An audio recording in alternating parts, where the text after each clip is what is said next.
next to me, but at the moment that hand's a ball. A pretty woman put a hex on me, saying now the sky's gonna fall. But she don't know she'll be the next to be crying like a porcelain doll. Cause pretty girl, it ain't sex to me, it's putting your back up against my wall.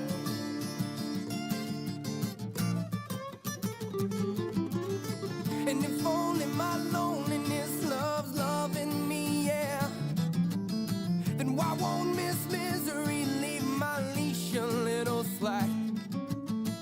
So close to defeat that my feet are slipping through the cracks. Whoa, whoa, how I wish she'd wish away the weight from my back. Oh yeah, yeah, yeah, yeah. Whoa, whoa, yeah, yeah, yeah. So damn it, woman, quit testing me in that simmering southern drawl. Let the woman get the best of me, now she's thinking she could save us all. So lying lady, laying ecstasy, taking shelter from your own squall. Cause pretty girl, it ain't sex to me, it's putting your back up against my wall.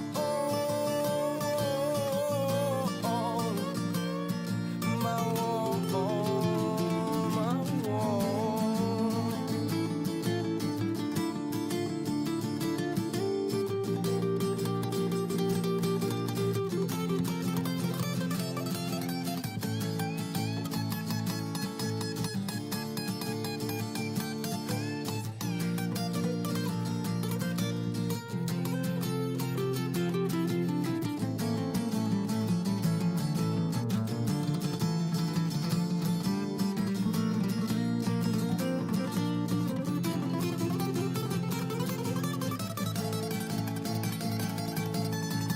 And I know and I do believe that it's bad, that I cannot leave this bed, I cannot escape this hell. So die we might as well, but no, I know you I do defy. No lie that I could tell, so now I've got to try to find my soul in sail. He was indisposed. Yeah, he deemed it. No way. Dean I mean, he did. did say he was sick. You're turning his name into an adjective. Oh my god, can we do that for this server? It's like Britta from Canada. Yeah. It'll be awkward when he comes back. Whenever anybody bails on something, we just go, oh, you're gonna dean it. We've had people do that before, though, haven't we? Like, who else probably has that title? Somebody's deaned before? Someone's like, when I someone's flaked, is basically what I'm saying. You could say that when my dad was born, he deemed it. Yeah, but Dean is just so egregious. I messed up the delivery. Dean has just gone to such an extreme Yeah, so extent did the doctor. to went flake. Hey.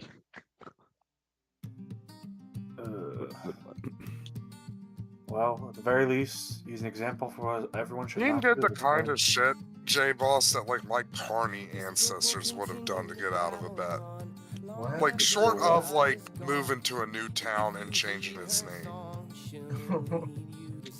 I thought you were gonna say that he did meth about it. No, they didn't have meth back then. They should have. Damn it, dude! I fucking died. They had Uncle Rutherford's get angry and punch up your wife juice. Oh, the stuff you used to make. They had heroin and mercury. God, I really wish I made the bathtub HR. I wish I didn't have to bowl the fucking horse piss. Oh, just for anybody. I thought you were going to say bathtub We are HRT. getting the I was gay gonna say show. bathtub Just a HRT. Okay, what? The gay show. What's the gay show? That's lactoid lactoid gay. Yes, calculation. thank you. The gay show says that if you've gone down on a woman and done nothing else, you are gay. Wow. That's amazing. That's pretty. Is it just like a test for like if you're Real quick, submissive? since Grape is I here. mean, does that even like does that include kissing in the consideration? 'Cause So I guess I would agree if you have not pleasuring a woman kissed a is woman, gay. but you wouldn't- No, You know what's but crazy? I'm saying I would agree. Hey, I would agree if all Duke, why are you interrupting everybody? Especially an almost black woman. Yeah. Seriously. Racist. Oh my Black, god. and everyone being wants me to be a almost woman, gay. so I feel like I'm ranked higher. So So like I was saying, Wow. before Duke rudely interrupted me before I started speaking, Royal, no, go ahead, Duke. I'm just going to say that I would probably agree, actually, if someone didn't even kiss the woman, or any woman, but they've gone down on one, yeah, you might be gay. It's not a bad argument, honestly. That's correlation without causation, you know? He also his I'm down calculation on is if you've Like had the- sex with 100 women but done anything sexual with a man, you are gay. Oh yeah, it's a 1 to 100 ratio. Well, yeah, You I don't- think bisexual at some point. I got a question for the room. Do you think it's like inappropriate to not Yes. pussy because like let's just like what if you look at it and it kind of scares you? Is it well seasoned? Is that what you're saying? Scares you? Is it scary because of like a race-related reason? No, Are you it- scared of a hole in the ground too? No, it's like Negative Yeah, you never know space? what's in there. What about it is scary? it's like when you looks like like a face hugger. Let him Okay, answer, you know- let him answer. yeah, It's because it it's like bleeds for have you ever 5 like days Shut and the fuck doesn't up. die. okay, it's like when you like have you ever like accidentally like look over in the eye and you realize there's like a soul there? Nope. No. Never. Never. No, Come on now. my autism stops me from looking Okay, anybody in the this eye, is, so this it's is fine. it's extremely important. Stack, are you here? Duke interrupting And the whole room again. doesn't Jesus AJ Christ. like literally have this opinion? What do you remember what I'm talking about? Something like so similar to this, like a vagina is like menacing or something.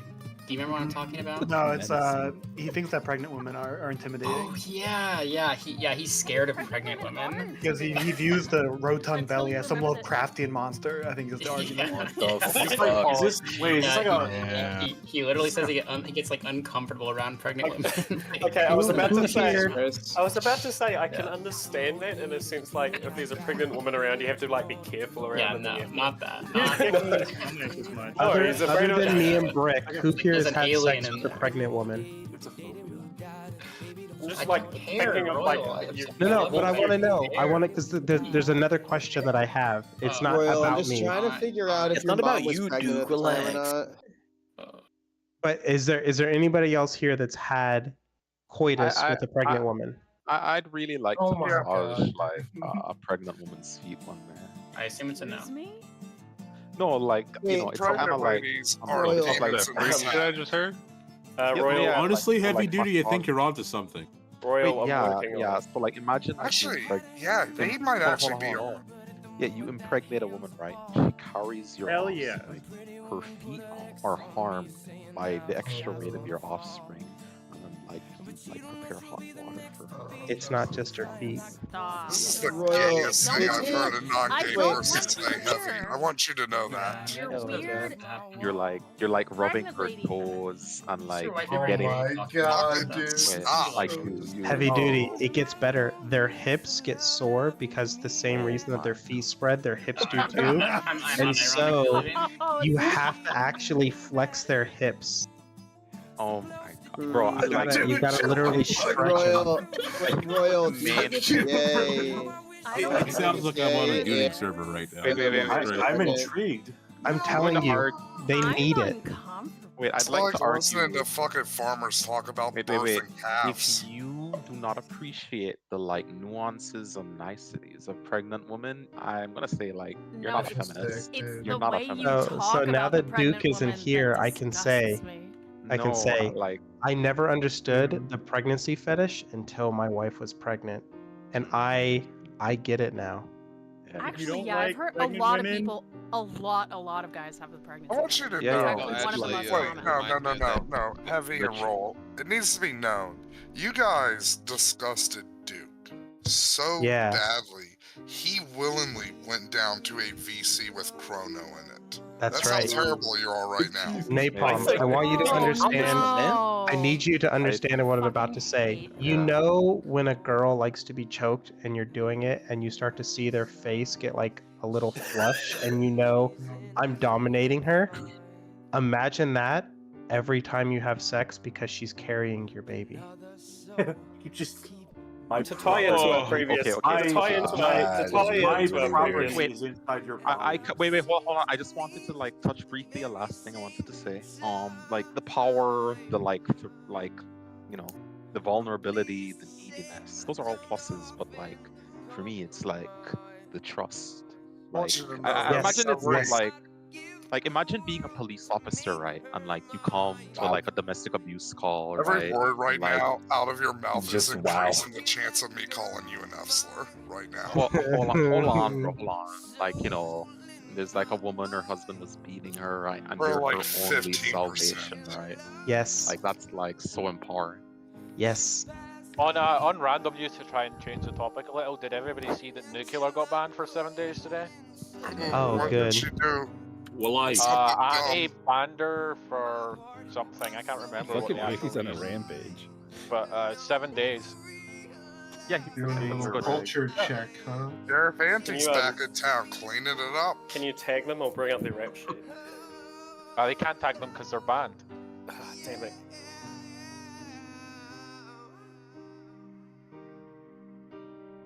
Alright, what's going on, Coke? Yes, sir. I did indeed. I was the. Did I tell you I was the 31 seed going up against the 2nd seed?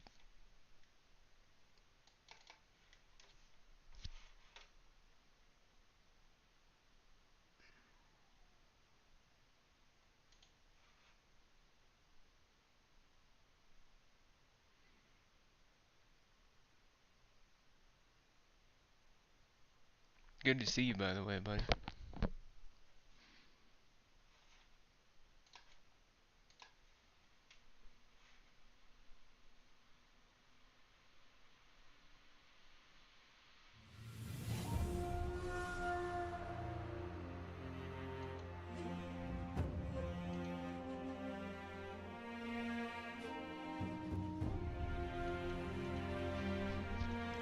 Alright, okay.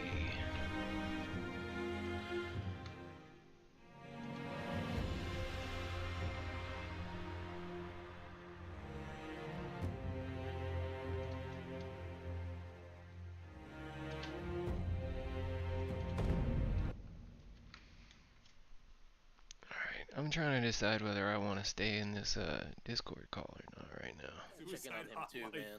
Look, Royal, I'm are just they saying, banning us now? even the Joker could read the newspaper Yeah. and be like, "Oh man, there's just way It's too funny, I much street checked in on crime." Chip, and the first thing he talked about was like, "Oh, I fucking hate Duke." Well, immediately, the first thing I was like, "Okay."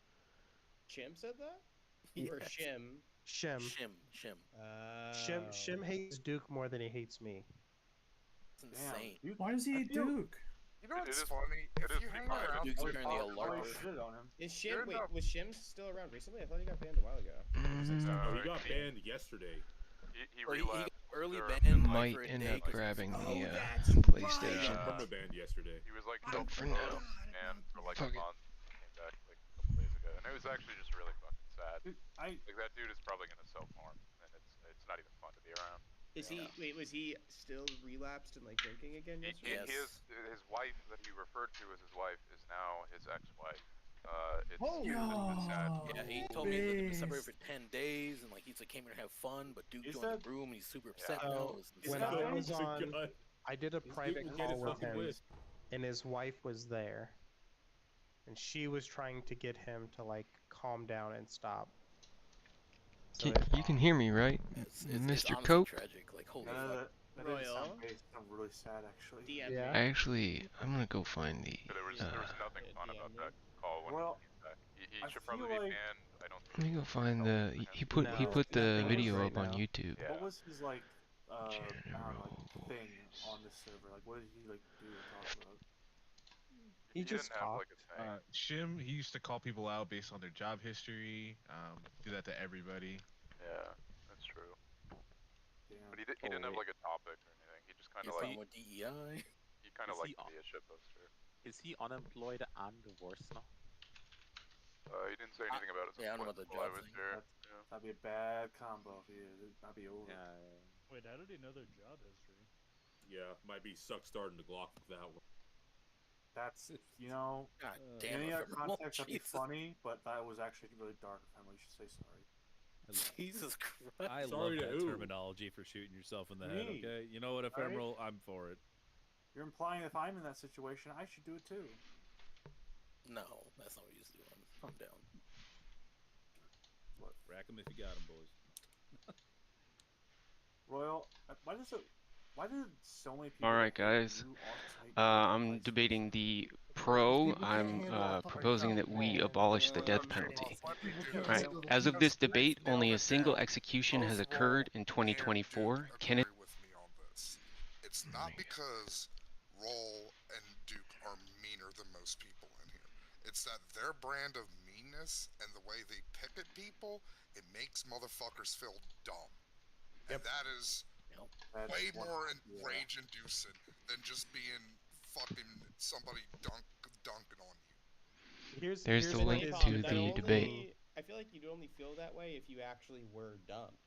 No. Well, so here's the thing. They're confidently dumb. When you lose an argument against Duke, you what about go, just keeping the "Oh, death I penalty? fucking hate that guy. He made me feel dumb." But like, you listen to Duke and you're like, all right, that's a decently intelligent person. When you lose an argument to me, there is no excuse. And while people hate Duke, Duke's never had somebody legitimately tried to kill him. No. Why are you sucking your own dick this hard, Royal? No, I'm saying that I'm Or less smart than Duke. Are you calling yourself dumb? Someone's trying to kill you I'm over saying internet I'm debates dumber than before? Duke. Yes, somebody tried to do a workplace shooting to kill me. Because of. I would too. Dude, that's fuck. That's probably like the most Oh my understandable god, that's human being in awesome. all of human history. If I'm being honest. Holy so shit. I noticed it too, right? Because I was like, hey, like, Duke has a lot more patience than I do when I'm dealing with idiots or whatnot. But Duke like gets them on so pissed off that it's not even comparable to like where I get them. It's never the same. Like ephemeral, you like me well enough, right? It's not like you're gonna invite me to your wedding, but you like me well enough. Do I? Brag, but English is one of the 5 languages that I speak. Beaches. Oh, you can brag about that. Oh.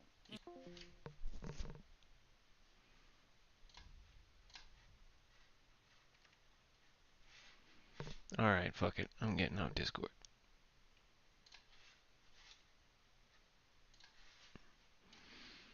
Let me get the Twitch chat. No. Okay, there we go. How am I looking? Alright, what kind of video we want to watch? This is the wrong...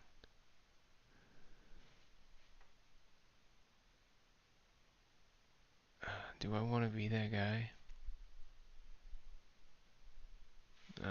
I'll do it later. I'm definitely not.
Last week, I attended Kick or Keep, which is Destiny the Streamer's game show where he invites a bunch of internet high. Stop talking, you're done!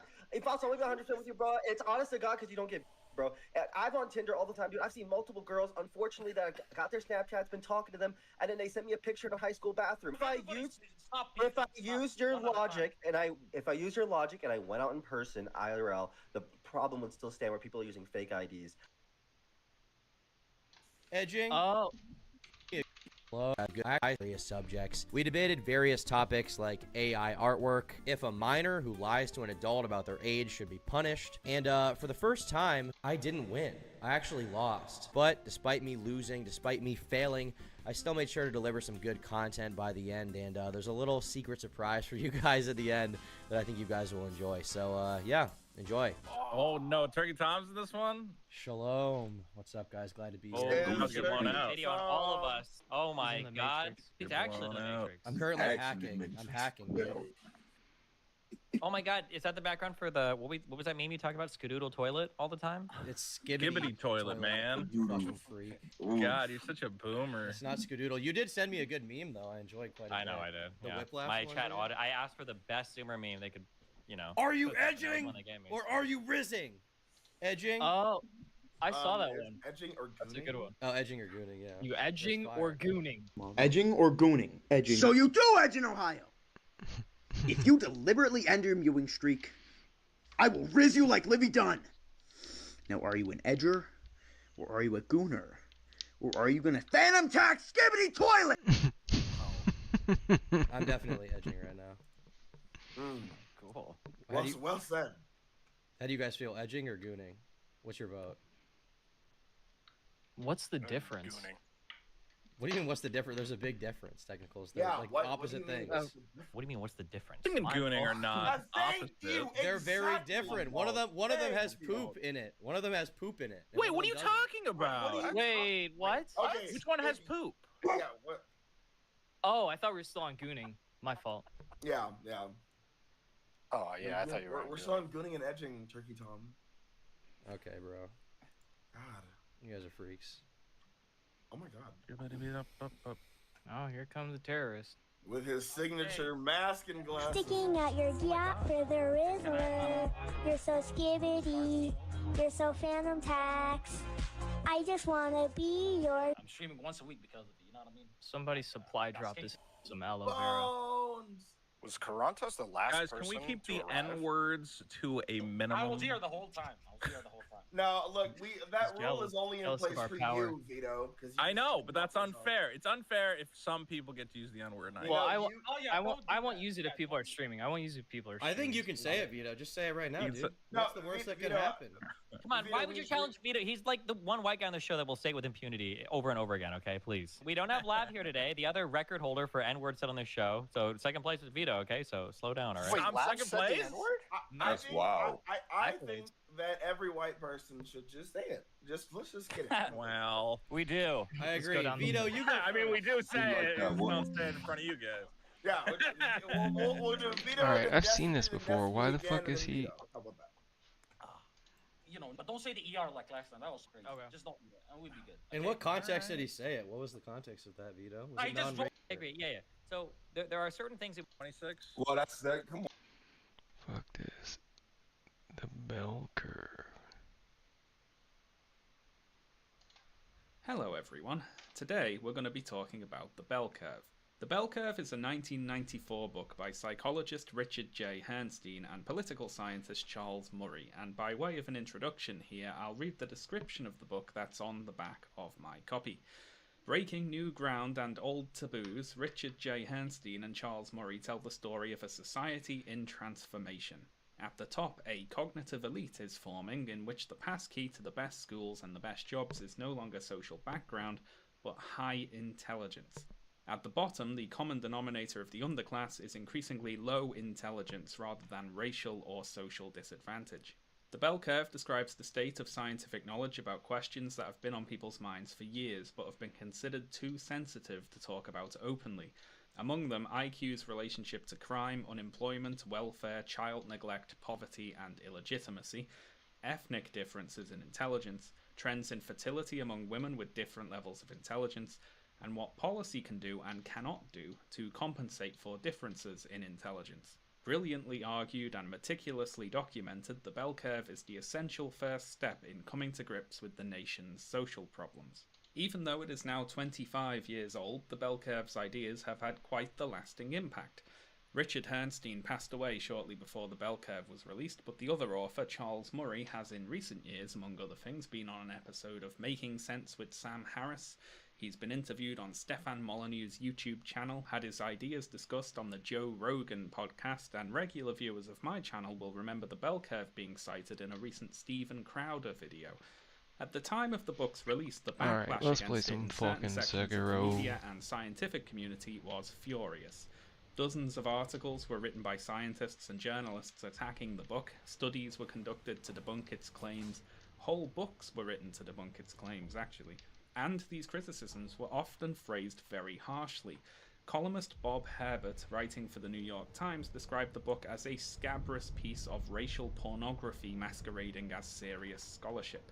Mr. Murray can protest all he wants, wrote Herbert. His book is just a genteel way of calling someone the N-word. This controversy ignited by the bell curve has also had quite the lasting impact. When Charles Murray is invited to speak at college campuses, for instance, people turn out in protest, often with angry cries of racist, eugenicist, and so on. And from the enraged reaction to the bell curve, a new reader might expect the book to be blatant and unapologetic racist propaganda, a neo-Nazi screed arguing for the supremacy of the high IQ white race and such things as that. However, when we actually sit down and read the book, things aren't quite that simple. Consider the following quotes. If tomorrow you knew beyond a shadow of a doubt that all the cognitive differences between races were 100% genetic in origin, nothing of any significance should change. The knowledge would give you no reason to treat individuals differently than if ethnic differences were 100% environmental. In any case, you are not going to learn tomorrow that all cognitive differences between races are 100% genetic in origin, because the scientific state of knowledge, unfinished as it is, already gives ample evidence that environment is part of the story. If the reader is now convinced that either the genetic or environmental explanation has won out to the exclusion of the other, we have not done a sufficiently good job of presenting one side or the other. It seems highly likely to us that both genes and the environment have something to do with racial differences. What might the mix be? We are resolutely agnostic on that issue. As far as we can determine, the evidence does not justify an estimate. For virtually all the topics we will be discussing, cognitive ability accounts for only small to middling proportions of the variation among people. It almost always explains less than 20% of the variance, to use the statistician's term, usually less than 10% and often less than 5%. What this means in English is that you cannot predict what a given person will do from his IQ score. So what's going on here?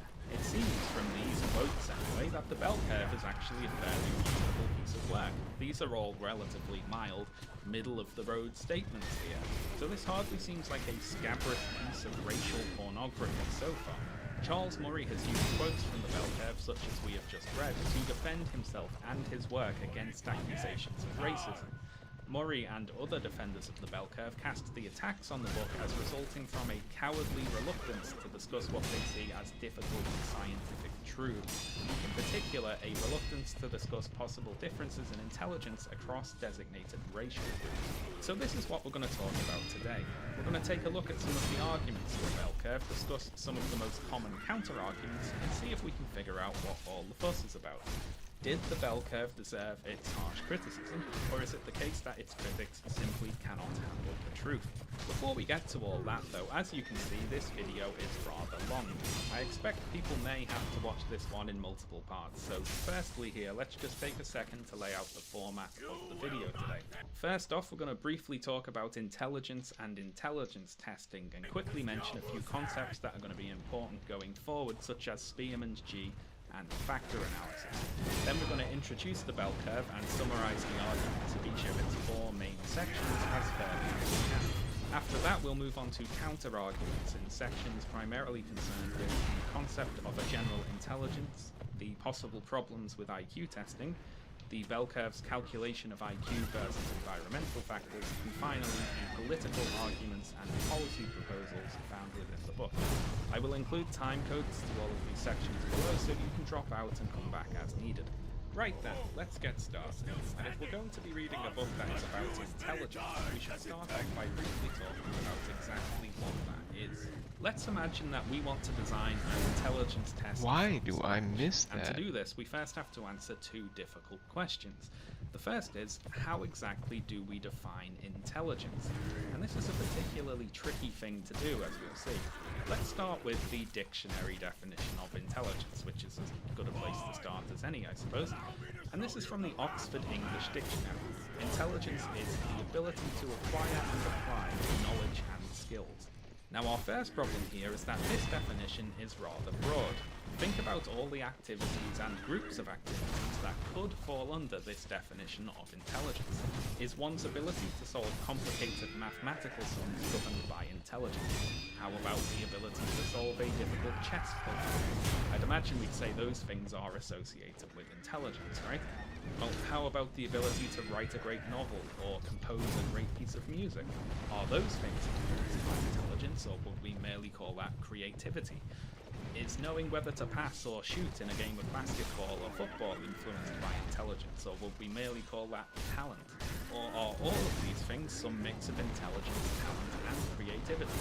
We can certainly imagine a novel that is written intelligently, for instance. Could we say this is some sort of creative intelligence, or are intelligence and creativity strictly two entirely different concepts? Is there a difference between memorizing and applying a mathematical function, say, and memorizing and carrying out a piano piece, or a dance routine, or a set of football plays? If there is a difference, what is it? By what metric are we declaring some of those things to be governed by intelligence, and others not? Are there such things as social and emotional intelligence? What we might call the ability to read a room, to be aware of the emotions of others, and to react appropriately in interactions with them. Is intelligence involved there, or should we just call that something like being sociable? All the various things I just mentioned can be argued to fall under the umbrella of acquiring and applying knowledge and skills, right? Defining exactly what intelligence is a very difficult thing to do, and there is a wide range of opinions among scientists and academics about the best way to go about it. Following the publication of the bell curve and inspired by the harsh criticism it received, a public statement entitled Mainstream Science on Intelligence was written by Professor Linda Gottfredson and published in the Wall Street Journal. The statement sets out to outline conclusions regarded as mainstream among researchers on intelligence, in particular on the nature, origins, and practical consequences of individual and group differences in intelligence. The statement was sent to 131 researchers, of whom 52 signed it, many of whom are themselves cited in the bell curve. Important for us here is that mainstream science on intelligence gives the following definition of intelligence. Intelligence is a very general mental capability that, among other things, involves the ability to reason, plan, solve problems, think abstractly, comprehend complex ideas, learn quickly, and learn from experience.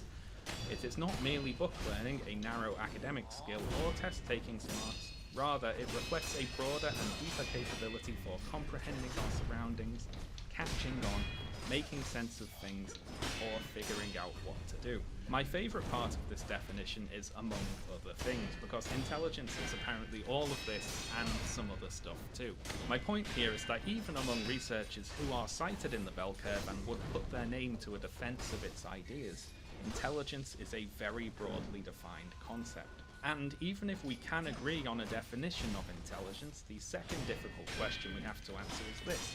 How exactly do we measure it? It's not as simple as testing for some other human abilities. We can measure how fast someone is by using units of time and distance, and we can measure how strong someone is by using units of weight. But what do you use to quantify how smart someone is? What we need here is an intelligence unit.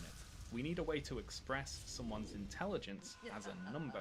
Now, most people today will recognize IQ as the most common intelligence unit, and let's briefly talk a little about how that came to be. So way back in the old days, if we wanted to determine someone's personality traits and abilities, we could measure their skull. calculate the volume of their brain, or simply look at their facial features. Phrenology, however, has fallen out of favour with scientists of late, although it should be noted the technology sector is currently in the process of reinventing it.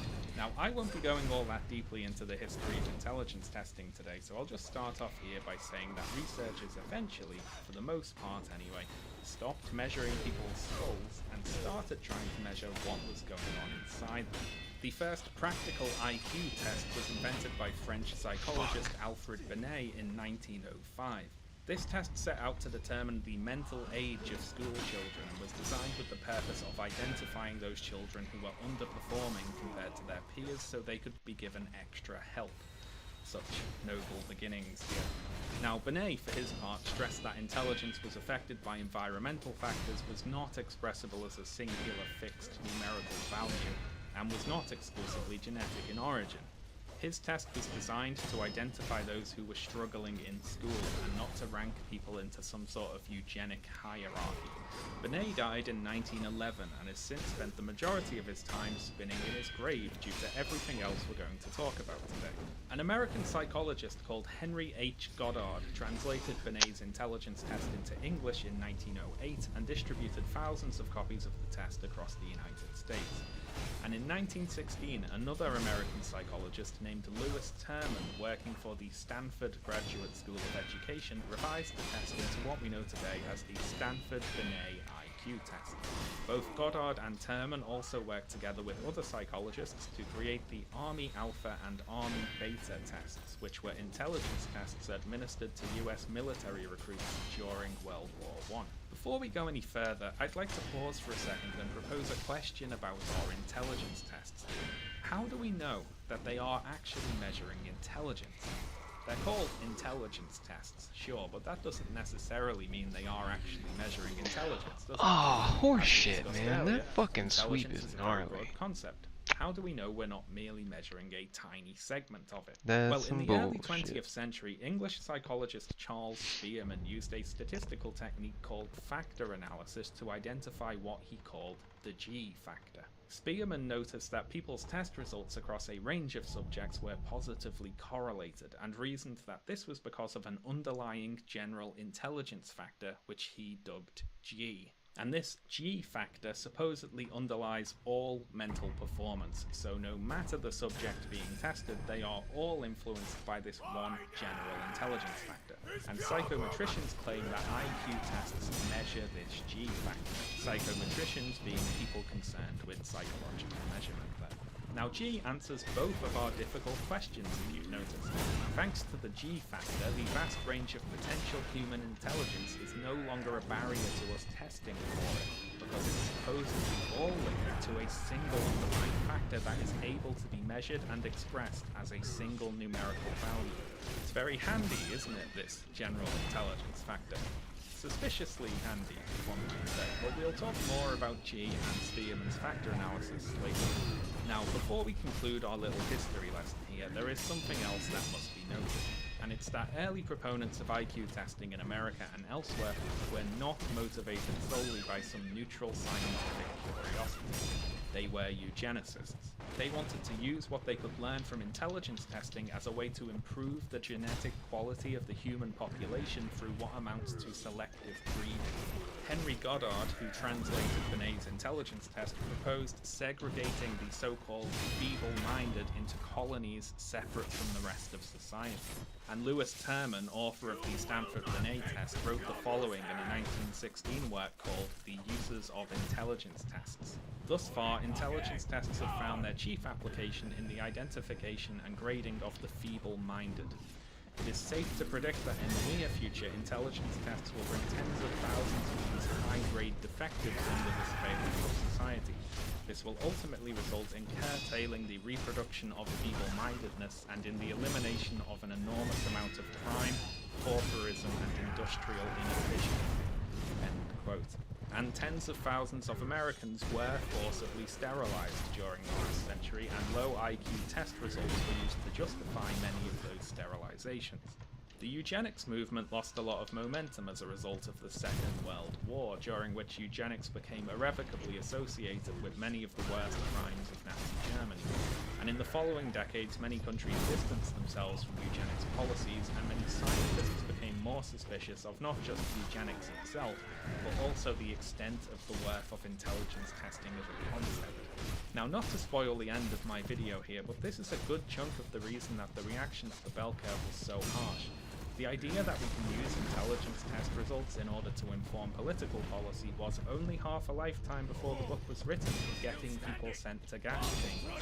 So it's not surprising that people would be rather suspicious about it. Let's just say that anyone attempting to resurrect this idea needs to be incredibly aware of and respectful of exactly where what they're proposing can lead. So people are fleeing eugenics in droves simply because it was used to justify an indefensible crime against humanity, and scientists are increasingly skeptical of the extent of the usefulness of intelligence testing and IQ and efforts to rank people according to biology in general. And all this brings us to the bell curve. The Empire Strikes Back. And in this book, Herrnstein and Murray come to the defense of IQ and say, now, everyone calm down. Don't throw the baby out with the bathwater here. Intelligence testing and IQ are important and useful concepts, and crucially, what we can learn from IQ testing should inform our politics and be used to change our society. So, you know, eugenics, but nice this time. And since we've now arrived at the bell curve, I think it's time for us to read it. Not all of it right now, we'd be here all day, but I will briefly summarize it here, for the most part using the introductions that precede each chapter. In the introduction to the book, Herrnstein and Murray begin by talking about intelligence. They offer Spearman's definition of intelligence as a person's capacity for complex mental work, and argue that general intelligence can be measured by IQ tests, saying, furthermore, the classicists point out, best standardized tests, such as a modern IQ test, do a reasonably good job of measuring IQ. When properly administered, the tests are not measurably biased against socio-economic, ethnic, or racial subgroups. They predict a wide variety of socially important outcomes. They also defend the practice of IQ testing from critics within the scientific community, notably evolutionary biologist Stephen Jay Gould, whose 1981 book, The Mismeasure of Man, was, quoting the back of my copy here, immediately hailed as a masterwork, the ringing answer to those who would classify people, rank them according to their supposed genetic gifts and limits. In this book, Gould is highly critical of everything from phrenology and craniometry to modern IQ testing. He argues against the concept of a single general intelligence, and he highlights cases where eugenicists and psychometricians had relied upon bad data and flawed statistical techniques, including the case of Cyril Burt, an early proponent of the use of twin studies for examining the heritability of intelligence, who, after he died, was revealed to have just been making up his research data. That's one way to do it, I suppose.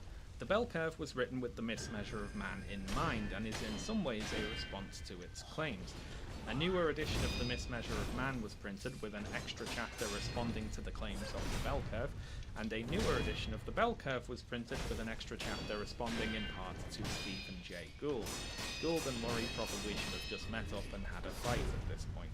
On pages 22 and 23, Herrnstein and Murray summarise their main claims about intelligence, which are the following. 1. There is such a thing as a general factor of cognitive ability on which human beings differ. 2.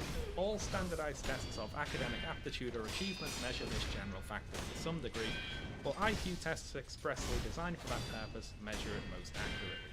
3. IQ scores match, to a first degree, whatever it is that people mean when they use the word intelligent or smart in ordinary language. 4. IQ scores are stable, although not perfectly so, over much of a person's life. 5. Properly administered IQ tests are not demonstrably biased against social, economic, ethnic, or racial groups. And 6. Cognitive ability is substantially heritable, apparently no less than 40% and no more than 80%.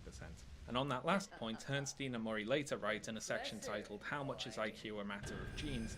For purposes of this discussion, we will adopt a middling estimate of 60% heritability, which by extension means that IQ is about 40% a matter of environment. So, On to part 1 of the bell curve, which is titled The Emergence of a Cognitive Elite, and introduces Hansteen and Murray's theory of the cognitive partitioning of society. Since World War II, they argue, colleges in the United States have increasingly admitted people by test score rather than things like social standing or familial connections. Where you could once expect to attend a prestigious college if your father had gone there, for instance, increasingly you now need to have competitive test scores. This has led to high IQ people being found disproportionately in the top institutions and geographically close together. The job market is also increasingly IQ focused, as low IQ jobs are replaced by automation, and the best jobs have apparently become more selective of high IQ candidates. IQ is also apparently a very good predictor of job performance.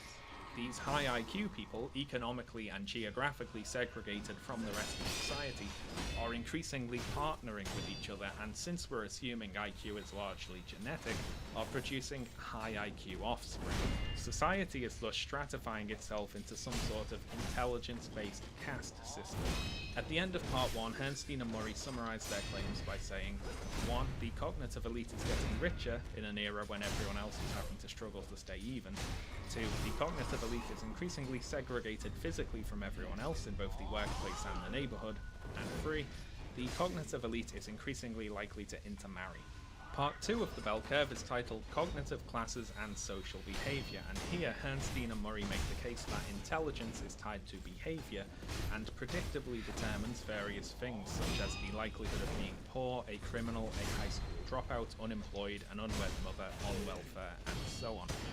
In order to argue this, Hansteen and Murray first introduced the source of their data, which is the Armed Forces Qualifying Test, or AFQT. This test was taken as part of the 1979 National Longitudinal Survey of Youth. The subjects of this survey were aged 14 to 22 and were administered the Armed Forces Qualifying Test in 1980. Researchers then interviewed the group over the following decade, asking them various questions about themselves. Hansteen and Murray used the respondents' scores on the AFQT to determine the IQ of each person, and then used their later interview answers to calculate to what degree a high IQ is correlated with positive life outcomes, and to what degree a low IQ is correlated with negative outcomes. Throughout the rest of this section of the bell curve, Hansteen and Murray go further than simply arguing for the correlation between low IQ and those negative life outcomes. They make the case that one's AFQT score correlates with them more strongly than socioeconomic status does. Hansteen and Murray compare the AFQT scores of each respondent against their calculation of the socioeconomic status of the respondent's parents. So, as the book Inequality by Design puts it, roughly in the bell curve statistical comparisons, the parents' class represents nurture, and the AFQT score represents nature. Looking at various negative life outcomes like being in poverty, being in jail, being unemployed, and so on, Hansteen and Murray repeatedly find that for the young respondents to the survey, AFQT score, and by proxy IQ score, is a more accurate predictor of life outcomes than a parent's socioeconomic status. Hansteen and Murray conclude this section by stating that a smarter population is more likely to be and more capable of being made into a civil citizen. Part 3 of the bell curve is titled The National Context, and is where things start getting especially controversial. This is the section of the book where they discuss differences in cognitive ability across designated racial groups. They review published literature on differences in racial IQ scores and find substantial differences between the various groups. They discuss the ways in which tests can be biased, culturally and otherwise, but ultimately conclude that these group differences cannot be explained away by bias. In Chapter 15, Hansteen and Murray talk about how they think cognitive ability in the West is declining, stating, "Throughout the West, modernization has brought falling birth rates. The rates fall faster for educated women than uneducated. Because education is so closely linked with cognitive ability, this tends to produce a dysgenic effect, or a downward shift in the ability distribution. Furthermore, education leads women to have their babies later, which alone also produces additional dysgenic pressure." Have you ever seen the movie Idiocracy? Because this is just that, basically. Lower IQ people have more children than higher IQ people, so therefore, average IQ scores are going down. However, Hansteen and Murray run into a problem here, which is that IQ scores had been going up. not down, in the decades prior to the publication of the bell curve. This is known as the Flynn effect, named for intelligence researcher James R. Flynn, who documented it, and we will talk more about the bell curve's attempt to account for the Flynn effect later on. Part 4 of the bell curve is titled Living Together and is concerned with social policy. This is where Herrnstein and Murray start proposing political solutions to the various problems they outlined in the previous chapters. They discuss and ultimately brand as ineffective all contemporary attempts to help disadvantaged children succeed in life. Things like better nutrition, better schooling, a better home environment, all these things can possibly temporarily make people smarter to a degree, but in the end, Herrnstein and Murray conclude that they will all eventually run into a genetic limit that cannot be worked around. Far more money is spent in ineffective attempts to help the disadvantaged than is spent on the gifted, Herrnstein and Murray contend, and we should thus directly shift the resources upwards to support our best and brightest. And this quote is from the introduction to Chapter 18. Some federal funds, now so exclusively focused on the disadvantaged, should be reallocated to programs for the gifted. Affirmative action in schools, as it stands, should be scrapped, of course. Herrnstein and Murray argue for a sort of race-blind, score-based affirmative action. They still support colleges accepting applicants from disadvantaged backgrounds, but only if they have comparable test scores to the other applicants. Affirmative action in the job market should also be scrapped, with Herrnstein and Murray arguing that in pursuit of equality, we have actually already overshot it, and that black people actually attain better quality jobs than white people once you account for their IQs. Herrnstein and Murray argue for encouraging low IQ parents to have fewer children in a couple of different ways. Firstly, they argue for making marriage a prerequisite for parental rights, and they also support cutting off welfare for low-income mothers, stating that we urge generally that these policies, represented by the extensive network of cash and services for low-income women who have babies, be ended. They also argue more generally in favour of individualism, concluding Chapter 21 by writing, "Individualism is not only America's heritage, it must be its future." Herrnstein and Murray conclude this part of the bell curve with the following. Inequality of endowments, including intelligence, is a reality. Trying to pretend that inequality does not really exist has led to disaster. Trying to eradicate inequality with artificially manufactured outcomes has led to disaster. It is time for America to once again try living with inequality as life is lived, understanding that each human being has strengths and weaknesses. This is the end of the main wrecked. of the bell curve. Then follows 7 Absolutely appendices explaining various shitted things on. about the data and statistical methods used in the book, among other things. Additionally, newer versions of the bell curve contain an afterword written in response to various criticisms directed at the book by various scientists and journalists, and we will be quoting from that at several points later on. So then, that was the bell curve. And before we carry on here, I think it would be worthwhile to attempt to summarise the general argument of the book. So here is my understanding of it in 4 points. 1. General intelligence, or G, exists. General intelligence is to some degree heritable, innate, unable to be significantly changed, and unevenly distributed both within and across population groups. 2. IQ tests measure G fairly and accurately. 3. One's IQ is more important than one's social background in determining one's life outcomes. 4. Given what we can learn from these groups, we should implement conservative social policies such as limiting welfare, incentivizing marriage, abandoning affirmative action, and more broadly, we should promote a return to a more individualistic society. Now, I'm sure someone could disagree with the conservative adjective in this last point and argue that Herrnstein and Murray merely promote whatever policies seem to best address the problems they discuss. They propose better access to birth control, for instance, which is not typically a conservative policy. Overall, though, their policy recommendations definitely lean heavily to the right. So it's now time to begin looking at the counter-arguments, and we will begin with point 1 on this list and talk about general intelligence. So, if we want to understand general intelligence, we first need to understand the statistical technique by which it is calculated, factor analysis. And if we want to understand factor analysis, we first need to talk about correlation and causation. Starting with correlation then. Correlation is basically statistical association. I don't know if it's gonna be Stephen Jay Gould in The Sekiro Mismeasure of Man tonight. describes it in the following way. Correlation assesses the tendency of one measure to vary in concert with another. As a child grows, for example, both its arms and legs get longer. This joint tendency to change in the same direction is called a positive correlation. So not all parts of the y'all body give me a display sec. such positive correlation during growth. Teeth, for example, do not grow after they erupt. The relationship between first incisor length and leg length from, say, age 10 to adulthood would represent zero correlation. Legs would get longer while teeth changed not at all. Other correlations can be negative. One measure increases while the other decreases. We begin to lose neurons at a distressingly early age and they are not replaced. Thus, the relationship between leg length and number of neurons after mid-childhood represents negative correlation. Leg length increases while number of neurons decreases. And Gould also includes this handy illustration of some example correlation graphs here. Now, of course, leg length and arm length are positively correlated because they share an underlying cause, which is simply general biological growth. However, we can think of plenty of things that are positively correlated and do not share a cause. You might be familiar with the following examples from the page Spurious Correlations, which I will link below. Per capita cheese consumption correlates with number of people who died by becoming tangled in their bed sheets. Number of letters in winning word of Scripps National Spelling Bee correlates with number of people killed by venomous spiders, and so on.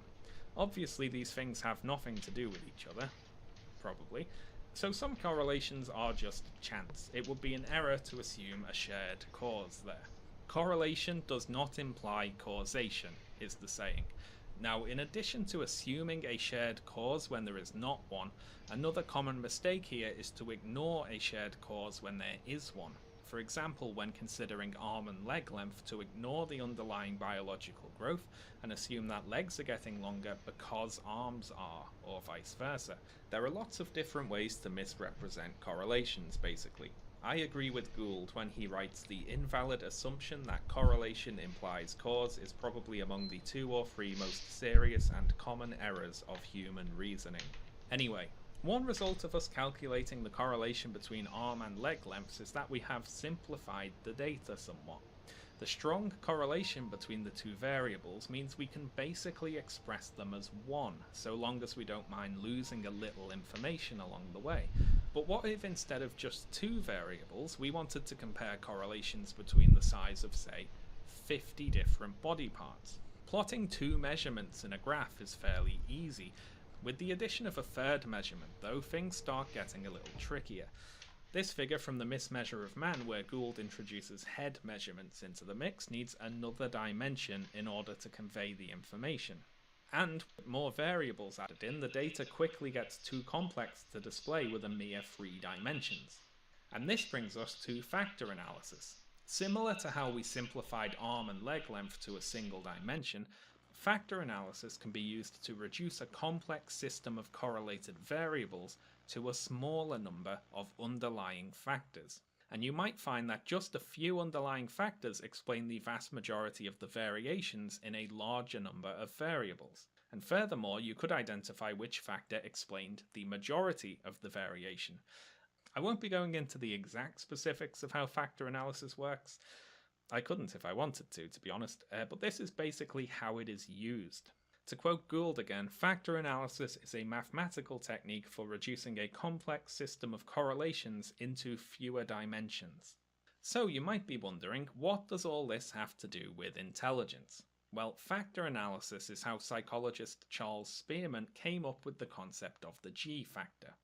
Spearman looked at a big mass of data showing that people's scores on various intelligence tests were positively correlated, carried out a little factor analysis, and identified the most important underlying statistical factor. He then called this G, or general intelligence. So this G is the underlying general mental ability that we are supposedly measuring with IQ tests. However, there are a few problems with this G factor. One is, as the bell curve itself points out, that it's based on statistical analysis rather than direct observation. We are inferring its existence from the data rather than measuring it directly, basically. It is the result of a particular statistical method. Secondly, simplifying the majority of the data down to a single factor can actually obscure a lot of useful information. What if the data shows that people who do well on tests of numerical ability tend to do well on other tests of numerical ability, and people who do well on tests of their language ability tend to do better on other tests of language ability?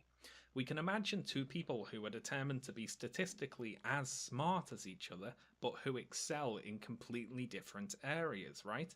And there are several different intelligence theories identifying different clusters of mental abilities: verbal, logical, spatial, mathematical, whatever else. You can go and read about all of those if you're very bored. But what can we take away from our little chat about correlation and factor analysis here? Well, first of all, factor analysis tells us nothing about causation. It deals with correlations. It can show that there might be common factors underlying different variables, but it does not identify for us why those variables vary.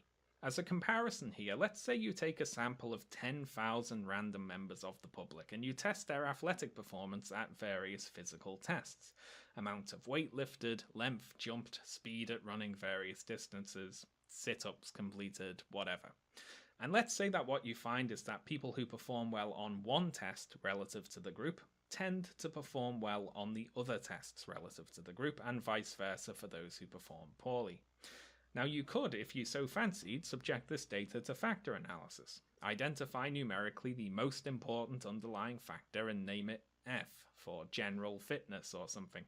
And you could probably further assign each person an FQ or fitness quotient. However, what you would not have done is explain why some people are fitter than others. You would have said nothing about the heritability of athletic performance, the degree to which genetics and environment contribute to athletic performance. You'd have said nothing about the causes of the data at all. It would be a leap of logic to assume that each person's FQ is innate and unchangeable. The data you have cannot tell you any such thing by itself. You may also find that your singular numerical fitness quotient obscures a lot of useful information. For instance, you might find people who are better at strength exercises tend to be better at other strength exercises, and so on. So the mere existence of a general factor of cognitive ability would not explain why there are differences between people.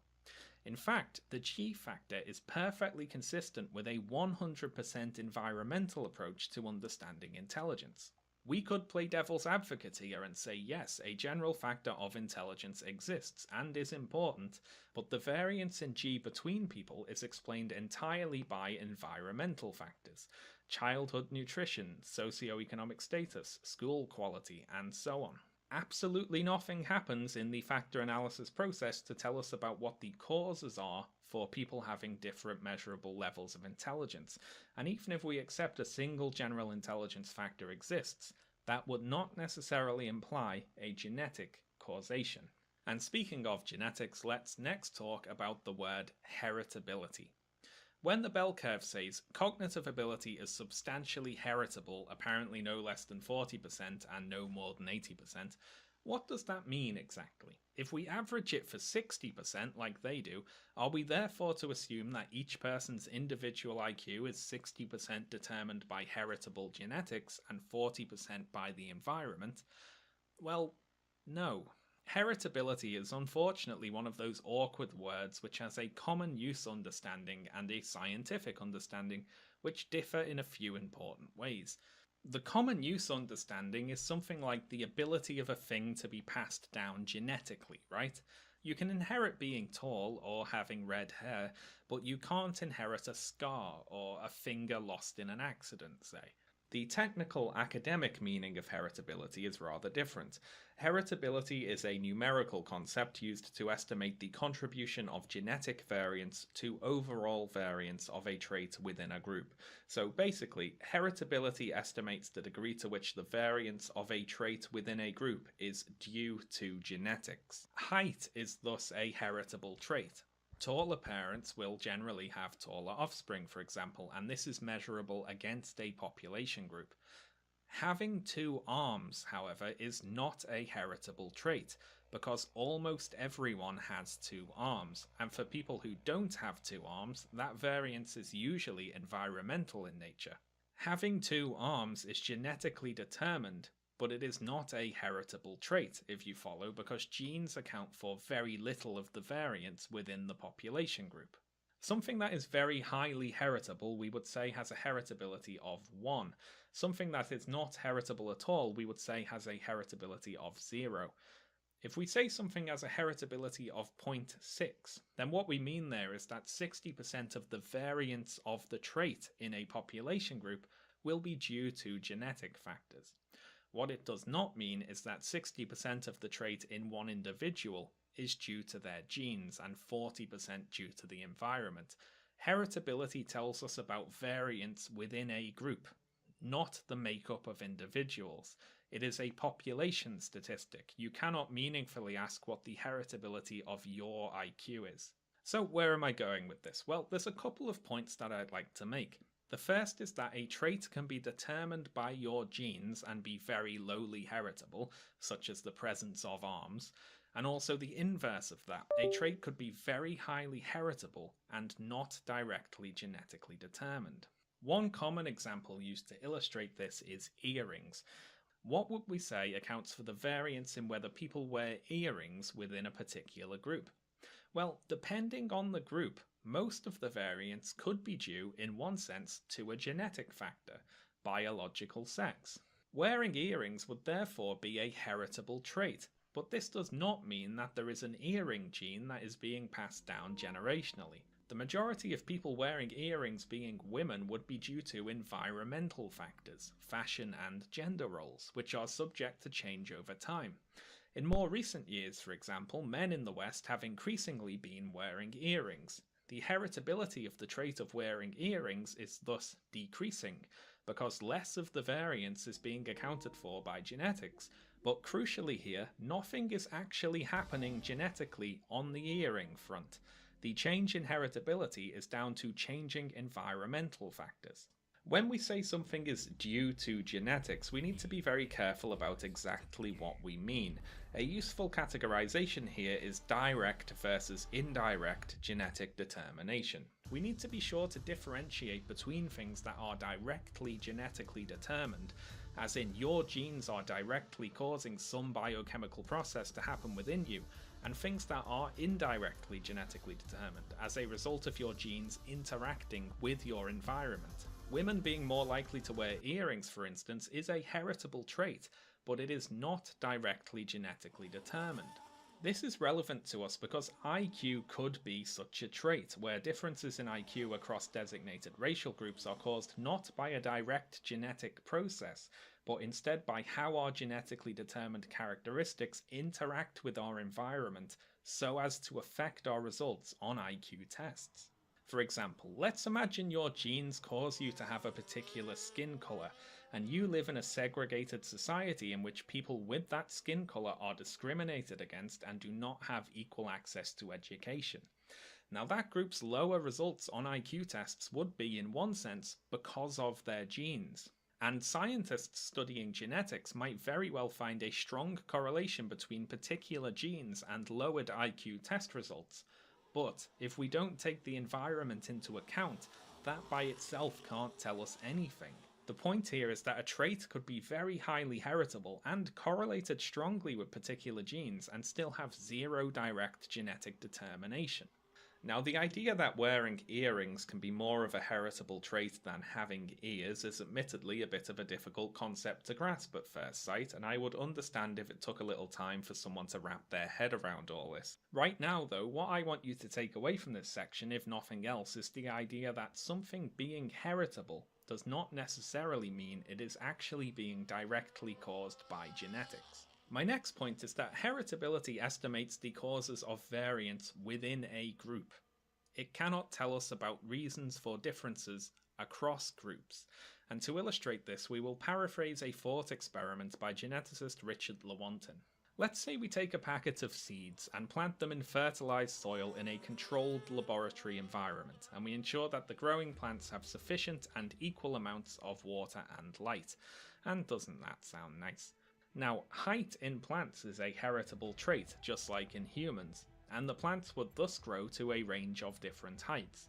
Height in this experiment would be very highly heritable, because the fact we're ensuring the plants have an equal environment means that the variance in heights in the group is solely down to genetics.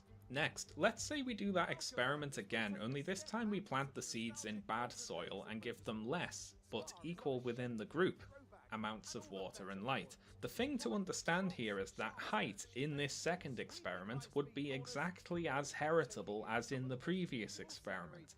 All of the plants from the second group have the same group environment, meaning that again, the group variance in heights would be solely down to genetics. The poor environment will produce smaller plants, but since they are all subject to that environment equally, heritability remains high. The problems arise when we start trying to compare these two groups. Let's say the second group of plants has an average height that is 15% shorter than the first group, for instance. The heritability of height tells us nothing about why that is.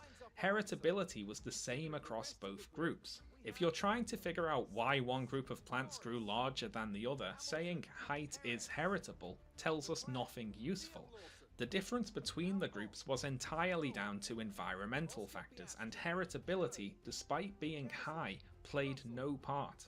The 2 points we can take from this thought experiment are, firstly, the heritability of traits does not account for group differences, and secondly, a trait having a high heritability does not mean that trait is immutable or unaffected by the environment. For another example of this, height in humans is a highly heritable trait, but the average human height increased substantially over the last century, and this was due to environmental changes such as better healthcare and nutrition.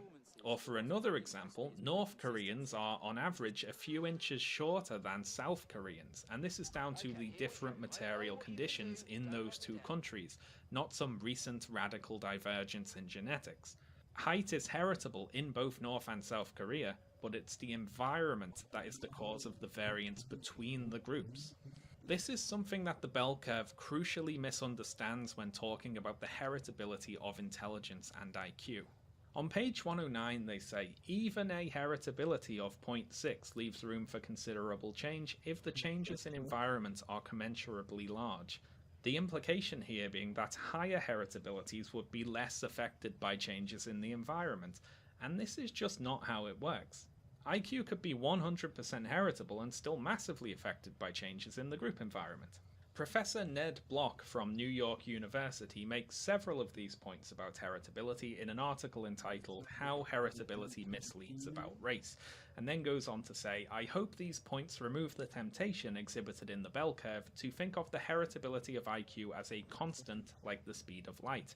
Heritability is a population statistic, just like birth rate or number of TVs, and can be expected to change with changing circumstances. These issues are pathetically misunderstood by Charles Murray. In a CNN interview reported in the New Republic, Murray declared, when we say 60% heritability, it's not 60% of the variation, it is 60% of the IQ in any given person. Later, he repeated that for the average person, 60% of the intelligence comes from heredity, and added that this was true of the human species, missing the point that heritability makes no sense for an individual and that heritability statistics are population relative. So if you don't quite understand all this stuff about heritability, don't feel too bad, because Charles Murray doesn't understand it either. Or at least he didn't 25 years ago. He may have done his homework since then, who knows. Looking again at the bell curve's list of claims about intelligence, the only one on here that could be said to be making a point about genetics is number 6. Cognitive ability is substantially heritable.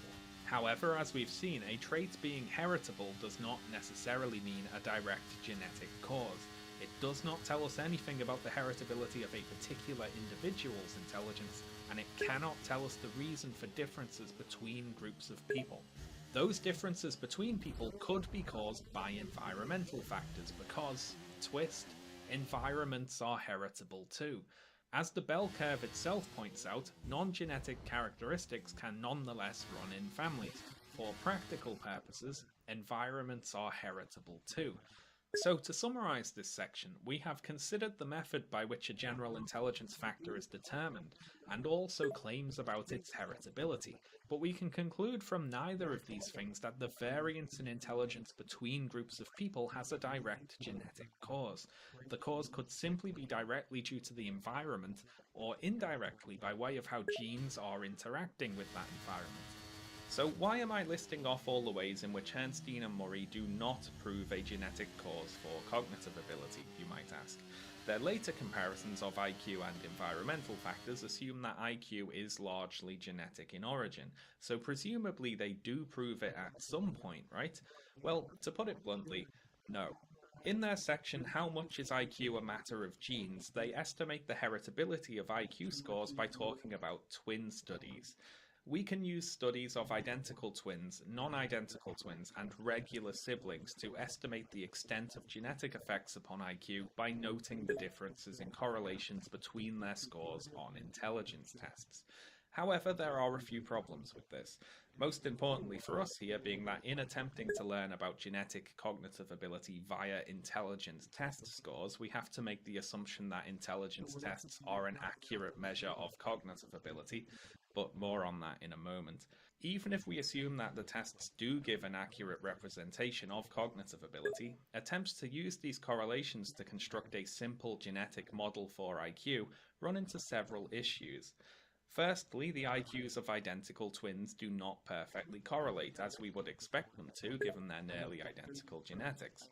The correlation of siblings who are raised apart is weaker than the correlation of siblings who are raised together, and probably most troublesome for a purely genetic model here is that there is also some correlation between parents and adopted children.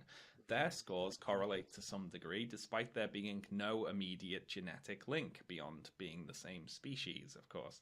So in our search for exactly how much genetics affects cognitive ability, these observations are only ever going to get us so far. It's very difficult to disentangle the genetic effects from the environmental ones. What we really need here is genetics research to advance to the point where we understand exactly which genes influence intelligence and to which degree they influence intelligence. When the bell curve was published, the evidence was not there. As Herrnstein and Murray admit, the state of knowledge does not permit a precise estimate. And in 2019, 25 years later, the evidence is still not there.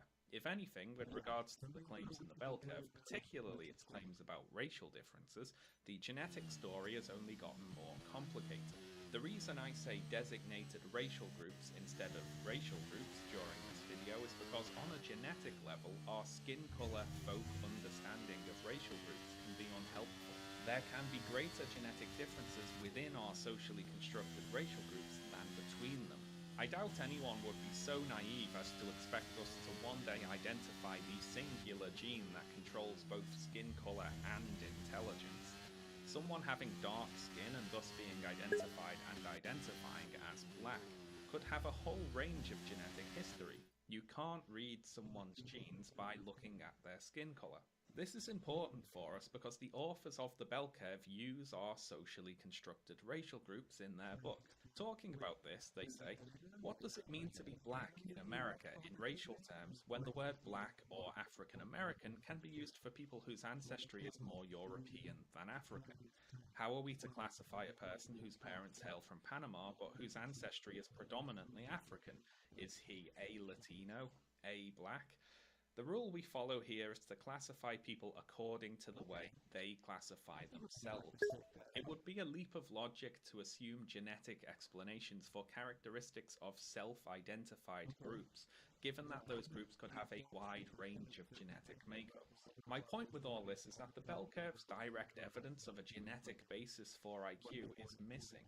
Charles Murray's attitude towards this problem in the years since the publication of the book has been to kick the can down the road, assuming that he and Herrnstein were prematurely right, to borrow a phrase from his afterword to the bell curve, and that the accumulating genetic evidence will prove him right if everyone just waits a little longer.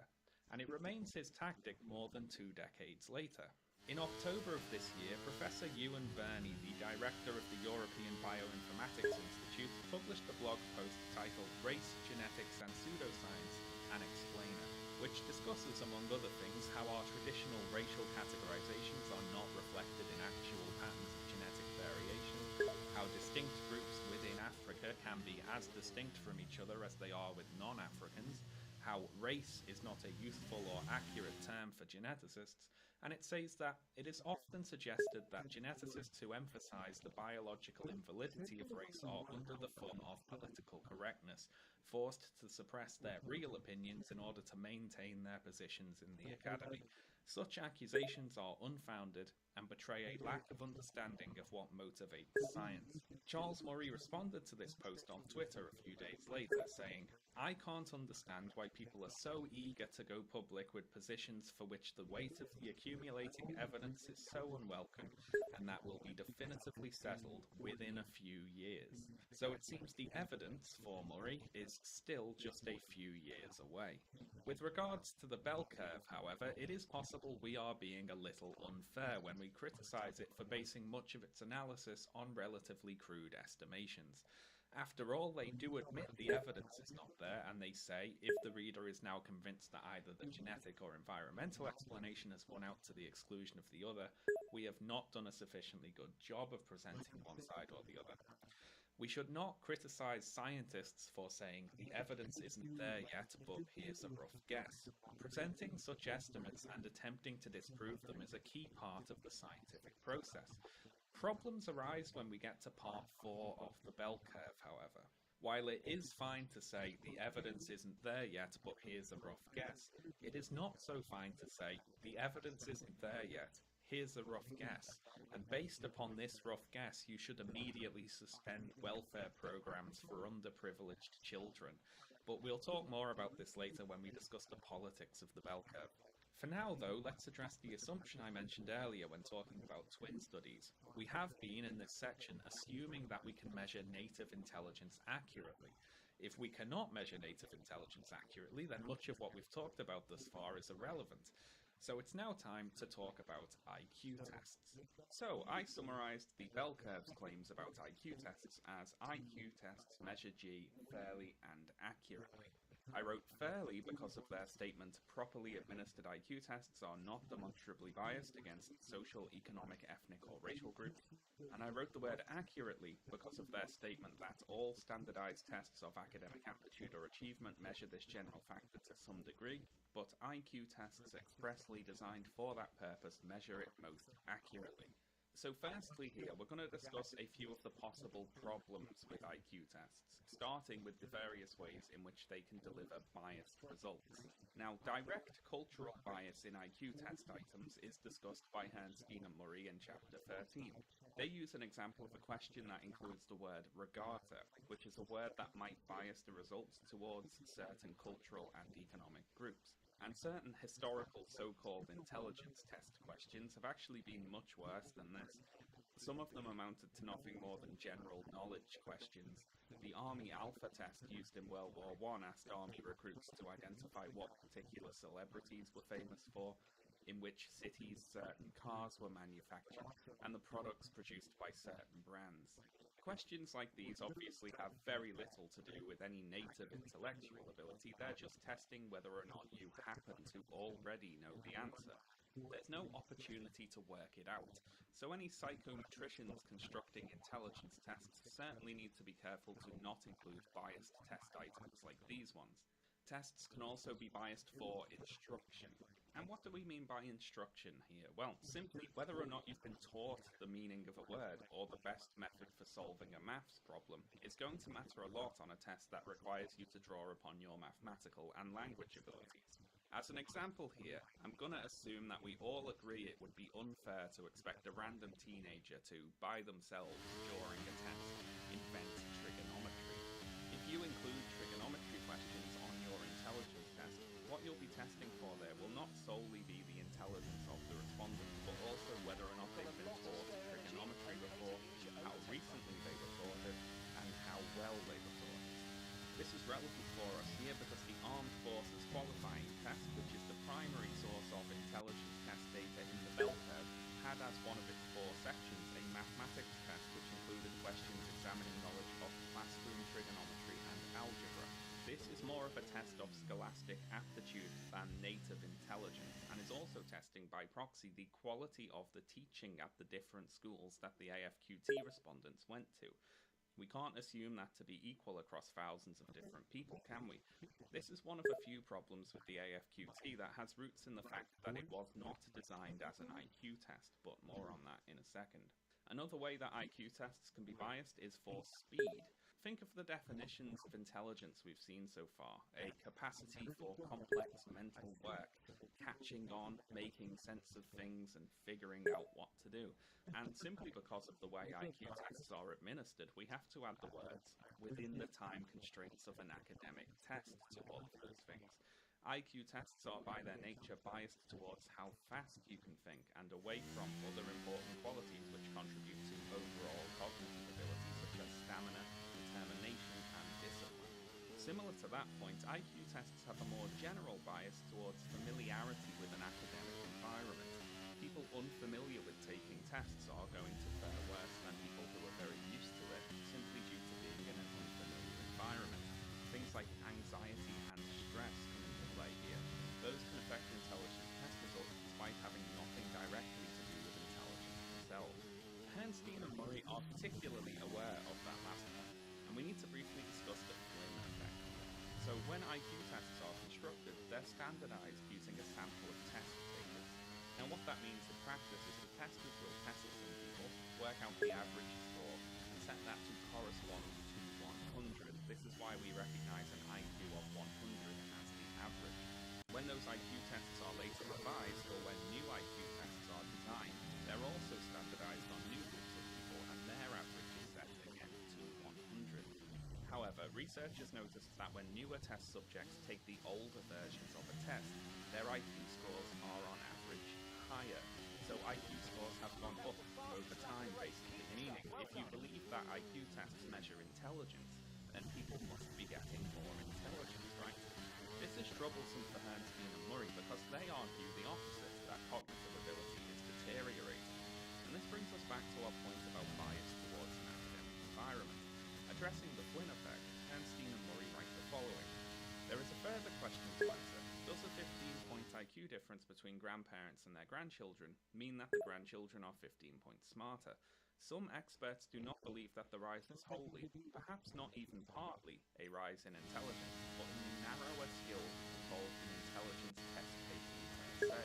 So this, if it were true, would mean that people are actually getting less intelligent, but at the same time, they are getting better at taking IQ tests. Now, you might say, isn't that a huge contradiction? Aren't they basically admitting that IQ tests measure something other than inborn intelligence? After all, if IQ tests supposedly measure native cognitive ability accurately, how could scores be going up while cognitive ability is going down? However, to be fair to Bernstein and Murray, it would be hasty to dismiss their dysgenics hypothesis outright. There is another possibility here, and it's that people are getting genetically less intelligent, but the environmental factors affecting intelligence have undergone such large changes that their positive effects upon IQ are more than accounting for the downward genetic ability shift. So roughly, we would have lost a genetic IQ point thanks to dysgenics, but gained 2 back thanks to a better environment. So what evidence does the bell curve produce in support of this downward trend in genetic cognitive ability? Well, unfortunately for Bernstein and Murray, their main source of data, the National Longitudinal Survey of Youth, is not much use here. Ideally, what we want to do is give IQ tests to the children of women who took part in the AFQT, so we could directly compare child to parent and see if any downward shift was happening. However, this would be a mistake, as since our data is coming from the National Longitudinal Survey of Youth, the respondents are appropriately young. People who wait longer to have children are typically wealthier and better educated, and thus tend to have children with higher IQs. Limiting ourselves to looking at only young mothers will skew the apparent IQ of the next generation downwards, so it would be an inaccurate thing to do.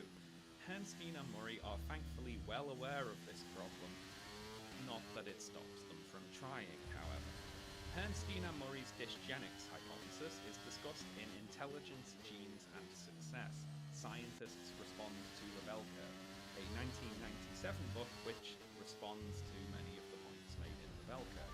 The authors of that book, for their part, find no direct empirical evidence either for or against a dysgenic effect acting upon cognitive ability, stating that insofar as we are aware, there is nothing but anecdotal evidence for dysgenics. Anyway, let's get back on track. Now, to illustrate another way IQ tests can be biased, I think it would be a good exercise for us all to briefly take a very simple one-question test together. So get your pencil and paper ready, folks. Here it is. Easy, right? An incredibly simple number sequence question there, the sort you'd expect nearly anyone to be able to work out.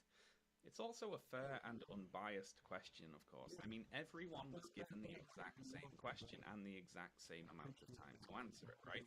What could be more fair and unbiased than that? Now, of course, this question is not fair. It is biased in favor of Japanese people and anime fans, I guess. The point here is that this question would, in any language, be biased against people who don't speak that language.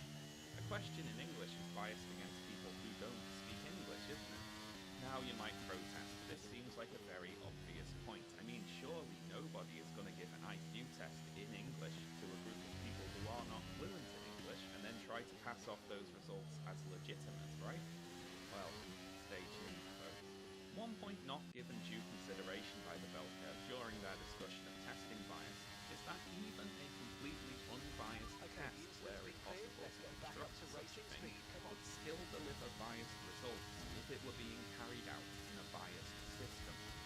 When Bernstein and Murray say properly administered IQ tests are not demonstrably biased, they seemingly mean that the tests themselves do not contain words like regatta, not that the tests necessarily deliver fair results. So that is another potential problem with IQ tests to watch out for.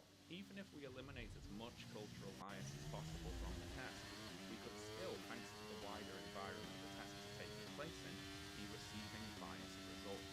For instance, if you carried out an IQ test in a racially segregated white supremacist state, that environment is obviously going to affect the average IQ scores of different designated racial groups. Now you might protest. This also seems like a very obvious point. I mean, surely nobody's going to carry out an IQ test in a racially segregated white supremacist state and then try to pass off those results as legitimate, right? Again, stay tuned, folks. Now, keeping in mind all the various possible problems with IQ testing that we've just discussed, let's take a look at a few of the IQ tests that Bernstein and Murray cite as evidence for claims in the bell curve. Surely they will be properly administered, right? After all, Bernstein and Murray themselves discuss many of the same issues that we just have. It would follow that given their familiarity with these potential problems, they would of course endeavour to avoid them. So let's see how they do on that front. We'll take a look at a particular section of the bell curve now, see what the claims are, and then have a bit of a dig into the sources backing up those claims. And this is from a section titled, How Do African Americans Compare with Blacks in Africa on Cognitive Tests? And I quote, this question often arises in the context of black-white comparisons in America, the thought being that the African-black population has not been subjected to the historical legacy of American black slavery and discrimination, and might therefore have higher scores. Richard Lynn was able to assemble 11 studies in his 1991 review of the literature. He estimated the median black African IQ to be 75, approximately 1.7 standard deviations below the US overall population average, about 10 points lower than the current figure for American black. In summary, African blacks are, on average, substantially below African Americans in intelligence test scores. Psychometrically, there is little reason to think that these results mean anything different about cognitive functioning than they mean in non-African populations. For our purposes, the main point is that the hypothesis about the special circumstances of American blacks suppressing their test scores is not substantiated by the African data. So this is Bernstein and Murray's answer to those who point to the legacy of slavery and discrimination in the United States as an explanation for the differences in IQ scores between its black and white populations. They point to black people in Africa and say, hey, well, they also got lower scores. Black African people haven't been subject to discrimination in America, after all, so doesn't this prove that discrimination in America can't be depressing black IQ scores? Well, not really. Bernstein and Murray's decision to limit their concern here to American black slavery and discrimination is a huge oversight, because there could also be discrimination in whichever parts of Africa they are talking about, if you follow. That could be, in a similar way, depressing the scores there too. If that were the case, attempting to use the African data as some sort of control test for the American data would be fairly ridiculous, to say the least. America does not have a monopoly on discrimination and depression, does it? And so we need to ask, which parts of Africa are they talking about? They say that Richard Lynn was able to assemble 11 studies in his 1991 review of the literature. Now, Bernstein and Murray claim in the acknowledgements at the start of the bell curve to have benefited especially from the advice of this Richard Lynn, who they elsewhere call a leading scholar of racial and ethnic differences, and they cite his work several times throughout the book. So let's take a look at Richard Lynn's 1991 review of the literature, entitled Race Differences in Intelligence, A Global Perspective, which was published in Mankind Quarterly. And remember the name of that journal, folks, as we'll be talking more about that later on. So the first thing you'll notice about this review is that it unfortunately designates people as either Caucasoids, Mongoloids, or Negroids, including, quote, hybrids of those groups, for instance, Caucasoid, Negroid, hybrids, and so on. I can only apologise for having to read out such rubbish. So let's look at the 11 studies included in this review and see which areas of Africa we are concerned with. Well, there's one from what was then known as the Belgian Congo, one from Ghana, 2 from Nigeria, 1 from Uganda, 1 from Zambia, and 5 from South Africa. And there is rather a lot to comment on here, but how about we start with sample sizes? Some of them are rather small, you may have noticed. 87 people for Nigeria, 50 people for Uganda, and so on. By far the most represented area here is South Africa. The number of people tested in South Africa was more than double the number of all the other subjects combined. And what's the significance of this? Well, this review was published in 1991. South African apartheid ended in 1994. Now, I don't want to get too deep into this right now, but for those who don't know, apartheid was an explicitly white supremacist system of enforced racial segregation. Non-white South Africans were openly discriminated against, forced from their homes, forbidden to live in certain areas and hold certain jobs, and most importantly for us here, had to attend segregated schools, which were massively underfunded compared to the schools that the white South Africans went to, many being without electricity or even running water. And just so we know the sort of education system we're dealing with here, I'll quickly quote some relevant passages from South Africa, a country study from the Library of Congress. The Bantu Education Act of 1953 widened the gaps in educational opportunities for different racial groups. Two of the architects of Bantu education, Dr. W.M. Iserlen and Dr. Hendrik F. Verwoerd, had studied in Germany and adopted many elements of National Socialist, Nazi, philosophy. The concept of racial purity in particular provided a rationalization for keeping black education inferior. Verwoerd, then Minister of Native Affairs, said that black Africans should be educated for their opportunities in life, and that there was no place for them above the level of certain forms of labour. The Bantu Education Act helped pave the way for labour strife in the 1980s and 1990s by institutionalising a plan to restrict black workers to low-paid jobs through deliberately inferior education. During the 1960s and 1970s, per capita spending on white pupils was about 10 times greater than educational spending on black pupils. By the early 1990s, the gap had been reduced by half, but in general, standards for teacher qualifications and facilities in black schools continued to be inferior to those in white schools. The discrepancies in education among racial groups were glaring. Teacher-pupil ratios in primary schools averaged 1 to 18 in white schools, 1 to 24 in Asian schools, 1 to 27 in coloured schools, and 1 to 39 in black schools. Moreover, whereas 96% of all teachers in white schools had teaching certificates, only 15% of teachers in black schools were certified. Secondary school pass rates for black pupils in the nationwide standardised high school graduation exams were less than one-half the pass rate for whites. You get the point, I think. So what Bernstein and Murray have done here in attempting to prove that a history of racial discrimination in America is not depressing black IQ scores is point to a study citing similar scores in a system of open racial discrimination. This is utterly ridiculous, obviously. take a look at some of these studies compiled by Richard Lynn, and we'll start with this one, WOBA 1969, which apparently reported an IQ score of 86 from Nigeria. And here it is, the meaning and stability of Raven's matrices test among Africans. And let's read a little of that. This paper aims to clarify our understanding of factors affecting African scores on ability tests, Raven's matrices in particular. Though the main burden is theoretical, some fresh data from Nigeria will be shown. During 1965, a testing program was carried out among factory workers in Nigeria. The results from 86 men will be reported here.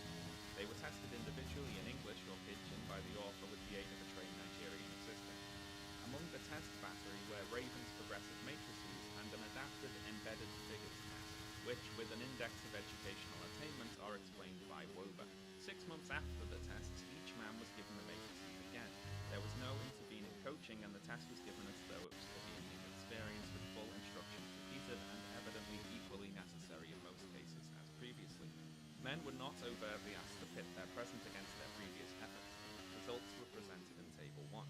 The relation between retested matrices and EFT is significantly greater than between the initial matrices testing and EFT, even though in the former comparisons the tests were done 6 months apart. Table 1 shows that the overall differences in retesting were significant and suggests that improvements were found particularly among the lower initial scorers. Taken with the improved EFT correlation in Table 2, a strong case could be made that the second testing gave a distinctly more valid measure of whatever abilities the matrices and EFT involved.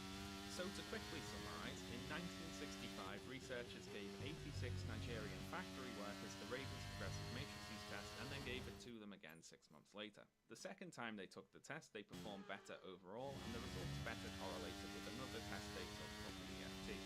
And Table 1 here shows both mean results, 15.9 the first time, increasing to 18.73 the second time. What is missing here, you may have noticed, is an IQ score. This study does not report an IQ score for anyone involved in the test, it reports their scores on the matrices test. So why then does Lynn's review cite WOBA 1969 as having reported an IQ score of 86? Well, looking at Table 1, 86 men took the test. Now, most likely here, this is a simple typographical error, and Lynn, or whoever typed up his data, accidentally wrote the number of test subjects in the IQ field. Regardless, though, Lynn's review is not accurately reporting the IQ score from WOBA 1969, because there wasn't one. Lynn cites WOBA 1969 again in his later book, IQ and the Wealth of Nations, where he says, in 1965, norms for the standard progressive matrices were collected by WOBA 1969 for a sample of 86 adult men. Their mean score was 15.9, and then he later claims that this equates to an IQ of 64. Now, there are several lies by omission here. Firstly, WOBA 1969 did not report a mean score of 15.9. It reported a mean score of 15.9 and a mean score of 18.73. It showed how scores go up with retesting, and additionally it claims that a strong case can be made that the second testing gave a distinctly more valid measure of whatever abilities the matrices involved. Lynn intentionally chooses to only report the lower score here. Another lie by omission here is that Lynn declines to mention that the sample of 86 adult men were not randomly drawn from the general Nigerian population. They were not an accurate representation of the society where they lived, and nor were they intended to be. They were all factory workers. Reporting the test results of only 86 men who were all employed in the same job as representative of a country which at the time had a population of 50 million people is rubbish. Just rubbish. Next up, let's talk about this result, an IQ of 75 for people in Zambia, cited from Pond 1974 and Crawford Nutt 1976. So the 1976 paper from Crawford Nutt is titled Are Black Scores on Raven's Standard Progressive Matrices an Artifact of Test Presentation? And opens by saying that previous research has shown that when the method of test presentation ensures that testees understand adequately the requirements of the test situation, when the method also makes certain that the testees know how items of the test are to be responded to, and when the method reduces the anxiety of the subjects about being tested, then the results obtained from the administration of the test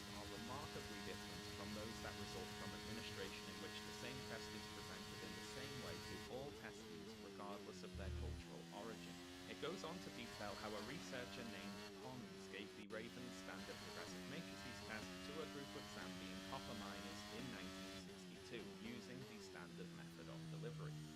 Then later, Pons administered the test again to another group, only this time using a different method of test presentation. As Table 1 shows, the second group showed a rather dramatic difference in score. Now, the thinking behind all this might be that a group of Zambian copper miners aren't necessarily going to be all that familiar with taking academic tests, not to generalize, and if you want more accurate results, it might be worth taking the time to actually explain to them what it is that they're being expected to do. Now, Crawford Nutt claims that the different method of presentation did not alter anything about the test itself and is based upon suggestions found in the 1960 Guide to the Standard Progressive Matrices written by John C. Raven, aka the guy what invented the Raven's progressive matrices test.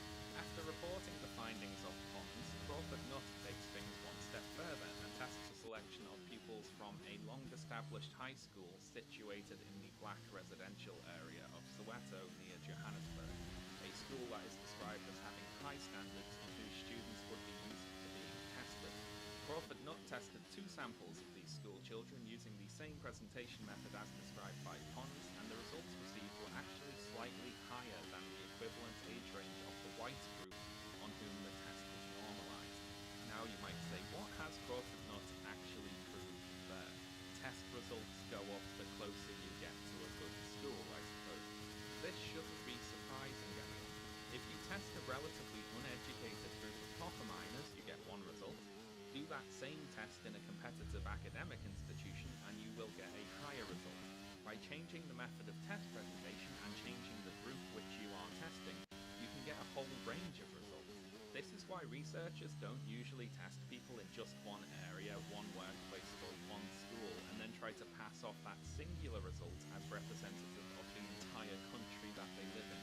That would be a remarkably ignorant thing to do. Speaking of, back to Richard Lynn and his claimed IQ of 75 for Zambia, which cites both Pons and Crawford Nutt as the source of the data there. So how did that happen? Well, what Lynn does is, he cites the much lower results from the research carried out by Pons, which are presented in Crawford Nutt's paper, and then completely ignores Crawford Nutt's experiments in the school, which reported results above the white norm. The entire point of Crawford Nutt's paper goes totally unmentioned by Lynn, who simply extracts the data that he wants and discards the rest. He had data showing a black African test score that was above the white norm, and he simply decided to ignore it. Also, like the previous paper we discussed, this study did not report IQ scores for the testees. Those are simply concocted by Lynn out of the Raven's progressive matrices data using a sophisticated statistical technique called guessing. So to understand what Lynn has done here, we need to talk a little about IQ test construction and standardization. And let's start with the bell curve. Not the book this time, but the statistical distribution. Now, IQ tests, as we know, return this bell curve or normal distribution. This means that the majority of the scores are clustered around the middle and taper off towards the ends of the curve in a symmetrical way. But why, you might ask, do they actually return this distribution? Well, it's because that's how they're designed. Psychometricians design IQ tests so that their results match the bell curve. If the test they design is too easy, then the bell curve will lean to the right, as too many people will get high scores. If the test is too hard, it will lean to the left, as too many people get low scores. And if the test doesn't differentiate between people to the right degree, then too many people could be at either end of the curve. So the test designers tinker with the difficulty of the test until the results match the bell curve. So why do psychometricians do this? Well, it's because that's how they assume intelligence is distributed throughout the human population. Emphasis on assume here, because we do not actually know how intelligence is distributed throughout the human population. Unless you specifically design for it, tests do not necessarily return a bell curve distribution. For example here, the Armed Forces qualifying test used in the bell curve did not return a bell curve distribution. It was, after all, designed to test readiness to join the armed forces, not IQ. As a result, it does not differentiate between people to a large enough degree, so Bernstein and Murray, to make the results conform to a bell curve, recalculate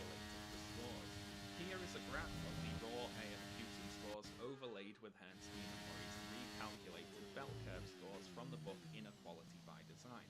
And as we can see, too many people scored too highly on the test, and there isn't enough differentiation between people on the upper end of the scale in particular.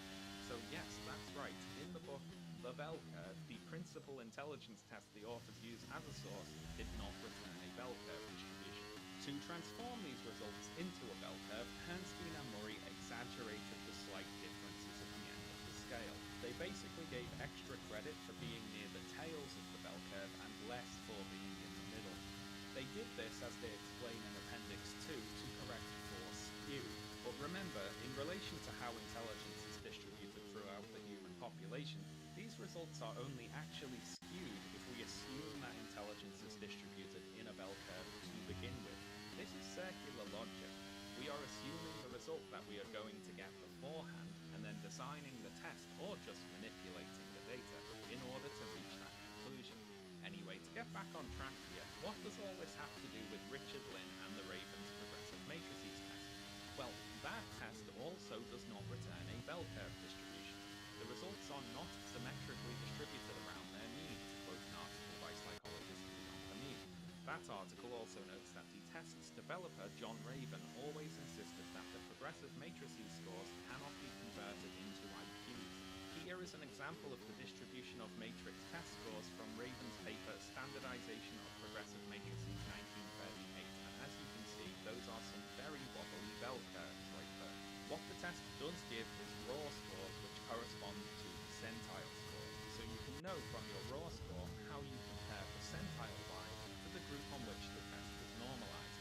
But these percentiles will not be distributed evenly around their mean in a bell curve.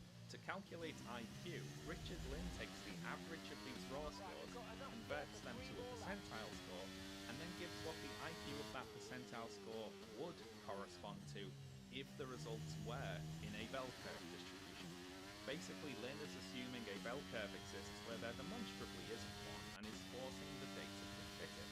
Another issue here is that in the decades since the Second World War, scores on the Ravens matrices test, similar to IQ test scores, had been changing. Accordingly, the test had been standardized several times. So when we're comparing the African results with Western norms, we need to identify what norm group we're using, because comparisons with different groups from different times could give different results. Particularly sharp-eyed viewers would have noticed that Lynn does exactly this in the quote from his 2002 book IQ and the Wealth of Nations, which I showed you earlier, where he discusses Nigerian IQs, quote, in terms of the British 1979 standardization. Identifying this standardization is important, as using a different one could lead to a different Nigerian IQ being calculated. In his 1991 review of the literature cited in the bell curve, however, Lynn does not identify what standardization is using for the various tests he is comparing. What this means is that there is a gap in Lynn's calculations that can only be filled by faith in his academic honesty, which Hernstein and Murray clearly have, but I must confess that I do not. Anyway, if you think what Lynn did to those last two studies was bad, strap in, because this next one is a real bastard. South Africa, IQ of 69, attributed to Owen 1989, which Lynn calls the single best study of the Negroid intelligence. So this is test and item bias, the suitability of the junior aptitude tests as a common test battery for white, Indian and black pupils in Standard 7. Owen is not one for catchy names, apparently. The abstract for this study starts out, this study was undertaken to shed light on problems concerning the construction and use of a common test battery for various South African populations. You see, this study is testing a test, the Junior Aptitude Test, or JAT, which was standardized for white pupils in South Africa, and determining whether it's also a good test to give to non-white groups. The study selected various schools in South Africa for white, Indian and black students, although it should be mentioned it was not able to use the majority of the selected black schools, quote, owing to the unrest situation, and thus they had to test black schools in the KwaZulu region, one of the areas designated for black inhabitants of South Africa under apartheid. I mention the unrest situation here as a reminder that yes, these tests are being carried out under apartheid, and protests and demonstrations against the segregated school system were ongoing. So anyway, the study examined pupils' performances on the various subtasks comprising the JAT. And what were the findings? Well, the thing I think we should mention first here is that the tasks were given to the black students in KwaZulu in English only, and several test sections of the JAT relied very heavily upon language ability. Now, Owen expected language ability not to matter in the tasks because the black students in the KwaZulu region had ostensibly been learning English in their schools. Owen apparently either doesn't know or disregards that these schools often didn't have necessary teaching equipment, only a small amount of their teachers were certified, and that pupil-teacher ratios were more than double that of the white schools. And to quote the study, language was not expected to play a significant role in test performance in this investigation. However, the results showed that this assumption was completely wrong. In fact, language played such an important role, and the knowledge of English of the majority of black testees was so poor that certain tests, for example the JAT-4 synonym and the JAT-8 memory paragraph, proved to be virtually unusable. And let me just quote that again. Certain tests proved to be virtually unusable. Owen also writes elsewhere, the results of the current investigation clearly show that language played a prominent role in all the tests containing language items, which is a wonderful multiple stab wounds shown to shorten life expectancy bit of academic obviousness there. Language ability was not the only way in which the junior aptitude test was biased, however. In a section entitled Item Bias in the Tests of the JAT, Owen notes several ways in which the tests were culturally and economically biased.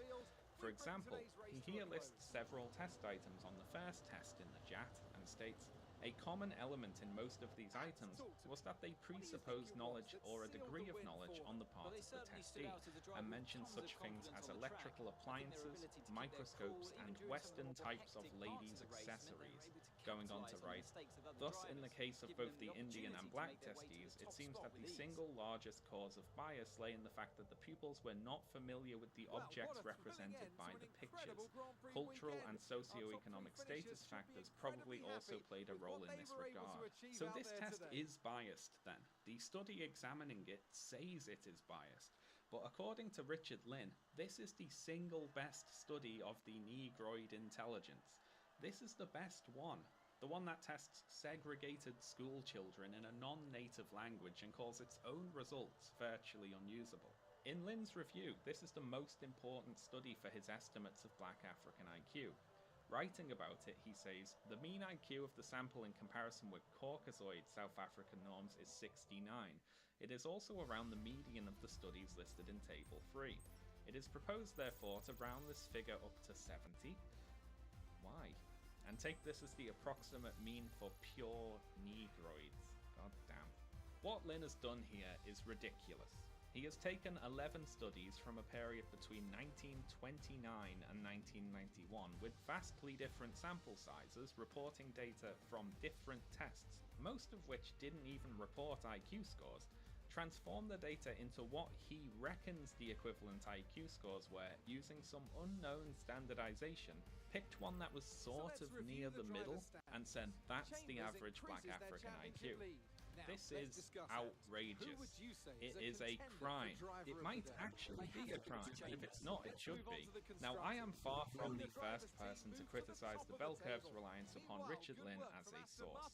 Various academics were already well aware of Lynn and his dodgy data, so when Herrnstein and Murray cited him, they were immediately attacked with accusations of bias and racism.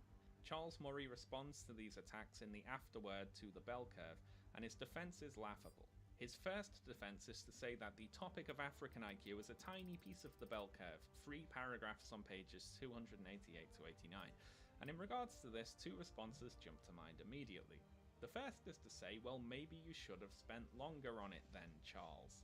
We were wrong very quickly isn't a defense against being wrong, is it? Maybe if you put a little more effort in, you would have seen that Lynn's paper was a load of rubbish. Secondly, this part of the bell curve is far more important than Murray makes out. He uses Lynn's paper to dismiss the argument that black-white differences in IQ are caused by environmental factors such as a history of oppression, which is the single most common counter-argument to one of the principal claims in the entire book. At no point does Murray actually address any specific criticisms of Lynn's work or any of its various errors. He mainly just seems outraged that anyone dares to have criticised him at all, to be honest. And it's exactly this sort of academic laziness that fed much of the angry response to the bell curve. Murray refuses to admit that citing Lim was a mistake and simply throws out some newer studies that supposedly show he was right anyway. So there. This speaks to a couple of things. Firstly, it is a fatal underestimation of exactly how badly this damages the faith that a reader of the bell curve can have in its authors. After all, this is not the only time they cite Richard Lynn. He has more than 20 citations in their bibliography, and they thank him specifically in the acknowledgements. If this is the sort of data that Charles Murray is willing to accept as legitimate, how can we trust anything he says anywhere in the book? How can we trust the new studies he brings up to defend Richard Lynn? Personally, I think it would be a mistake to even look at these new studies. Murray's response to having his previous sources called into question is to simply throw out new sources. His response to having these called into question would no doubt be to throw out more. The responsibility for checking whether his sources are trustworthy or accurate has been moved from Murray to his critics. They're the ones doing the reading and the fact-checking, whereas he never gets held to account. So long as we all understand that, however, I suppose we can take a brief peek. So, Murray says, let me turn to two studies post-dating Richard Lynn's review that we cite on page 289. One was a South African study led by Kenneth Owen, published in the refereed British journal Personality and Individual Differences. So this was the suitability of Raven's standard progressive matrices for various groups in South Africa, a paper that was published in 1992. So we are still in apartheid South Africa. And this study tested black students from the KwaZulu region, the same as one of the studies from Richard Lynn's review. It even has the same author. So this is not a great showing with the first study here. Murray introduces the other study by saying, the second example of a recent careful study was conducted by a black scholar, Fred Zindi, and published in The Psychologist. It matched 204 black Zimbabwean pupils and 202 white English students from London inner city schools for age, 12 to 14 years old, sex and educational level, both samples being characterised as working class, and then goes on to say that the white students from London got higher test results than the black students from Zimbabwe. However, Murray takes a cue from Richard Lynn and leaves out all the context. The main thing here being that Zimbabwe was a British colony known as Rhodesia until it gained independence in 1980 following a 15-year civil war. Rhodesia was a discriminatory, racially segregated state. 12 to 14-year-olds in 1994 would have been born around the time of Zimbabwe's independence to parents who were raised and educated in a segregated British colony, which makes the comparison to the children of Londoners all the more ridiculous here. The children of the colonised country are being measured against the children of the colonising country. Fred Zindi, the professor who authored the study, more recently spoke about his earlier work in the following way. For many years, African countries have depended upon the use of Western-designed psychometric instruments such as Raven's progressive matrices and some others. Such tests, standardized in Western cultures using Western cultural values, have been found to be useful to a certain extent. In many cases, interpretation of results from Western-designed tests have however been distorted to suit Western stereotypes about other nations. Zindi 1994. A very important point which Lynn and Murray would do well to take on board. Murray reveals a misunderstanding of the criticisms raised against the bell curve when he goes on to say that the problem is not, as often alleged, that such studies are written by racists. In the two instances just cited, a charge belied by Owen's scholarly reputation and by Zindi's race, but that the African story is still so incomplete. What Murray gets wrong here, beyond the implication that a scholarly reputation could not also be accompanied by racism, is that the allegation is not that these studies are written by racists, it's that the studies are being deliberately misinterpreted and misrepresented by racists. Racists like Richard Lynn, who strip from the studies all context and analysis and use them to push a racist worldview. Murray fails to see that the problem is not that it is impossible to find other studies that have similar results to the ones cited in the bell curve. It's that he's willing to treat data collected in a segregated white supremacist state as a legitimate source to inform us about inherent racial differences. That is the issue here. On a more general note, what Murray writes in the afterword and how he writes it shows us exactly how little respect he has for what should be treated as a sensitive topic. The subject of his writing is potential differences in native ability between racial groups, and discussing that requires a level of tact and consideration that is totally absent here. You cannot half-arse the science with this stuff. Murray's refusal to respond directly to criticism of his sources here exposes him as a fraud. We're going to move on now and consider how the bell curve measures intelligence against socioeconomic status in determining one's life outcomes. But I'd like you to keep in mind, if possible, several of the things we've talked about so far. The difficulty in defining intelligence, the difficulties in testing for intelligence, the bell curve's missing genetic evidence for IQ, and of course the incredibly shoddy sources that Herrnstein and Murray are apparently willing to accept. When we see a graph measuring intelligence against environment, we should not be fooled into thinking that that intelligence was legitimately or accurately calculated. Anyway, to the claim. One's IQ is more important than one's social background in determining one's life outcomes. To address this claim, we first need to define the terms. We know by now how Herrnstein and Murray have been determining the IQ of the people they're examining by using their scores on the Armed Forces qualifying test. But in order to make comparisons to their IQ, how is the bell curve determining those people's socioeconomic status?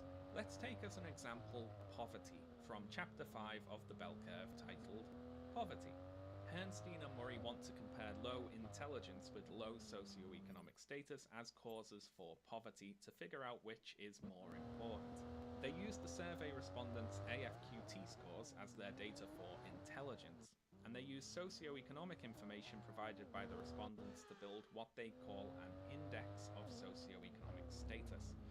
Both of these are then compared with the likelihood of the respondents being below the poverty line a decade later, and of course Herrnstein and Murray find that intelligence is the better predictor of poverty. So I guess we'd better examine exactly how Herrnstein and Murray constructed their index of socioeconomic status. But before we get to that, I'd like to propose a question for us to answer. What environmental factors would you deem important with regards to the likelihood of a young person being in poverty? And let's discuss a few possibilities here. First up, parental socioeconomic status, which is usually defined as their level of education, occupation, and income. I think we'd all agree that is fairly important. Families that have a larger income are less likely to be in poverty. Better educated parents are more likely to have better jobs and therefore less likely to have children in poverty. This is rather straightforward. Family composition is important. A family with a particular income and living space stretched to take care of 6 children, say, is going to have a harder time than a family with the same income and living space but only 1 child to take care of. So number of siblings is important, as is whether or not the individual was raised in a 2-parent family. 2 parents typically means more resources and therefore less chance of being in poverty. The area where someone lives is very important. One family with a particular income might have a very different living experience to another family with the same income that lives in a different area. And this could be for a variety of reasons. Average living expenses like rent, food, and other costs that vary from place to place. The average crime rate, the unemployment rate, that can be very important for determining one's chance of being in poverty. It seems fairly obvious to mention, but you're going to have an easier time finding an income in an area with many jobs than an area with few jobs. Another reason the area someone lives is important to us here is school quality, which should be particularly noteworthy given that we're measuring all of this against performance on an academic test. How long someone stays in school is also important, and how many years of education they completed both before and after taking the Armed Forces qualifying test. Familial wealth is important, and this is a separate issue to income. One person with a particular income whose rich parents bought them a house and a car and paid their way through college is going to have a different experience to a person on the same income but who has to pay off debts related to all of those things. Overall economic trends can be very important. You are more likely to be in poverty during a recession. The reason that the poverty rate increases during recessions is not because everyone collectively loses a few IQ points, is it? And the effects of recession are felt unequally across economic classes and different geographical areas. One's gender is important. women, for example, are more likely to be in poverty than men are. Now, whether you believe this is because women have lower genetic IQs than men do, or you're sensible and you believe it's because of environmental reasons, it is the case. I should note here that I'm excluding race because this chapter of the bell curve concerns itself with only the white respondents to the AFQT.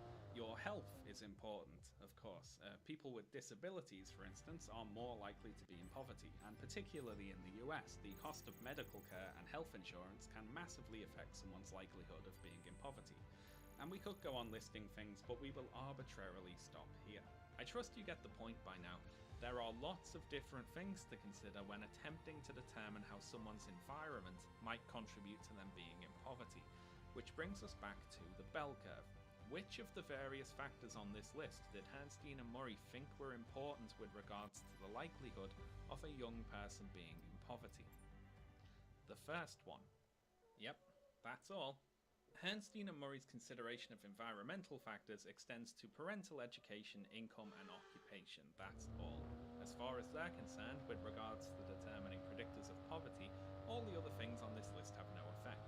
Your family's wealth has no effect. Family composition, the area where you live, the quality of the school you went to, the crime rate, all irrelevant. What they have done here is substitute environmental factors for parental socioeconomic status, which is a much narrower category of variables. They simply add together parental education, income and occupation, call that parental socioeconomic status and plot it against IQ. And this is the graph they come up with.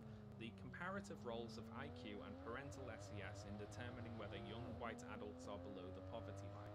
It shows that people with low IQs are more likely to be in poverty than people whose parents had a low SES, and also the reverse. High IQ people are less likely to be in poverty than people whose parents had a high SES.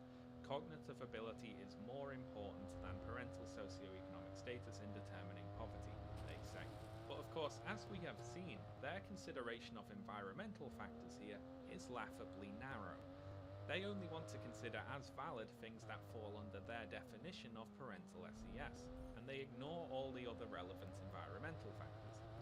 What would happen to this graph if we also considered the various other things that Herrnstein and Murray leave out of their analysis? Now, I don't know how to do regression analysis, unfortunately, but the book Inequality by Design was written by some people who do know how to do regression analysis, and they do exactly what we're looking for here.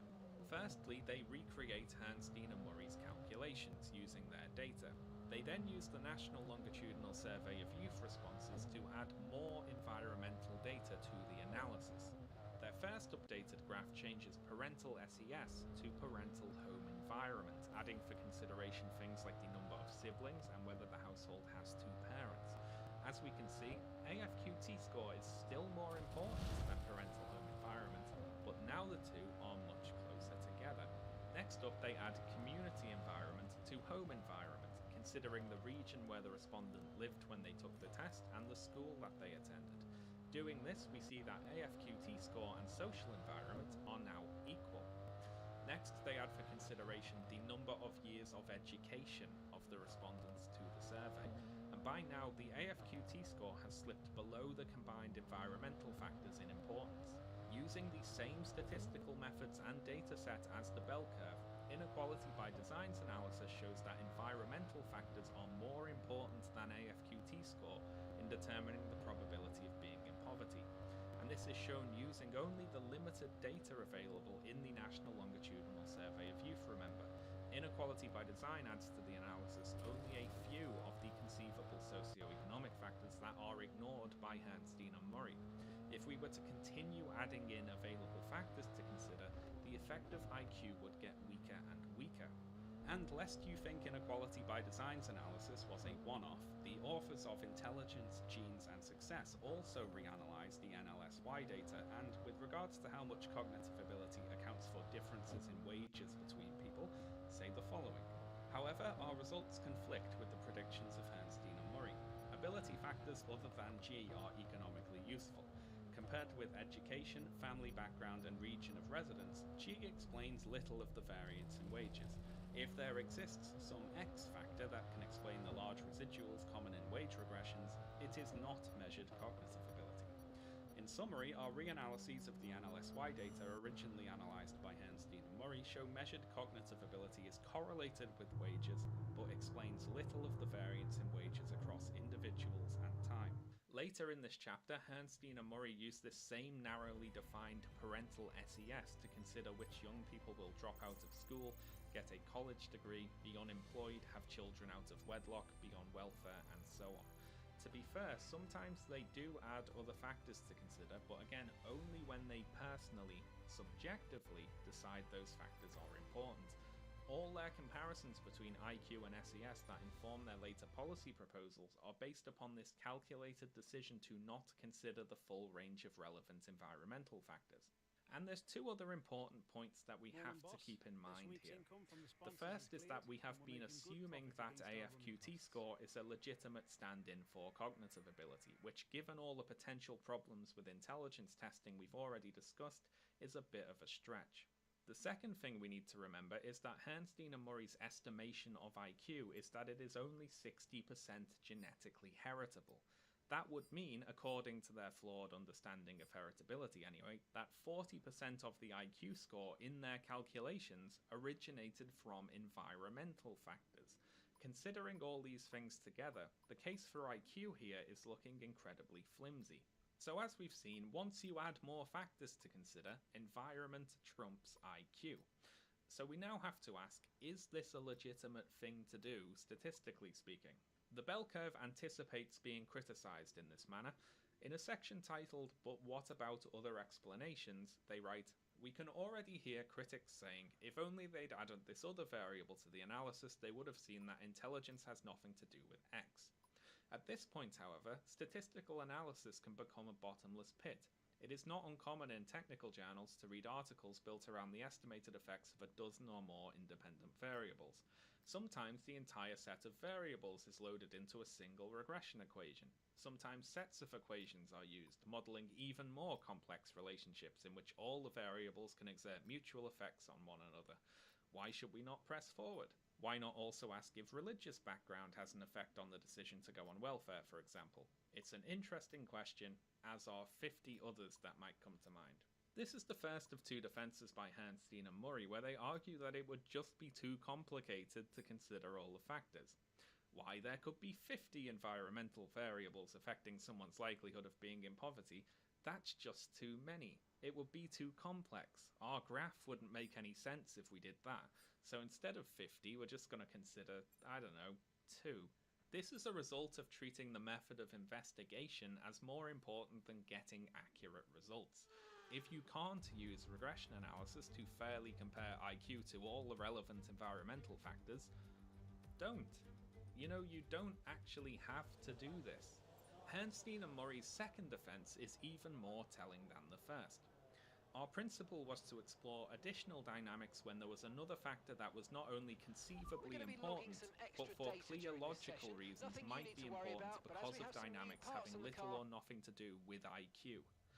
This last proviso is crucial, for one of the most common misuses of regression analysis is to introduce an additional variable that in reality is mostly another expression of variables that are already in the equation. So what Herrnstein and Murray are saying is that they dismissed variables if they deemed them to merely be mostly expressions of IQ, which is already in the equation. They only considered additional factors when they had little or nothing to do with IQ and were, quote, conceivably important. Which should lead us to ask the question, how are Herrnstein and Murray deciding which variables are conceivably important? And how are they deciding how much they have to do with IQ? And the answer, of course, is subjectively. They're only considering things that they reckon are important.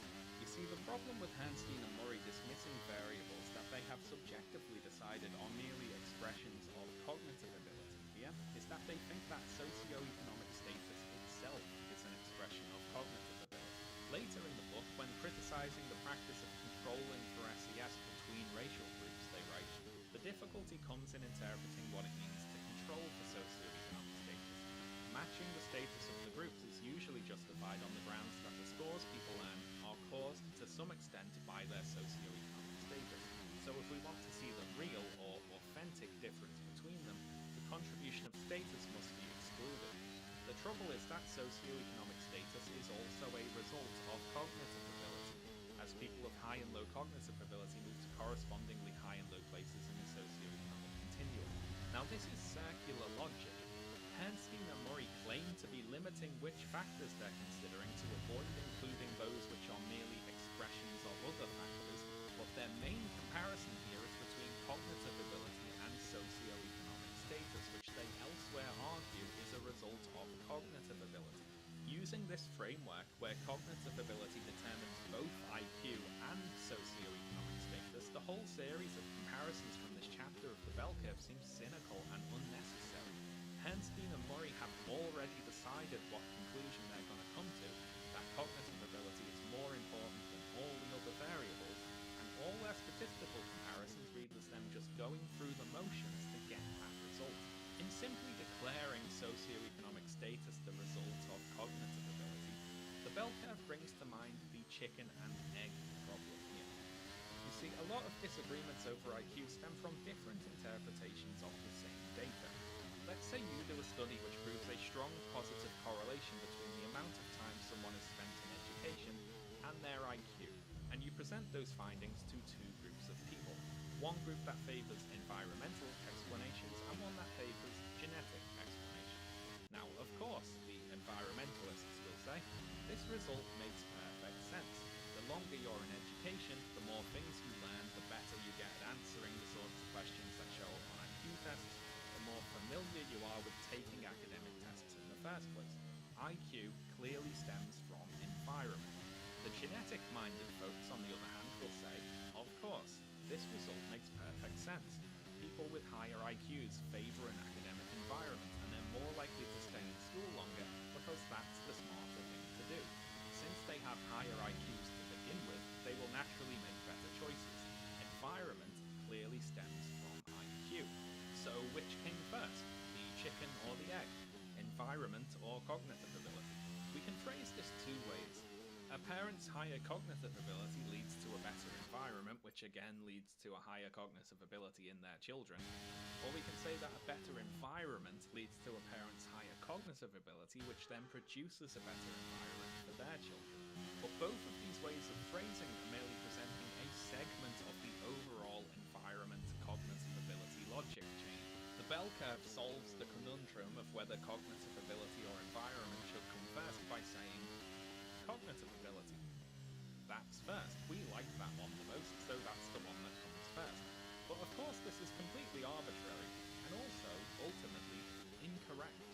To understand this, we need to talk about another of the main problems with the scientific argument of the bell curve, which is that Bernstein and Murray are conspicuously uninterested in the causes of the things that they're talking about. Much of the bell curve, for instance, is concerned with proving that there are substantial differences in cognitive ability between different designated racial groups. But what Bernstein and Murray never seriously concern themselves with is why this supposed divergence happened. Population groups don't evolve to be different for no reason, do they? If one group developed better cognitive skills than another group, there would have to be some mechanism there that was leading to higher cognitive ability in that group, or I suppose leading to lower cognitive ability in the other group. Now this could simply be direct evolutionary pressure, as in different levels of cognitive ability in different groups are being directly selected for.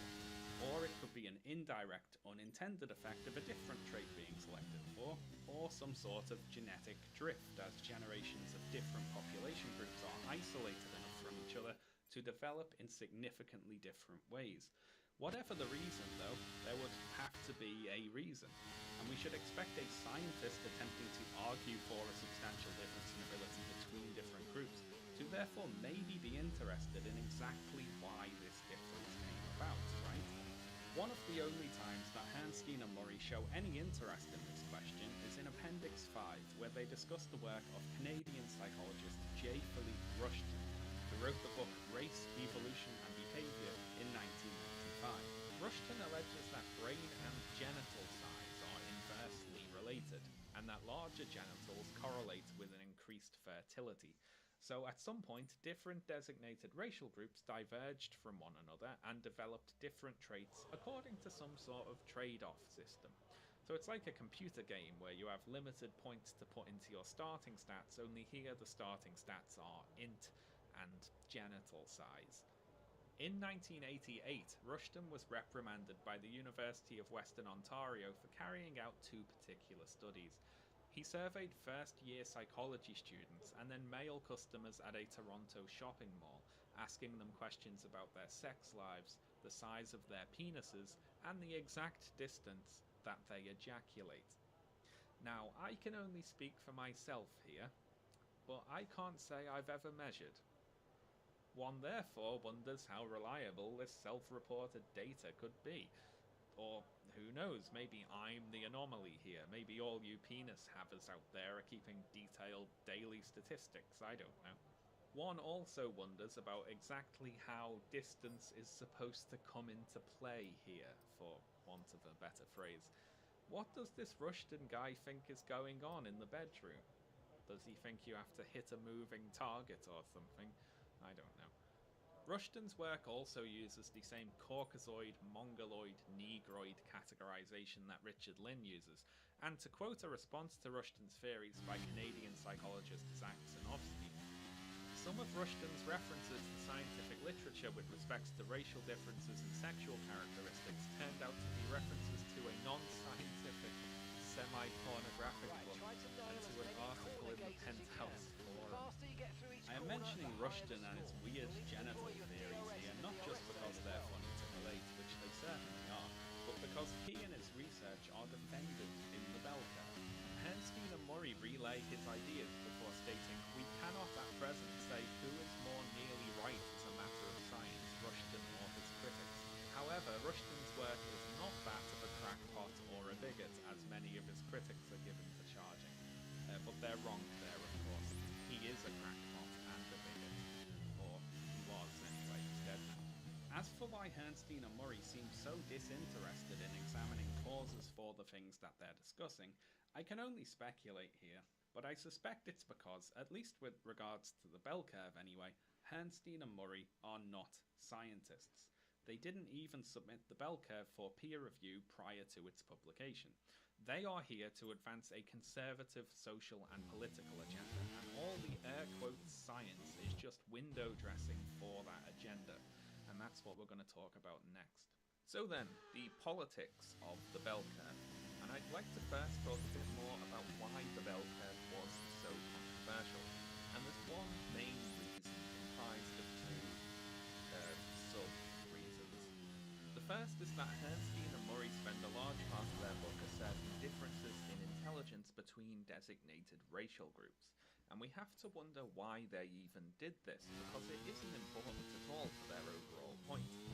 Their main argument is that IQ is the most important factor determining success or failure in life, and they seemingly don't need the racial element at all to make this point. Or do they? In a section titled How Ethnic Differences Fit into the Story, they write the following. In part 1, we described the formation of a cognitive elite. Given the cognitive differences among ethnic and racial groups, the cognitive elite cannot represent all groups equally, a statement with implications that we will develop in part 4.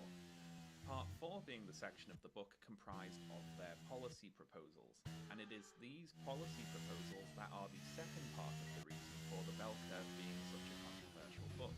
More than either of these things individually being controversial, it's how they interact that really produces the controversy. You see, for all Bernstein and Murray's posturing about how brave they're being, speaking out and breaking taboos and all that, it is not actually controversial in the scientific community to simply acknowledge group differences in IQ.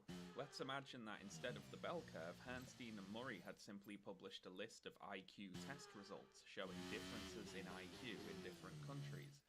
Nobody would have cared. Researchers from across the political spectrum work with intelligence test data all the time. Some environment-minded researchers because they acknowledge that the group differences exist, but they want to prove that environmental factors are the key to understanding them. Nor is it controversial to assert that differences in cognitive ability in general are partially due to genetics. There are a whole host of genetic conditions that can affect someone's cognitive ability. Right-wingers who characterize lefties as die-hard 100% environmental hasty to point out the ableism in denying the effects of those genetic conditions. So it's not simply that Bernstein and Murray are breaking the supposed taboo of discussing IQ differences that sparked the backlash. It's that they explicitly link those differences to a set of policy proposals. This is why the bell curve is controversial, because of its political ideas. So let's talk about those. First off, the enormous glaring problem with the vast majority of Bernstein and Murray's policy proposals is that they absolutely do not logically follow from any of their previous claims in the bell curve. And if it sounds like I'm exaggerating there, trust me, I am not. Take, for instance, their account of programs like Head Start that are designed to help disadvantaged kids. Bernstein and Murray acknowledge that these programs can have temporary positive effects, but they argue that these positive effects fade over time and become statistically insignificant by the time those children leave school.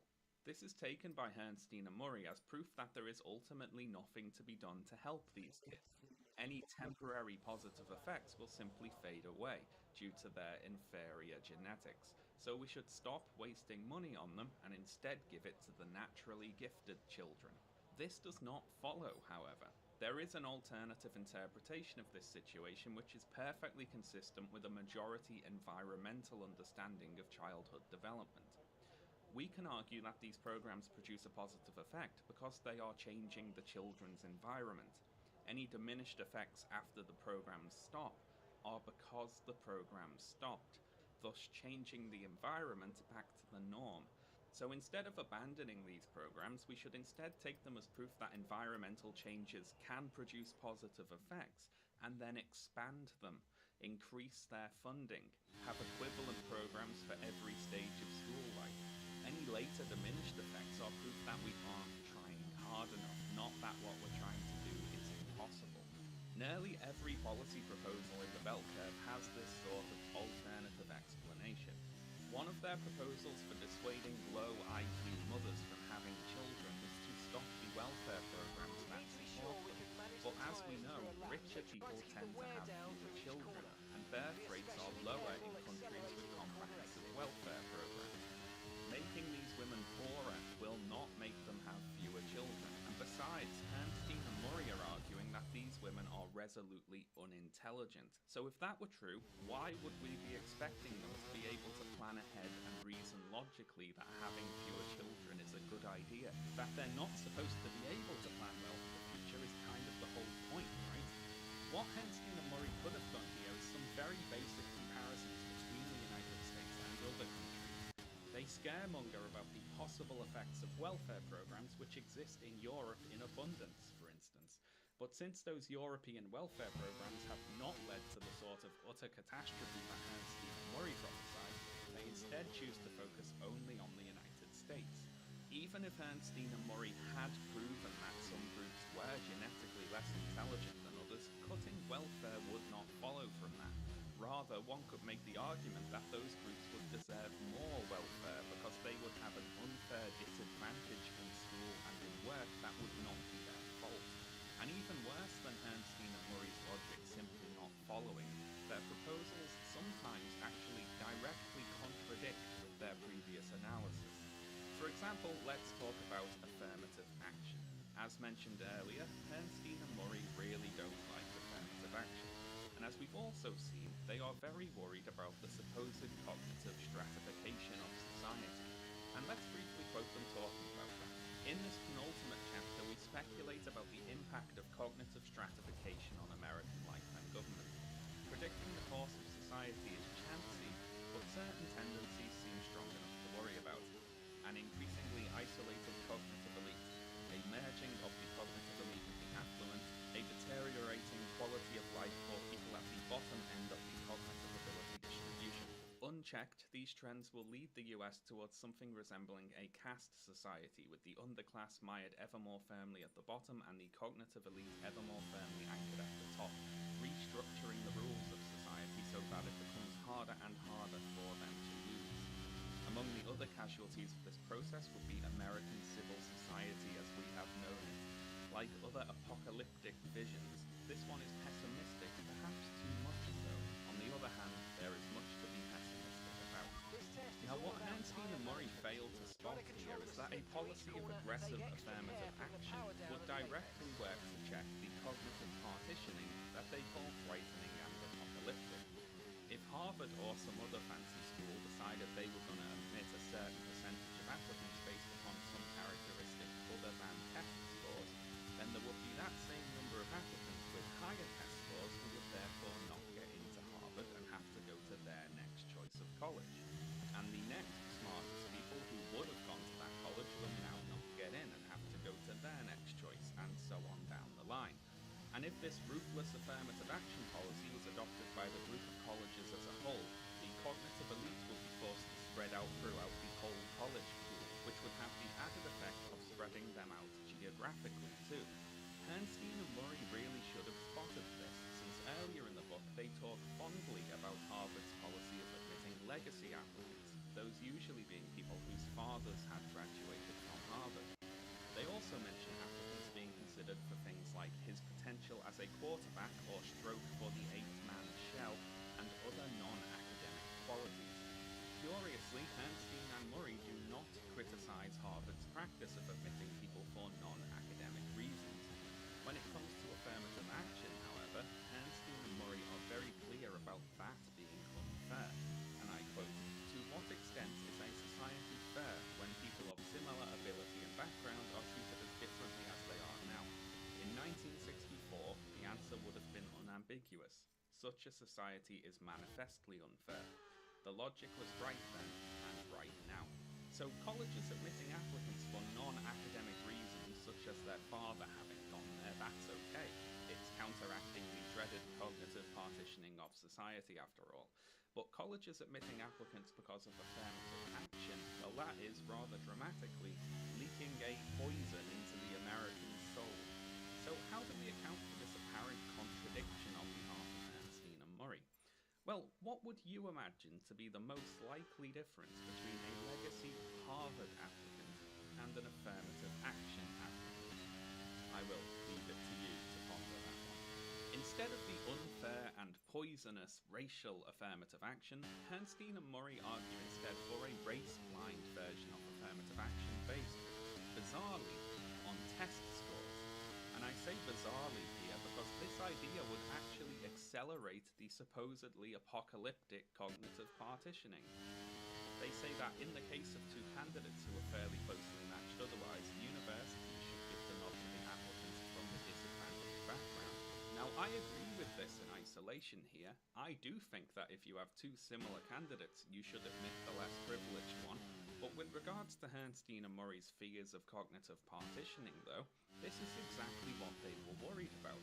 Colleges becoming better at collecting all of society's high IQ people together and funneling them into high IQ jobs in high IQ areas. They basically said, here's an apocalyptic problem, and now here's how to make it happen faster. And actually, regarding the concept of affirmative action, their logic is all wrong there. At the start of the chapter titled Affirmative Action in Higher Education, Bernstein and Murray recount an affirmative action controversy from 1991, where a law student at Georgetown University, quote, surreptitiously compiled the entrance statistics for a sample of applicants to Georgetown's law school and then published the results of his research in the law school student newspaper. He revealed that the mean on the law school aptitude test differed by a large margin for accepted black and white students.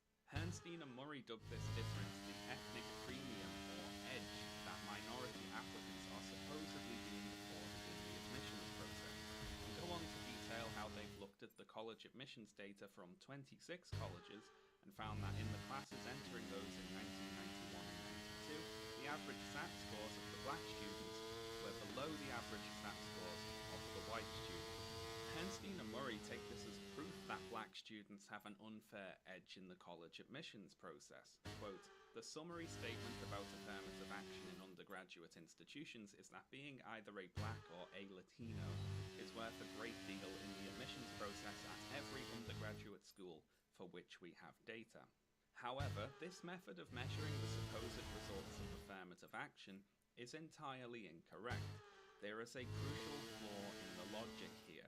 And it begins with Herrnstein and Murray's decision to begin their analysis by looking at the college entrance data instead of earlier by thinking about the wider pool of college applicants.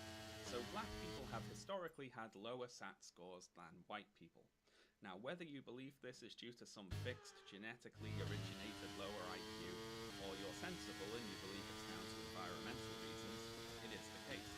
So in any random group of students applying to a college in the United States, we would expect the scores of the black students to be, on average, lower than the white students, if you follow.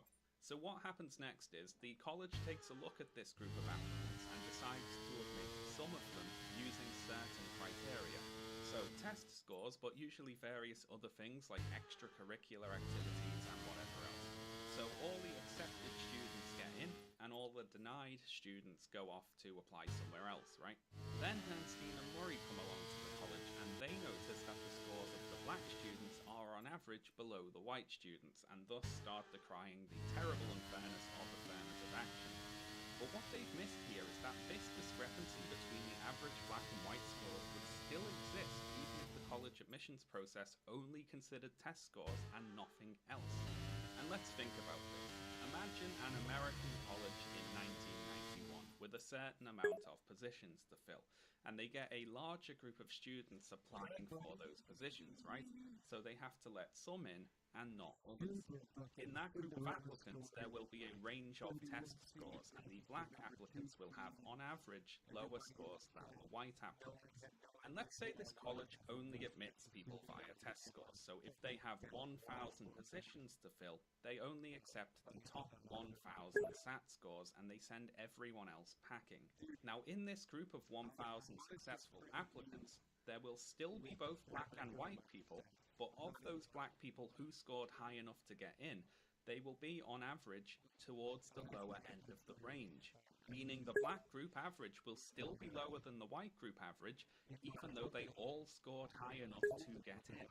Even in a world without affirmative action, and even with a totally racially blind admissions policy, and accepting Herrnstein and Murray's positions regarding racial IQ scores, a disparity between black and white SAT scores in college intake groups would still exist. The only way we could fairly expect the two averages to be the same is if the black and white students in that 1991 applicant pool also had, on average, the same scores. And since Herrnstein and Murray have just spent a huge section of their book arguing for black people's lower cognitive ability, I don't know why they'd be expecting that. Moving on from affirmative action, I'd like to ask a question. Can the politics of the bell curve be described as eugenics? And I mean, yes, right? They're arguing for policies with the agenda of changing birth rates for particular groups of people. They want lower IQ mothers to have fewer children. Herrnstein and Murray stop short of openly embracing eugenics, however. They pull a rhetorical trick by saying they're simply worried about dysgenics, dysgenics being the opposite of eugenics there. So we're not necessarily for it, but we are anti the opposite of it. You know, it's very clever. One telling quote here is when Herrnstein and Murray, talking about the Nazis, say the following: followed by the terrors of Nazism and its perversion of eugenics that effectively wiped the idea from public discourse in the West. Now, the phrase perversion of eugenics should set off some alarm bells there, implying apparently that there is a good sort of eugenics and the Nazis just did it wrong or took it too far or something. Or maybe there was just something uniquely evil about Nazi eugenics that wasn't present in the supposedly good eugenics. Is that true? Well, let's find out. The footage you're seeing here is from a movie called Crank. In English, The Hereditary Defective. This is a 1936 propaganda film produced by the Nazi Party's Racial Policy Office. It features video shots of German psychiatric hospitals of people with various types of disabilities, interspersed with text informing the audience, among other things, of the expense of caring for these people, going on to argue that the prevention of hereditarily sick offspring is a moral duty. Now, I'm not actually showing the images of the people in the video here, as they almost certainly did not consent to be in a film which was used to propagandize in favor of their sterilization, and I would feel uncomfortable including that footage in my video. Crank is available online, though, if you prefer to watch it unedited. The film ends with the quote, "The farmer who prevents the overgrowth of the weed promotes the valuable." The purpose of this film was obviously to increase public support for the involuntary sterilization of people with disabilities, a Nazi program that would escalate into outright mass murder just a few years later. Adolf Hitler was reportedly a fan of Crank and encouraged the production of a sequel titled Victims of the Past, The Sin Against Blood and Race, which was shown in cinemas throughout Nazi Germany in 1937. So why am I talking about Crank here? Is this simply a slippery slope argument, perhaps? Look where all this eugenics rubbish leads, to the Nazis and the Holocaust. Now, although I think that would be a fair point to make, actually, no. This particular movie has a much more direct link to what we're talking about today. Now, something that might come as a shock to you, and it certainly did to me in the process of researching this video, is the extent of the international eugenics movement prior to World War II. Nazi eugenicists were not operating in a bubble, and most importantly for us here is that they had a reciprocal relationship with American eugenicists. You see, Crank had another big fan, in addition to Hitler. So this guy is Harry H. Laughlin, an American eugenicist, director of the Eugenics Record Office, and founding member of the American Eugenics Society. He likes eugenics, if you didn't pick up on that. Now, in 1922, Harry Laughlin published a book titled Eugenical Sterilization in the United States, which included a chapter titled Model Eugenical Sterilization Law. This model law begins an act to prevent the procreation of persons socially inadequate from defective inheritance by authorizing and providing for the eugenical sterilization of certain potential parents carrying degenerate hereditary qualities. This law designates a socially inadequate person as someone who fails chronically in comparison with normal persons to maintain himself or herself as a useful member of the organized social life of the state. These socially inadequate people were not just the ill, but also, for example, the criminalistic, the inebriate, and the dependent, including orphans, ne'er-do-wells, the homeless, tramps, and paupers. 18 US states passed laws based upon Laughlin's model, and between them sterilized tens of thousands of people. And in 1933, somewhere else passed a law which was based upon Laughlin's model, the Law for the Prevention of Hereditarily Diseased Offspring, which actually was slightly more moderate than what the model law proposed, if you can believe it. This was, of course, Nazi Germany. Laughlin was later awarded an honorary degree by the University of Heidelberg for his work on behalf of the, quote, science of racial cleansing. Laughlin was also an open Nazi Party supporter, writing enthusiastically about Nazi Germany's eugenics laws in a publication titled Eugenic News. And why shouldn't he be excited about them? I mean, he wrote them. In addition to inspiring Nazi Party policy, Laughlin also helped to disseminate their propaganda. In 1936, he purchased an English translation of Crank and raised funds to have it shown in American high schools, which it was. That's right, just a couple of years before the Nazis started systematically murdering people with disabilities, this Nazi eugenics movie was actually shown in American schools, and this event was reported on favourably in the Nazi press. Laughlin raised the funds to distribute the film by writing to Wycliffe Draper, who was another American eugenicist and racist, and importantly for Laughlin, a millionaire. Together in 1937, Laughlin and Draper founded the Pioneer Fund, the purpose of which was to promote the genetic stock of people, quote, deemed to be descended predominantly from white persons who settled in the original 13 states prior to the adoption of the Constitution. Now, besides subjecting school children to Nazi propaganda, the Pioneer Fund set about supporting massive air quotes research into race betterment, giving enormous grants to any researcher willing to push a pro-eugenics agenda. And here, dear video watchers, is where we rejoin the bell curve. Richard Lynn, You remember the guy who thinks the single best study of the quote Negroid intelligence was carried out under apartheid. He's received over $600,000 from the Pioneer Fund, and currently, as in now, currently today, is the head of the Pioneer Fund because it is still going and he is still alive. Mankind Quarterly, the journal which published Lynn's work that is cited in the bell curve, is funded by the Pioneer Fund. Mankind Quarterly includes among its founders Henry Garrett, an American psychologist who testified in favor of segregated schools during Brown versus Board of Education, Corrado Gini, who was president of the Italian Genetics and Eugenics Society in fascist Italy, and Ottmar Freiherr von Verschuer, who was director of the Kaiser Wilhelm Institute of Anthropology, Human Heredity and Eugenics in Nazi Germany, was a member of the Nazi Party, and, believe it or not, the mentor of Joseph Mengele. Joseph Mengele, of course, being the physician at the Auschwitz concentration camp infamous for performing human experimentation on the prisoners. During World War II, Mengele provided Verschuer with human remains from Auschwitz to use in his research into eugenics. That is who founded Mankind Quarterly. Editor of the New Republic, Charles Lane, writing about the bell curve in 1994, noted that 5 articles from the journal, that's Mankind Quarterly, are actually cited in the bell curve's bibliography. But the influence on the book from scholars linked to Mankind Quarterly is more significant. No fewer than 17 researchers cited in the bibliography of the bell curve have contributed to Mankind Quarterly. 10 are present or former editors, or members of its editorial advisory board. J. Philippe Rushton, the guy wandering around asking people how far they can ejaculate, he was president of the Pioneer Fund from 2002 to 2012, received hundreds of thousands of dollars from it, and he used Pioneer funds to mail 40,000 copies of his book Race, Evolution and Behavior to various social scientists. Another Pioneer Fund recipient was American anthropologist Donald Swann.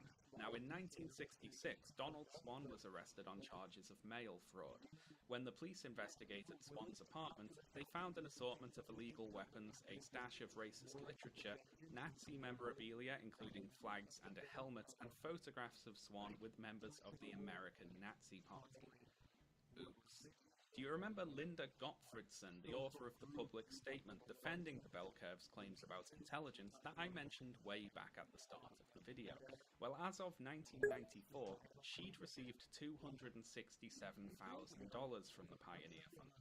And speaking of that public statement, actually, the Southern Poverty Law Center notes that more than 20 of the 52 signatories were themselves Pioneer Fund recipients.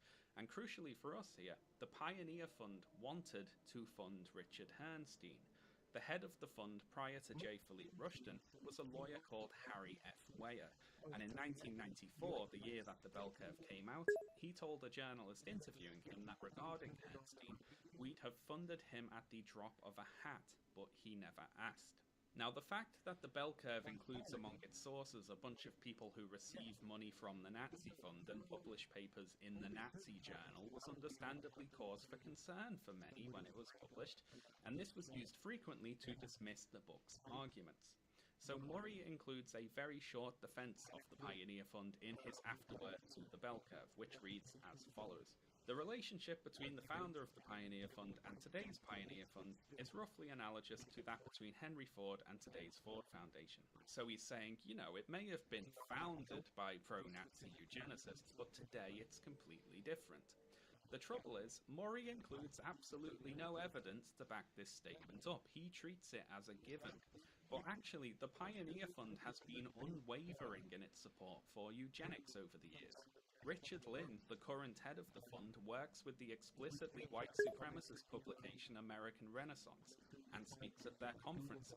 The white supremacist editor of American Renaissance, Jared Taylor, who viewers of my other videos will remember, is funded by the Pioneer Fund. So I don't buy Charles Murray just saying it has changed. He doesn't give evidence for why he thinks that, and there is ample evidence against it. Anyway, it's about time to wrap this video up with a few final thoughts, I think. But let's first briefly summarize our main counter-arguments to the bell curve. Firstly, the bell curve does not prove that genetics are the primary reason for differences in intelligence. The authors are not geneticists, they're a psychologist and a social scientist. Their estimates of the importance of genes are based on suppositions and guesses. After failing to make the case that IQ is genetic in origin, they compare that IQ not to one's social background, as the back cover of the book promises, but a much more narrowly defined index of parental socioeconomic status, which includes only a few of the relevant variables. The main source of their data is more a test of academic achievement than intelligence, and since it did not return a normal bell curve distribution, Bernstein and Murray manipulated the data to exaggerate what were previously much smaller differences. After a completely unnecessary section making the case for racial IQ differences, they include a set of policy proposals, most of which do not follow logically from their previous analysis, and some of which contradict it. And of course, Bernstein and Murray's willingness to quote highly questionable data from even more questionable sources should be very worrisome, even if you happen to agree with them otherwise. Having now read a lot of criticism of the bell curve, I think I've identified a particular difficulty that people have in arguing against it. And it's a tendency to argue with not the opinions that Bernstein and Murray claim to hold, but the opinions that they would have to hold in order to support the policy proposals which they do. For example, it makes no sense to claim that IQ explains only a tiny amount of the variance between people, and that you cannot know what someone will do from their IQ, as Bernstein and Murray do, and then move on to claim that IQ is one of the best ways of determining an employee's individual productivity, and employers should pick applicants with the highest IQs. A passing critic of the bell curve who hears this latter claim might then respond, but that makes no sense. IQ explains only a tiny amount of the variance between people. You can't know what someone will do from their IQ. To which defenders of the bell curve respond, aha, you didn't read the book, because they say that in there. Now this gotcha tactic, as satisfying as it might be, does not actually explain the contradiction, however. This is the main rhetorical trick of the bell curve. They pretend to concede to mainstream scientific opinion, but then propose a set of conservative and eugenicist political policies as if they hadn't. Anyone who genuinely believed all the moderate hedging quotes that Bernstein and Murray put in the bell curve would not be able to propose the policies that they do. So the critics of the bell curve see these policies and start arguing against the opinions that they assume Bernstein and Murray would therefore have to hold. Thus, the repeated defense of the bell curve is that the authors can't be racist or biased or bigoted as their critics claim, because in their book, they say that they're not. The critics must therefore have not read the book. This is not the airtight defense they think it is. We care about their political proposals, not how moderate they pretended to be in order to camouflage their approach to those political proposals. One could, if one wanted, go through my video and find corresponding quotes in the bell curve for pretty much all of my counter-arguments. See, they also worry about the dangers of social engineering. They also paraphrase Lewontin's thought experiment with the plants. They also talk about the various problems with IQ testing. They also call the existence of G arguable. They say all this in the book, so therefore they've addressed it, and your counter-arguments are nullified, right? The problem is, putting all that in the book didn't stop them from advocating for the political policies that they do, and it should have. If, with regards to how much genes influence intelligence, you spend a whole book saying things like, the state of knowledge does not permit a precise estimate, but then you go on to propose a set of policies that only make sense if intelligence is definitely primarily genetic in origin, you are contradicting yourself. You don't actually care that the state of knowledge does not permit a precise estimate. That apparently isn't going to stop you from acting as if it does. I'm guilty myself of several times arguing against the point that Bernstein and Murray should have made instead of the one that they did make. Only a minute ago I said the bell curve does not prove that genetics are the primary reason for differences in intelligence, to which the defense is, of course, that they never set out to do such a thing. But they should have. If you don't prove that, then the rest of the argument doesn't work. Now, they couldn't have proved that if they wanted to, of course, because the data is inconclusive. Herrnstein and Murray acknowledged the data is inconclusive, but then just keep on trucking, assuming firstly that later genetics research will prove them correct, which it hasn't. The data is still inconclusive 25 years later.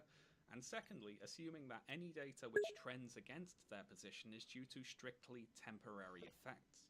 Rising IQ scores are thus explained away as being due to an increase in test-taking ability, or elsewhere as due to the data being distorted by the baby boom. Rising standards of living can raise a country's average IQ, but only to a point, it is assumed. Black and white IQ scores are converging, but they may be expected to stop, and the gap could even begin to widen again. So predicting the future on this issue is little more than guesswork at this point. All the trends that contradict what the authors of the bell curve would quite clearly like to be true are assumed to be time limited. You get the sense that Herrnstein and Murray are implying that once we get to the end of history, once things stop happening to make the data look like we're wrong, then you'll see, you'll all see, in just a few more years, you'll see that we were right all along. Of course, to a reader in 2019, all this, as with much of the rest of the book, comes off as rather quaint. A relic of the 90s, maybe. Like Pogs.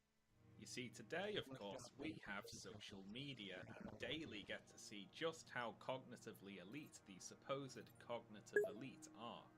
Herrnstein and Murray's theory of intellectual inequality is, of course, just economic inequality with the license plates changed. And I can think of no better illustration of this than the college admissions bribery scandal from earlier this year.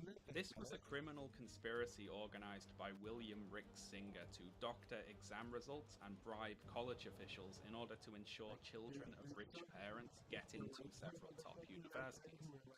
Singer testified that he'd helped more than 750 families get children into college this way, and he furthermore claimed that some of the tactics he used to inflate test scores were widespread outside of his particular scheme. The problem, of course, is not that the rich are getting smarter, it's that the rich are getting richer and can increasingly rig the system to their own benefit. The fact that the rich definitely aren't cognitively elite is increasingly becoming a problem thanks to our imbalanced economies.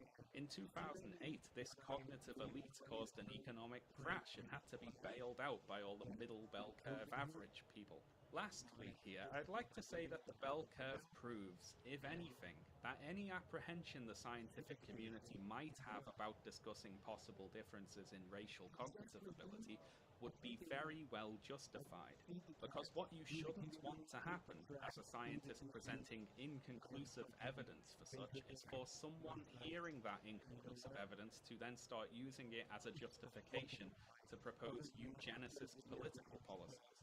The bell curve is all this in one package: inconclusive evidence and eugenicist politics. The bell curve has stuck around not because it breaks new ground or presents new ideas, but because it is a useful pseudo-scientific justification for conservatives looking to cut welfare programs and racists looking to feel justified in their racism. It is a scabrous piece of racial pornography. Thanks for watching, folks. This one took a bit of time to put together, I'm sure you've noticed. 26,000 words. Thank you, as always, to my patrons for supporting me so that I can keep making ridiculous videos like this one. If you'd like to join this list of lovely people, I will put a link in the video description below that you can check out if you like. And I'd like to give an extra thank you to my patrons this time for fact-checking a previous draft of this video for me and making some very useful suggestions. This video would not be half as good as it is without all of your excellent feedback, so I am very grateful for that. I'd also like to thank the people who were able to source a few difficult-to-find studies for me. Some folks were even kind enough to physically go and photograph or scan things that were not available online, so thank you so much for helping me out there. Thank you also to the editors who helped me out with this video. Your contributions and suggestions were fantastic. Now, with any project of this length, you inevitably end up with a lot of unused material at the end, and there is so much that I left out here, usually for time reasons, because it would just take too long to explain, or because it was too complicated and beyond my ability to present the information in a way that made sense. If you'd like to look into the various subjects mentioned today in more depth than I do in the video, I would recommend checking out the sources and reading list below. Righty-ho, that's all from me today, folks. I'll see you next time. $337,000. Tell us the story briefly. In 1970, in Analog magazine, Harlan Ellison and Ben Bova published the short story Brillo. Ellison's one of the most famous writers in history, but Bova's no slouch. He soon became editor of Analog, where he was beloved and won the Hugo Award for Best Professional Editor 6 times. This isn't one of his. He accepted this one on behalf of George R.R. Martin, whose career he started. George couldn't make it. He was running a chess tournament at the time. Writers used to have fun. Now we just complain about Twitter. On Twitter, Brillo was about the world's first robot police officer. His name's Brillo because Brillo pads are metal fuzz. That's pretty good. This is one of the earliest stories in fiction about a robot cop, a commonplace trope today, and soon in real life. It wasn't the first example. The most famous earlier one would be Isaac Asimov's Caves of Steel. Remember this, it will. Hello everyone.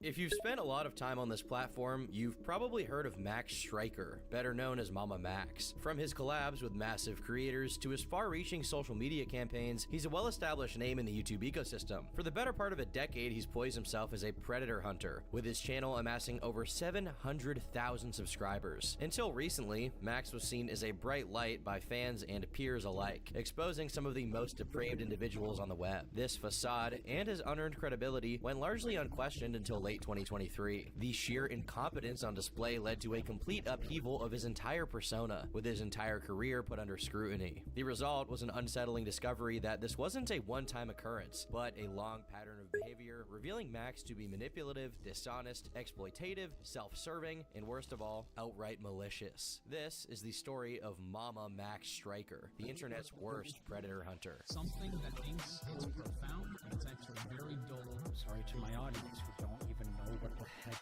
is going on. See you, probably never again.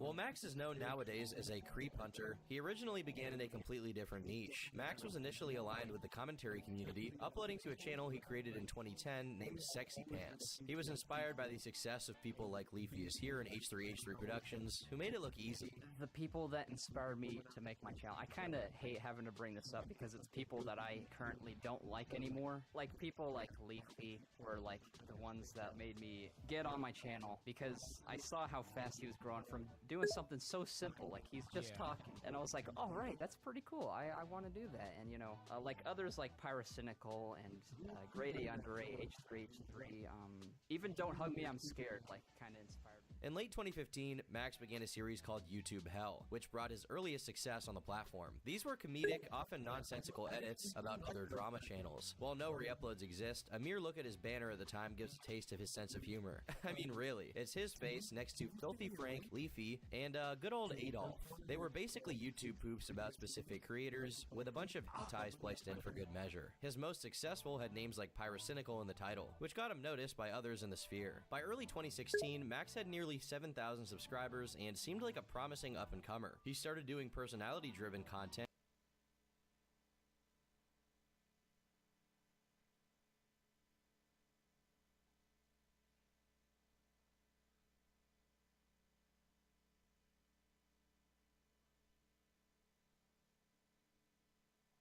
Hello everyone, welcome to the introductory video for a series where I explain the inner workings of social media and how React content harms everyone except the reactors. Reactors to mean the people who watch videos and pause occasionally. I spent the last month making 7 or so videos that were released one a day after this one, and I would have made them when they were more relevant, but I was in the middle of a major project that I promised to complete. I mean, better late than never, as they say. This video exists to give you a taste of what is in store, and to explain the truly strange series of events that led to these videos existing in the first place. I also want to argue why I personally believe that drama is a terrible mechanism for growth. So what the hell was with all that React drama 2 months ago? 3 years ago on May 26, 2019, I released the first video of a comedy series called Can You Complete GTA 5 Without Wasting Anyone? It was my second successful YouTube series, which led to more episodes being created over time. I completed recording the footage necessary to cover the entire game in April 2020, but alas, even now,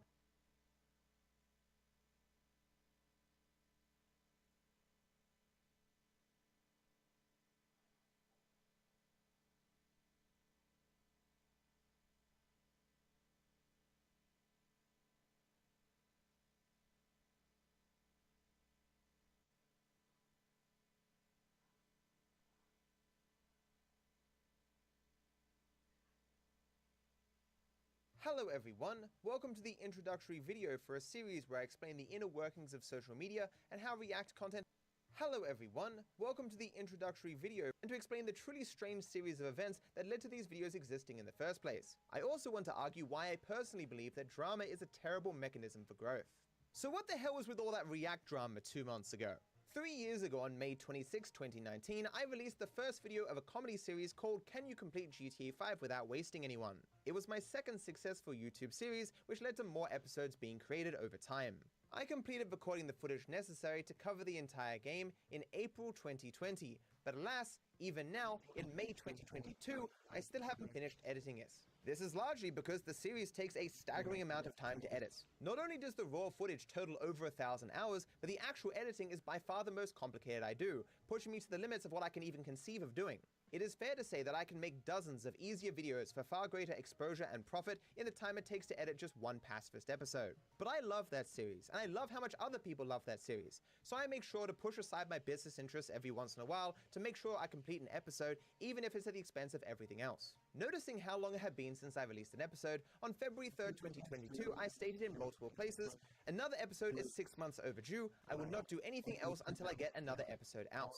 This of course I fully planned to stick to, but alas, I found myself distracted. So around this time, large streamers such as XQC, Pokemon, and Hassan were rebroadcasting anime and TV series on Twitch.tv. Each of these episodes would have cost the copyright holders hundreds of thousands, if not millions of dollars to produce, and their rebroadcasting therefore increased the risk of legal challenges against Twitch, as they hold a very precarious position in regards to their liability for copyrighted content on their platform. As these creators felt untouchable due to their wealth and popularity, each felt comfortable using this content to drive traffic to their channels, and thus away from others who were not as willing to break the law, the platform rules, and to threaten the livelihoods of others. These people gave no thought to the possibility, regardless of how slight, that their actions could jeopardize the careers of thousands of people who rely on Twitch to survive. I saw this as an escalation of the exploitative business practices that I called out Asmongold for back in 2020. Criticism which slightly predated the last time large Twitch streamers were criticized by a wide selection of YouTubers due to many Twitch streamers being little more than YouTube rebroadcasting machines. Immediately after this, I became aware of another scandal. Hassan Piker was criticized by the creator JXE for his practice of taking other people's videos and restreaming them without doing anything substantive to transform the content. Jay holds a position on React content that is much softer than my own, as I find the belief that you can transform anything by pressing a pause button to be quite absurd. But regardless, the general shit show between Jay and Hassan added more fuel to my desire to speak formally on the topic, in part because I consider Hassan's business model of content aggregation to conflict with his political stances and to be quite exploitative, as all React content is. This will be expanded upon in future videos, but for the time being, this is a fine summation. These scandals made me very angry, as I considered them both to involve abuses of power and to be representative of a worsening unjust system where those who already have success have more success made easier for them to achieve at every turn to the detriment of everyone else.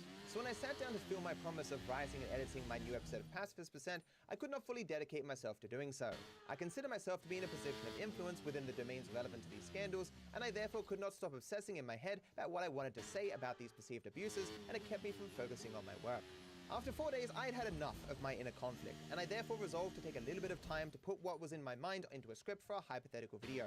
My goal was to point out the negative market impact that people who watch and re-upload other people's videos cause that seemingly few are aware of. I was not criticizing people who make something truly their own by using portions of another person's work, just those who upload unaltered copies of other people's work, with the addition of a handful of times when they press the pause button.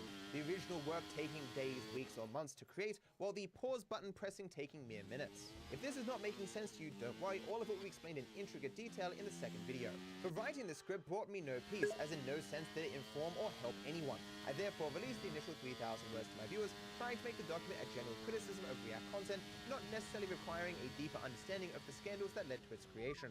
I immediately realized once I released it that my chosen style of writing was a format that was meant to be read in a YouTube video, and it contained too great a reliance on a person already having a foundational knowledge of the industries and practices I was critiquing. While I've been creating online content for 10 years, obviously a general audience has not, and even many creators don't seem to reflect on the exact nature of the industry they find themselves in. So after release, I scrambled to add additional information and make changes. The result was a new document that was double in size with a somewhat conflicting style and tone.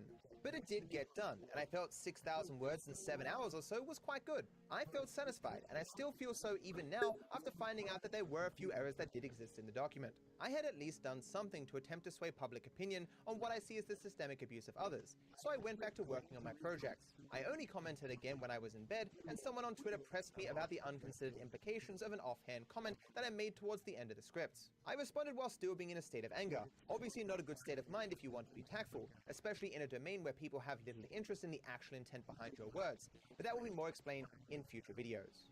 The aftermath. Everyone responding to my scripts. Or rather, most people didn't even read the script and just reacted to Charlie responding to my scripts. I did not expect everything that followed, partly because I had no expectations for the future. I considered the matter closed, dealt with, at least for the time being, as I wanted to get back to my actual work. Even in hindsight, I still don't think I could have seen the result coming, especially given that the initial responses to the document were quite positive or were simply requests to be more specific about what React content I was criticizing. The last time I made videos about the topic of React content, focusing on Asmongold's one true wish to re-upload the entirety of YouTube to his Twitch and YouTube channels, Asmon made sure to address this criticism privately with me. This of course in direct contrast to effectively any other criticism he's ever received. He clearly wanted as little attention paid to my criticism as possible, and this experience led me to expect that other reactors would have the same degree of self-awareness, rather than risk raising additional ire about a form of content that has been called abusive for as long as this platform has existed. Absent Charlie's unexpected response, my script would have sat online until such a time where I felt motivated to do something more with it. While I had the goal of putting React content out of my mind so I could focus on my work, obviously the exact opposite of my goal ended up happening. I now had more distractions to obsess over. After I resolved things with Charlie, to what extent they could be resolved, I went back to completing my projects. But even then, as all times, half my mind was spent working on scripts for videos that I could create the moment I was once more free to do so. I wrote dozens of pages of notes offhandedly while working on my other projects so that I would not forget all the things I wanted to say to those who commented on the fallout between me and Charlie. It did not help that so many of the things that were said were so obviously false, and many of the things so stupid that it begged belief. At least the very positive response to my latest episode suggested that these distractions did not impact the quality of the product, merely the speed at which it came out. Why don't you just stop getting involved in drama? I want to make one thing clear. I do not consider drama to be a good tool for growing a YouTube channel, and I am deeply skeptical of the motivations for people who say otherwise. I consider it a waste of time, especially due to the opportunity cost, as there's always something more important that I could be doing for my business, and it is better to make friends than enemies. The impact of drama on anything is uncertain for a host of reasons, and its effect is usually very short-lived. Bad Bunny skyrocketed into infamy as the greedy Twitch streamer who believes everyone should give her $5. $5 a month! Her clip is still occasionally referenced, but she is effectively a dead streamer despite the massive attention. Recently, a scandal occurred where a PC company scammed a streamer out of their deservedly won giveaway PC. Dozens of videos from the highest profile tech channels covered the story, millions of views. While clearly being in the right, this streamer gained 30,000 followers, and went from being a streamer who averaged 20 viewers to a streamer who averaged 60 viewers. With Charlie and my back and forth, I lost 600 subscribers, then gained 1,000 subscribers. To put this into perspective, my video on Michael not being in witness protection that I threw together in 6 hours gained me 25,000 subscribers. You can gain with drama, you can lose with drama, hell you can do both at the same time, but rarely does it compete with just making good content. Rolling the dice and hoping to gain growth from drama, especially as an already successful content creator, is just a waste of time. And worse, it ignores the less material realities of this industry. Much of the longevity of a creator on YouTube is determined by how readily they can keep a positive and healthy mental state. If you can't, you burn out and quit. Drama always zaps your energy as you are bombarded with criticism and scrutiny from new people who have no idea who you are. You can see 100 supportive comments, but it's hard to ignore that stranger who tells you to end yourself. Even when entirely false, like 99% of everything that has ever been said on the Livestream Fail subreddit, negativity becomes burdensome. Additionally, the people who learn of you through drama are not necessarily the same sort of people who would watch your content and thus disappear quickly. Awareness marketing in general is bad. Untargeted awareness marketing is complete trash. Charlie making a video about me that had nothing to do with the normal content that I produce, and my response being the same, is obviously not going to be a better way to bring forth new viewers to watch my normal videos compared to just spending time making a really good video and allowing the algorithm to find me more viewers who would actually want to watch me. Bare minimum, I just consider drama to be an inefficient tool for growth, used only by those who have built a brand around drama or those who have nothing else to offer. Seeking out drama for growth is either done by the stupid or those who are creatively bankrupt, as they have no other alternatives. This is not to criticize people who find themselves in drama due to forces outside of their control and who just try to make the best of it. You have little other choice. I suspect that the idea that drama is such an amazing way to grow is generally spread by those who want to use this claim to dismiss any criticism they receive.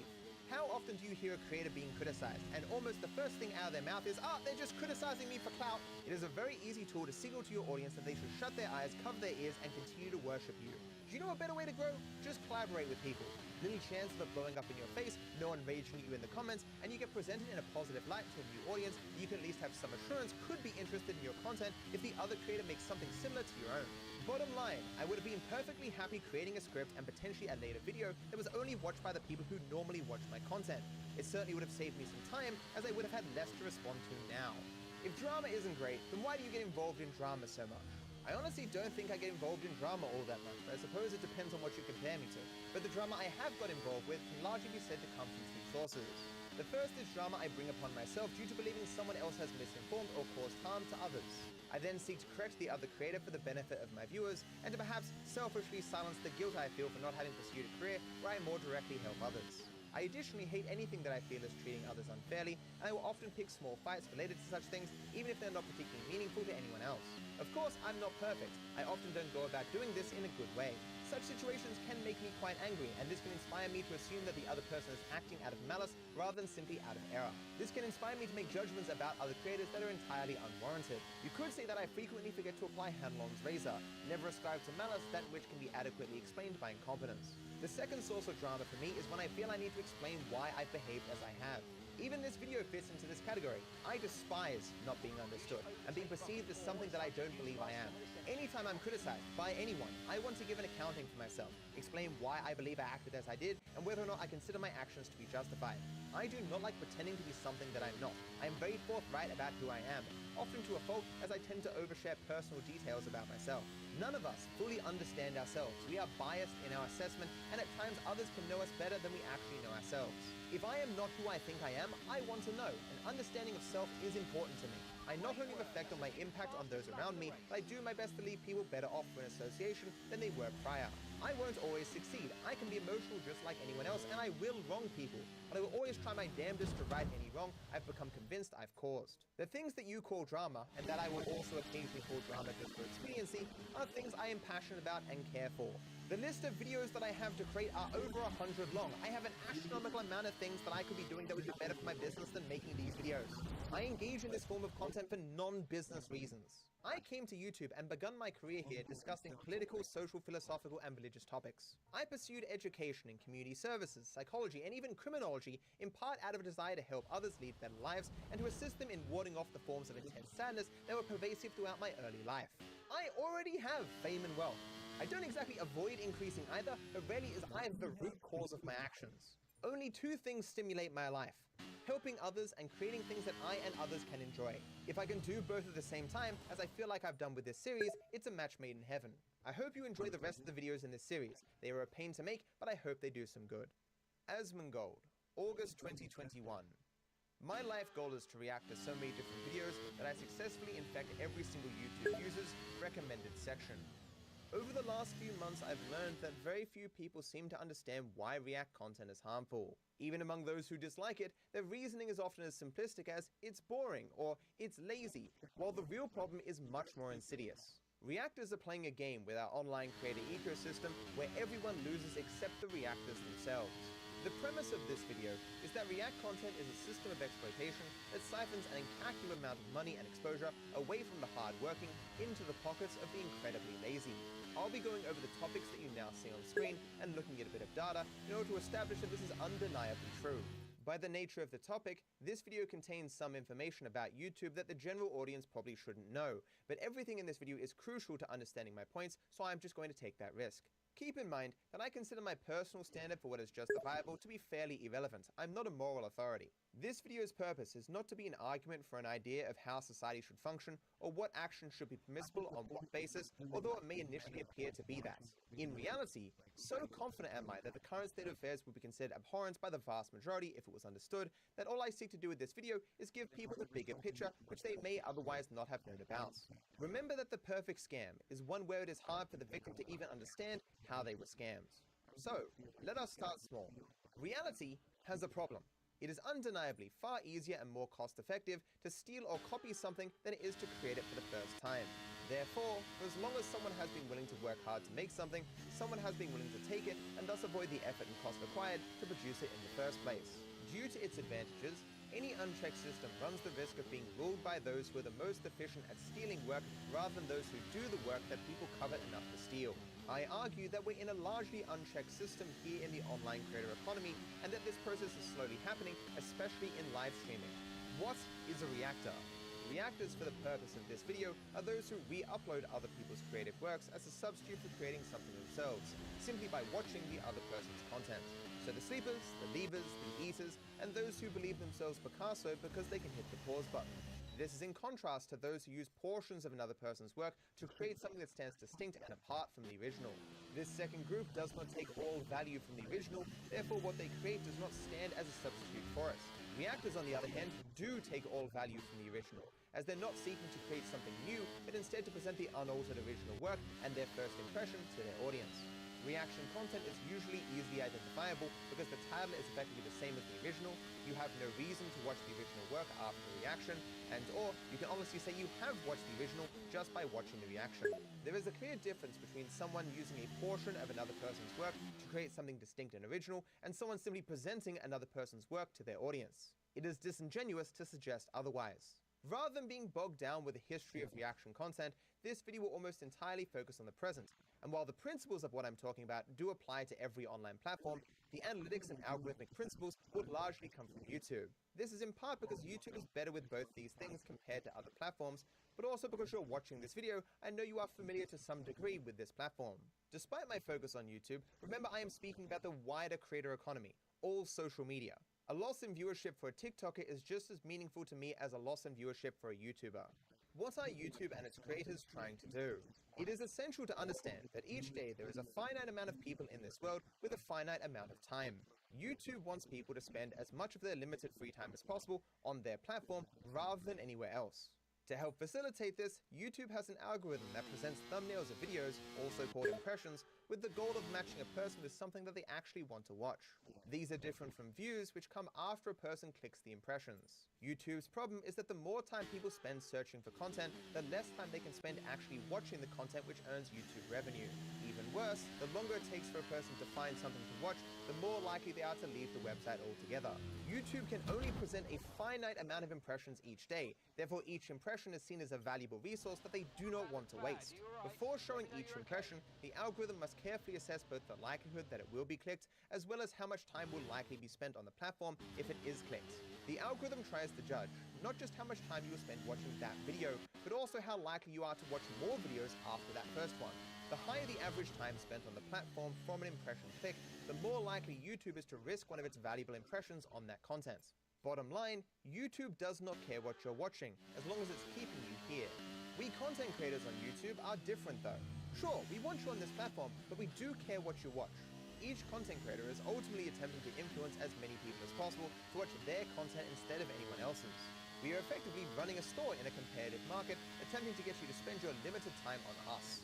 We want you to click our videos, ignoring everyone else's that are presented to you. Whenever someone on this platform gains some of your finite time, that gain is a loss for whatever you would have spent your time on if they had not succeeded in taking you from that course. You also lose in a sense because doing one thing prevents you from doing something else. This is the implied opportunity cost in every decision that you make. Given that you are already on YouTube, the most likely other path for you would have been looking for and then watching a different video. If the video you clicked didn't exist, you might have clicked the video that the algorithm would have shown it instead, or another video on the same page, or you may have failed to find anything for 5 minutes and instead decided to leave and go watch TikTok videos, giving the benefit of your time to those creators. These days, users get the vast majority of their content from recommendations or end up viewing other content because of recommendations. For example, going to a channel page after you were recommended a creator, or finding a playlist of the content that was just recommended to you, or subscribing because of a recommendation. Basically, if you aren't in people's recommendations, it doesn't matter if they know your name, they're probably not watching your content. People rarely go to YouTube to find specific videos that they already knew about, watch them, and then immediately leave. In most instances, people go to YouTube to search for content to fill the time that they have to spend. For us creators, the more of your time we get, the faster we grow, and the more money we are given. If we don't get enough of your limited time, we die, at least figuratively speaking, because bare minimum we can no longer do this as a career. There are 30 to 50 million creators on YouTube depending upon how wide your criteria, and over 2 billion people access YouTube at least once a month. If these people only watched one creator each, creators would get between 40 and 67 views per video, which is far from what is necessary for a career. From a business perspective, we upload videos to take a greater portion of the market for ourselves away from others, and to capture a greater portion of the limited time each of you spends on YouTube every day. There is obviously not enough to go around for everyone. Why do many of the large creators do reaction content? Being a YouTuber means you largely get out what you put in, so you can always work more to get more. Anything that you do that isn't working is therefore a loss of both revenue and exposure, as you could otherwise have created content that would have generated you growth. So when you start as a YouTuber and attempt to make it your job, you try and put in as much time as you are mentally and physically able. If you achieve some success, this brings money which you can then effectively use to give yourself more free time to potentially spend on YouTube. You can get better hardware to make editing faster and easier. You can buy better software, you can buy better stock footage, you can pay someone to mow your lawn, wash your clothes. Whatever the inconvenience, you can reduce it. You essentially can increase your potential efficiency by removing unnecessary burdens on your time. This creates a feedback loop. As the more efficient you are, the more money you get, which enables you to become more efficient, which means you get more money, and so on. But eventually, you hit a wall. You are only one person with a finite amount that you can physically and mentally deal with in your job. So you either stop here and just rely on expanding and refining your own skill set to increase your efficiency and growth, or you give up some degree of creative control and find someone to help you. Thinking up ideas, researching, writing scripts, set design, set building, filming, editing, rendering, creating thumbnails, drawing, whatever it is. Your goal is to find a person whose time you can buy with your money. The more people who help you, the more efficient you can become, meaning you make more money, which means you can get more people, which makes you more efficient, and so on. Obviously, in the real world, it isn't that simple, especially in creative endeavors like YouTube. While your channel becomes more efficient in its output, you become less personally involved the more you delegate to others.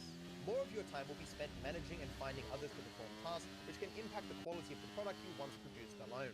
Most YouTubers therefore stop at getting one or two people to help them with things that are particularly time-intensive, or things that they simply wouldn't be able to do if they didn't have help. But others go to the extreme, becoming an entire enterprise with dozens of people working for them. Alright, so we are hiring a full-time writer, full-time social media coordinator, full-time executive assistant, full-time tool designer, manufacturing engineer, full-time CSR. We got a lot of stuff to do, you know? An entire video could be written, shot, edited, and released without the channel owner's input at all. It is important to note here that for the people that you hire, your success is effectively their success, at least in that they benefit from everything going well, as you are not competing with those who work for you. The more successful you become, the more secure they can be, and the more you can give them, but ultimately that depends on the channel owner. Basically, your success does not harm those who work for you. Reactors are a bit different from actual content creators, in that they allow themselves a pathway that is inaccessible to the more, shall we say, moral participants of our industry. This pathway gives them another avenue for problem solving than the ones that we've discussed so far. Let's use some examples. Do you need to think up some ideas? You can do it yourself, you can pay someone to do it for you, or you can steal a YouTube video. Do you need to do some research? You can do it yourself, you can pay someone to do it for you, or you can steal a YouTube video. Do you need to write a script? You can do it yourself, you can pay someone to do it for you, or you can steal a YouTube video. Do you need some background images for your voiceover? You can do it yourself, you can pay someone to do it for you, or you can steal a YouTube video. I could go on, but you probably get the picture. Effectively, while some YouTubers will work hard or pay money and spend the time hiring others to increase their output, reactors will simply use the videos produced by their competitors in the market to skip over that process. They avoid the time spent working and managing, as well as the financial expense, but end up with the same end products. They effectively outsource the time, cost, and effort to their competitors in the market, while spending no time, cost, and effort themselves. It also avoids much of the stress and potential for burnout associated with this industry, as you are not doing the work normally associated with it. Additionally, with reacting, you can have high-quality content of great variety, becoming a mecca for the best content on YouTube, and it doesn't matter if any of the videos do well, because your expenses and time investment are effectively zero. For actual creators, on the other hand, every video you create is a gamble, because if it doesn't pay off, you lose all the time and money invested, which you need to survive. Unlike in a normal business where the success of the enterprise doesn't explicitly harm the workers, reactors are attempting to take a greater portion of the market for themselves away from other creators, which obviously will impact everyone else's ability to survive in the market, but we'll talk about that later. Instead, let us look at how effective this re-upload strategy is by looking at Asmongold as an example. He has been re-uploading other people's YouTube videos for his entire career, and this has been fundamental to his growth and success. For simplicity's sake, we will just look at his current YouTube channel and its React content, even though he has obviously reacted to astronomically more videos on his Twitch stream, and those litter YouTube on other channels as well. Also, for fairness, I have removed the videos where he just reacts to his subreddit, Twitter, or formal announcements, instead just leaving his largely unedited re-uploads of other people's YouTube videos. Oh shit! Reactors get how much for watching YouTube videos? Asmongold has reacted to around 450 videos on his main channel for a total of 188 million views. Traditionally, with YouTube videos made by actual creators, it is hard to know how much time and effort went into producing the end result. I've read, optimized, and bug fixed the entire Mario 64 source code. This took weeks to finish, and a few hundred hours of concentrated work went into this.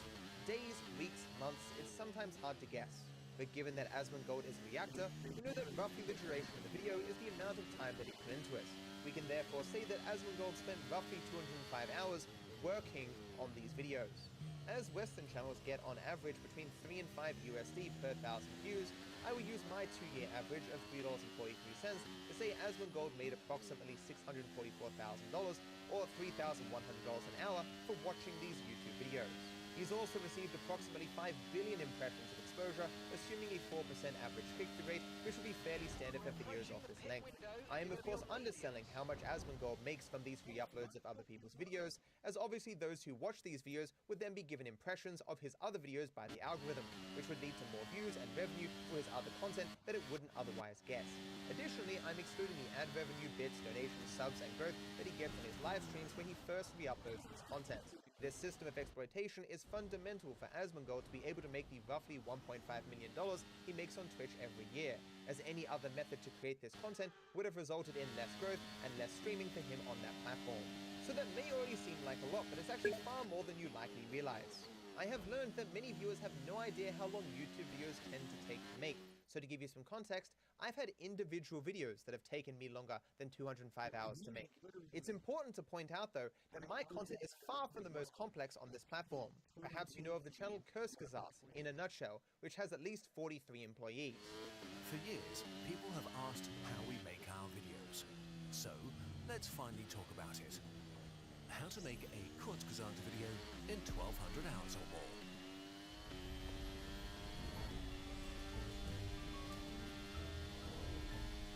It should be obvious to everyone that you can't make 400 videos in 200 hours through normal means, especially not with high-quality animations, research, complex editing, and so on. Hell, you couldn't make a YouTube video in 20 minutes, let alone transform someone else's. Powerful magical attacks, but none was so devastating as when he corrupted my drive, which destroyed this video. The last minute of footage was reconstructed from memory, but besides that, his moveset is varied and intense. Potentially tens of thousands of hours of labor went into creating this content from hundreds of people that Asmongold did not pay a dime. You can see quickly why reactors have an advantage in this industry. A YouTuber can make one high-quality video to generate exposure for themselves, in the same time a reactor can steal 400, and the reactor's product will be of much higher quality on average when compared to the effort invested, due to containing a staggering amount of unpaid labor. Actual content creators can't really compete. Make 10 hours of high-quality original content a day. I hope by the end of this video that you will come to understand why this exposure and money would either entirely, or almost entirely, have gone to other content creators if not for Asmongold's interference. Not just the people that Asmongold steals labor from, but everyone in the wider market. Similar to how larger YouTube enterprises have dozens of people working for them, Asmongold has hundreds of people working for him, enabling the output that he has. The difference is that Asmongold doesn't pay his workers any money. having a relationship similar to an unpaid internship where Asmongold makes vague promises of non-monetary benefits in exchange for the fruits of tens of thousands of hours of labor that he otherwise would have to do himself or pay for. Successful reactors abuse parasocial relationships, people's ignorance of the platform, dubious promises of future success, and all the implicit threat of backlash if anyone complains to secure this labor, and they obviously reap a huge reward for doing so. They know that many creators won't find out about their re-uploads, and even if they do, the worst case scenario is that they have to take down the video after they've already gotten the lion's share of the exposure, views, and revenue that the video would generate. It is theft without any possibility of downside. Basically, the videos Asmongold has been stealing are the backbone of his career. Absent them, he would be out more than $1 million, far more than these billions of impressions, and he would be a tiny fraction of what he is today. Now you might fire back, sure. Over 99% of the effort that went into making any of these reaction videos was done by someone else other than Asmongold. But that other tiny fraction that comes from Asmongold is truly special. He pauses the video and speaks, and he speaks a lot. First off, mathematically, it's not true that Asmongold speaks for a long time. He actually only speaks on average about the same length as the original video. But more importantly, that's not how effort works. Perhaps you've heard the quote, "If I had more time, I would have written a shorter letter." It takes effort and time to be precise, to prepare your words to communicate exactly what you want to in the best way possible. Asmongold speaks longer than he needs to because he is not prepared and is just rambling, often about things that are about to be addressed in the video that he is watching, but he's simply unaware of it because he hadn't seen it beforehand. Rambling off the top of your head is the least effortful content that you can make. His verbosity is just more evidence of his lack of care, effort, and work ethic. Bottom line, a React video has the same value proposition as going to a movie with a friend. Seeing and discussing a movie with a friend can be more enjoyable than seeing it alone, but you would never say that the friend who took you to the movie should get a cut of the movie's proceeds for sitting in the chair and giving you his opinion on it. But what's the harm? Obviously, this enterprise of unpaid labor resulting in massive profits exclusively for an unskilled, lazy person doing none of the work is one of the grossest conceivable things in this industry. But how does this impact other YouTubers? The obvious first point is that reaction content enables any reactor to outproduce everyone else on the platform. Here we have one YouTuber who labors for a week to make one video. Here is Asmongold, who steals a YouTube video as a part of his live stream, and he makes it into a video for his channel, ending up with one video that normally takes a week to make, but instead it took him 30 minutes. He also has the added benefit of a live stream and the other videos made of his live stream content. What takes a YouTuber a week, Asmon can do in 30 minutes, but it gets worse. As Asmon isn't limited to only reacting to one video, he can react to several. He can obviously also do this every single day. Now, who is more likely to bring themselves a greater amount of exposure, views, and revenue? Each of the individual YouTubers with 1 week's worth of labor and therefore one video, or Asmongold with 7 live streams and over 40 potential videos, collectively housing a year's worth of labor with a content variety and quality that can't be matched by anything but an army of creators? I hope the answer goes without saying, but it gets worse. Each of these YouTubers and Asmongold are attempting to attract to themselves viewers for the same general finite markets. Who is more likely to end up with the most at the end of the week? Do you think individual YouTubers would benefit more or less if Asmongold wasn't a reactor? Not just the people he steals videos from, but everyone else in the market, as his goal is not just to steal viewers away from those he reacts to, but everyone in general, as he can just as easily steal someone away from any of us as he can the people he reacts to. Who is more likely to grab a greater portion of the finite online market that exists each day, especially when the algorithm is slightly weighted towards newer releases than older? It's obviously the reactor. Who is more likely to grow faster? It's obviously the reactor, not because of hard work, but specifically because of the lack of it. When a creator supports a reactor, they are implicitly allowing all reactors to outsupply them on the market, making it easier for their direct competitors to capture the same general market that that creator is trying to also capture. This is what is known as shooting yourself in the foot. Even if you believe falsely that reactions to your videos offer you something of value, which we will look at later, what you do not see is every time any reaction video appears where your video would have otherwise appeared. Any time where one of your videos would have got an impression, except it then went to a reaction video. You also do not see every time a reaction video is chosen by a viewer instead of one of your videos. You are supporting increasing the competition that your videos experience astronomically, spurring on the growth of your competitors and rewarding them for not working hard or paying for labor by giving them your work for free. You are intentionally choosing to support the existence of competitors who can on a whim steal the talent from thousands of people in order to capture the market that you are also trying to capture. A true underdog story. The harder you work, the more they can steal, and so you will always be behind. It is a form of accumulative advantage. Asmongold, being in a position of advantage, has an easier time gaining more advantage to your detriment. It should be obvious that Asmongold isn't trying to get into your viewers' recommendation feeds to help you, he is trying to supplant you in them, or to have your viewers pick his content over yours. Asmongold isn't magnanimous, he's not altruistic, he's trying to use your content to infiltrate your audience to take it from you. No person has unlimited time to watch videos every day, so for Asmongold to find space, he necessarily has to take those viewers away from something else, and that something else has a greater chance to be you than anything else chosen at random. Asmongold's goal is, like actual content creators, to take a person from the path that they would have tread absent their content being released. The only difference is that Asmongold isn't doing this with hard work, but with stolen content. But remember, I am not just speaking about the impact on the person being reacted to, also known as the reactee. That will come later. I'm speaking about everyone in the market that Asmongold is using this content to try and steal from. To believe that Asmongold's React enterprise has a net positive effect on other creators, you'd have to believe that others benefit from Asmongold being able to skip over all the normal difficulties involved with content creation.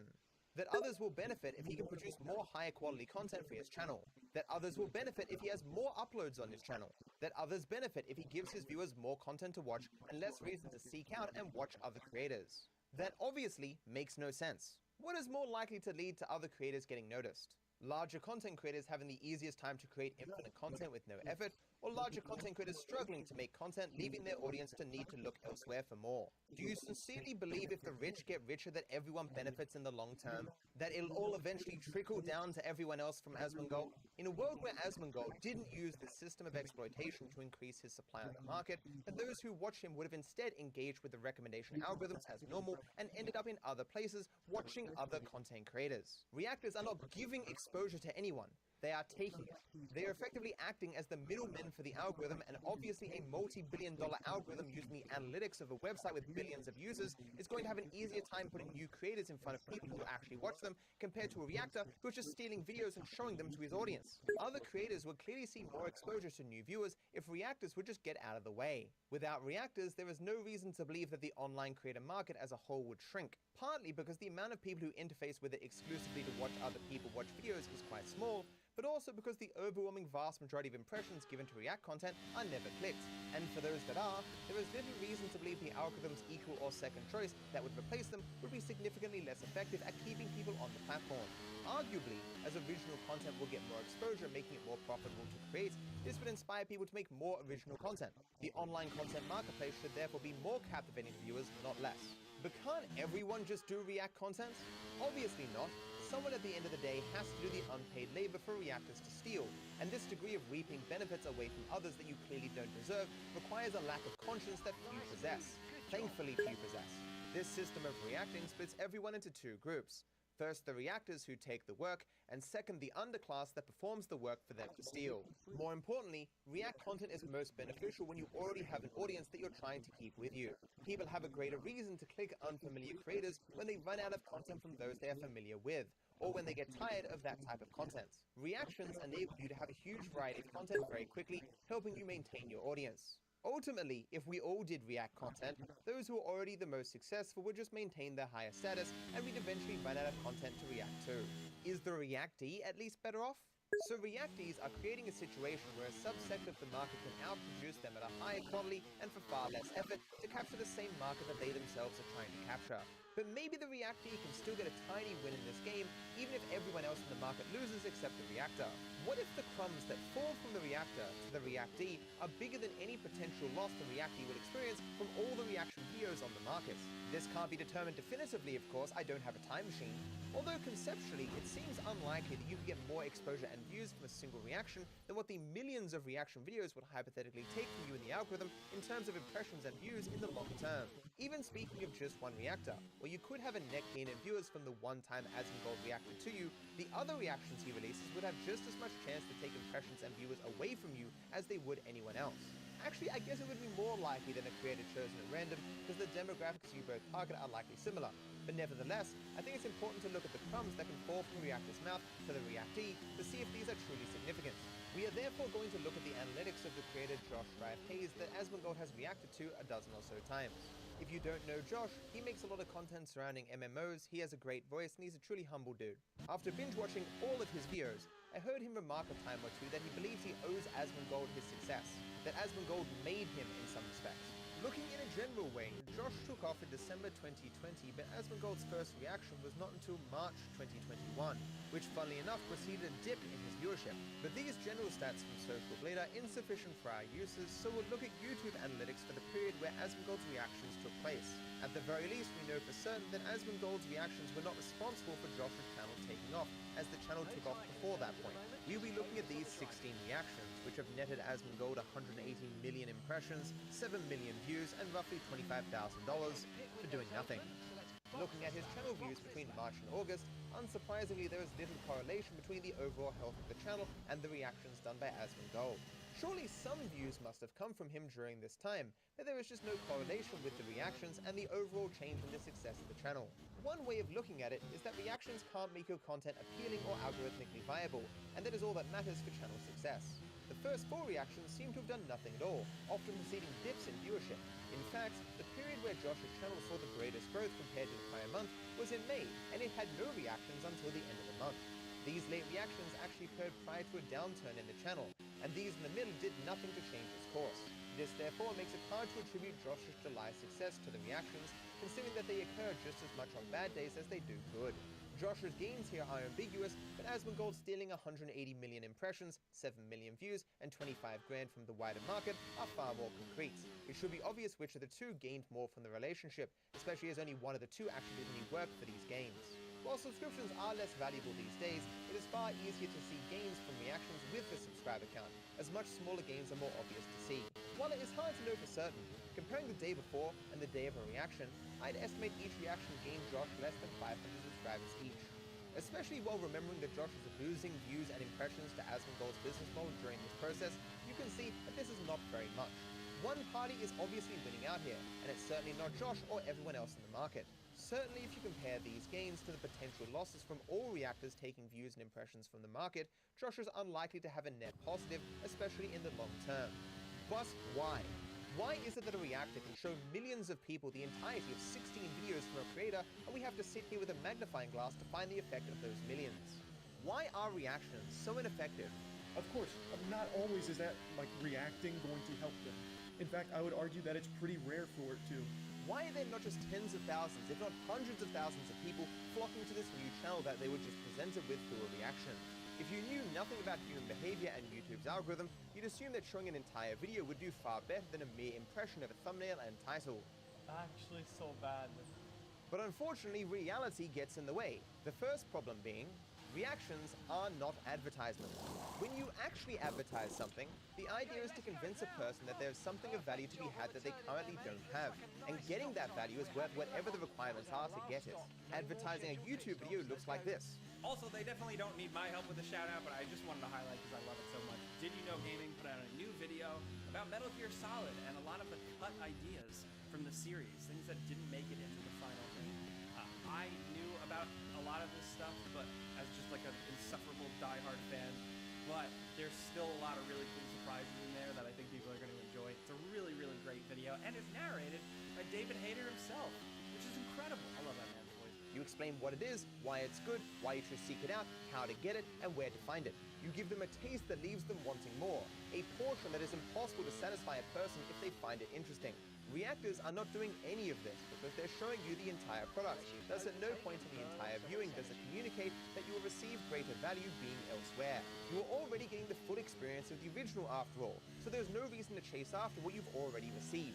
If a reactor stopped a video a quarter of the way in, some people would say, that video had an interesting premise, I want to see more, and they'd seek out the original. If they stopped at 60% of the way through, some would say, I want to see how this ends, and they'd seek out the original. It's why trailers for movies don't show the entire movie. It is also why companies will often put the first episode of a series on YouTube for free, or pay people to show it to their audience, as it will inspire people to seek out the rest of the product. This is in contrast to reactors that make sure to take every morsel of value from the product, start, middle, and end, to give people the least possible reason to seek out the original creator. It is of course possible that there could be something else of value on the original channel, but the viewer isn't going to know that because it's not explicitly shown. It is therefore only a very tiny amount of people who take it upon themselves to seek and find out if this is the case. Bottom line, reactors are creating a market substitute for the original, which is perhaps the only thing an advertisement is not meant to do. The second problem is that reactors are the direct competitors to the reactees. They are not trying to give them viewers. Reactors are not stupid. They know if a viewer is spending time watching another person, they're not spending time watching them. Asmongold doesn't wake up every day trying to map out the perfect way to have his viewers split their time equally between him and the hundreds of people that he reacts to. If you go into any reactor's social media, there are not endless posts about the glories of other content creators and how much you should watch their content. Reactors are not trying to get you to watch someone else. They are just trying to produce more content to bring themselves more viewers and to get their current viewers to watch them longer. The overwhelming vast majority of people do not look in descriptions, do not go to the comment section, and don't click links found in either, especially when they haven't been given an explicit reason to do so. The links found in these sections exist to ward off criticism of content theft, and the reactor is secure putting them there as they know as well as any other creator that very few will notice or click them. Asmongold, like all reactors, is not trying to help you. He is trying to indiscriminately replace people in your viewers' recommendation feeds. Whether he replaces you or someone else, he doesn't care. Large content creators do have many means available to them to help out small content creators. Reactions are just literally the worst mechanism for this purpose. The third problem is that reactions do not give you watch time. The amount of time people spend watching a video is one of the most important factors in grabbing the algorithm, and it makes connections between videos that people tend to watch together. So if a lot of people watch video A and then watch video B, the algorithm will recommend video B to anyone who watches video A, with the goal of course of keeping people on the platform longer. Unfortunately, as the Reactors audience has seen the entire original video within the Reactors video, they have no reason to watch the original creator's video. Therefore, either they will never go to the original video, or their watch time will be 0% if they go to just like or comment, for example. Basically, the algorithm has no reason to believe that these people have any actual interest in the original content creator's content, or would stay on the platform longer if given more of it. However, the viewers have just watched the entirety of the Reactors video, which suggests to the algorithm that they want more of it, and thus they'll get a bunch of recommendations for the Reactors content rather than the Reactee. That may seem bad, but it gets worse. While the people who watch the Reactors video have no reason to watch the original video viewers do have a reason to watch the Reactors video. What's that? Famous person is giving their opinion on a content creator I watch, let me go see. So people who watch the original video have a higher chance to be recommended the reaction, but people who watch the reaction don't have any reason to be recommended the original. If you've seen the reaction, you'll ignore the impression for the original video as there's nothing new for you in it. But if you've seen the original, you might not ignore the impression for the reaction because it has new content in it, even if that content is just someone rambling for 10 minutes. So the Reactee's viewers are more likely to flow to the reactor than the reactors are to flow to the Reactee. Sick, ain't it? This is the game of how Asmongold can draw your audience to him, but not have it flow back the other way. It is also why he continues to grow at such monumental speed, sucking in all the viewers from the market while pretending to help people. The links on the video may flow outward, but the algorithm flows inward, and only one of those is significant. This is largely why Asmongold can use reaction videos to get into your viewers' recommendation feeds. There are some forms of content that are exceptions to this tendency, like music, memes, and clips. As each are effectively infinitely rewatchable, a viewer could see them on one channel and then watch them again somewhere else, which would mean people who view either video would get recommendations for both. It is important to remember that the algorithm doesn't know what content is in videos, or why people watch them. It's machine learning. It recommends videos that achieve a particular outcome and lacks the capacity to care why that outcome was achieved, simply that it was achieved.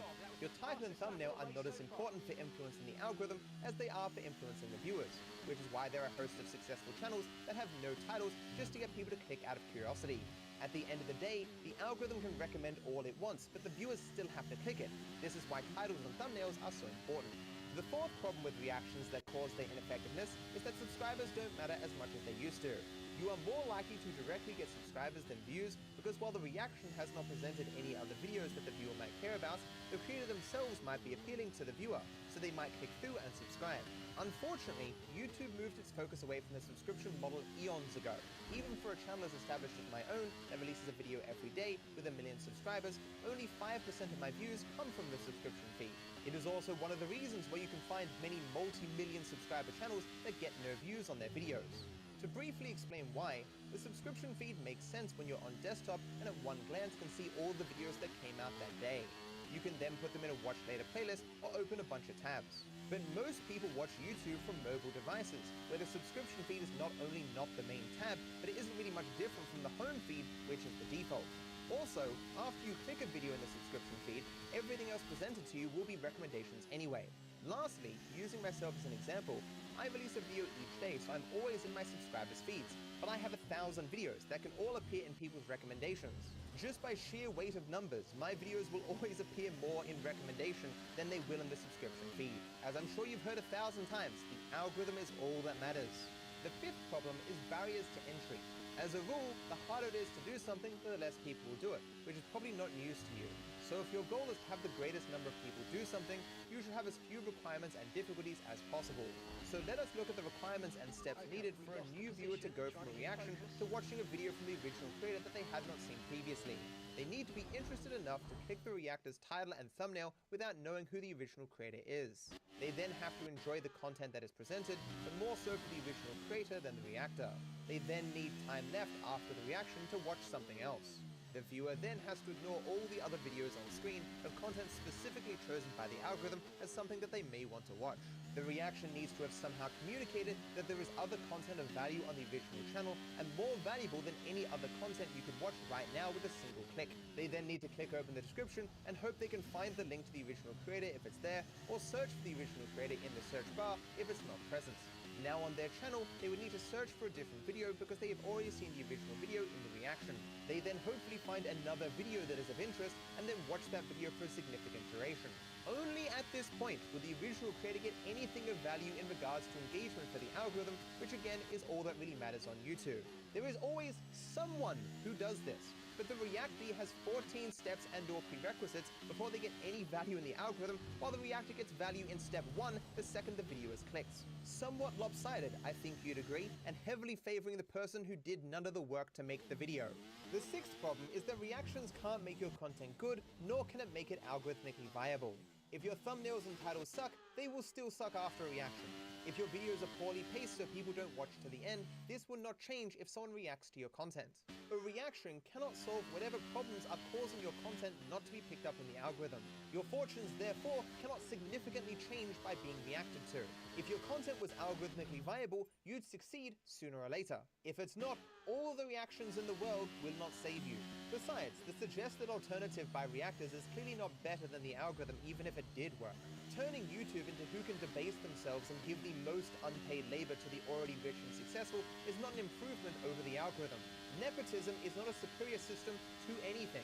I will say though, remember YouTube wasn't always like this.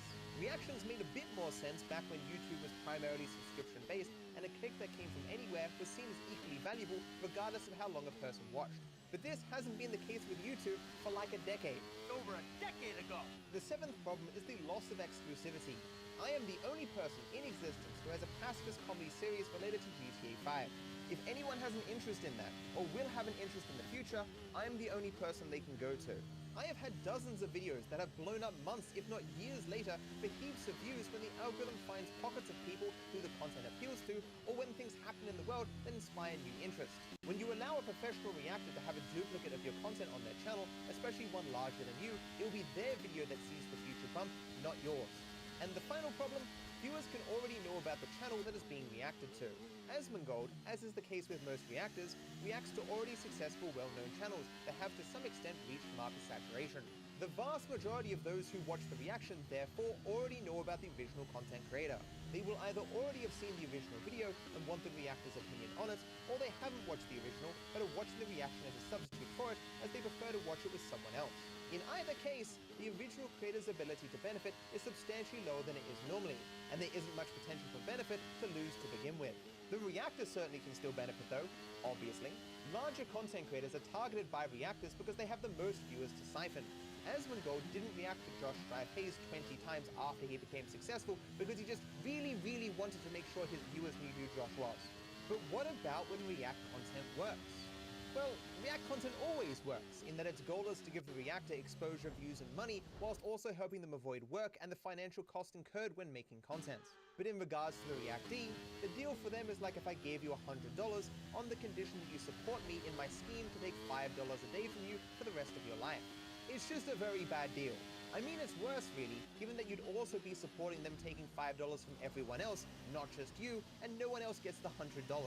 When large creators actually have a significant one-way positive effect on smaller creators, it is not due to reactions. A large creator can make content with another channel to collaborate, the other channel hosting the content exclusively and therefore getting watch time. They can also shout out another creator on social media, which then directly leads people to the original channel, getting them watch time. Bare minimum, the creator can spend time explaining to their viewers about all the content that the other channel has that they haven't seen. Further, they'd explain why it's worth their time, and thus they'd have more reason to seek it out. Reactions work for the reactee when they don't just watch a video to give themselves content, they work to sell a channel to their viewers. This is just both uncommon and does not at all require reactions to do.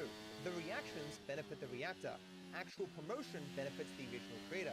But these are separate things that do not require each other. Any benefit a reactor can provide a reactee can be done better without re-uploading the entirety of their work. Therefore, the only reason to do it is for the benefit of the reactor and not anyone else. Re-uploading someone else's video is never an act of magnanimity or altruism.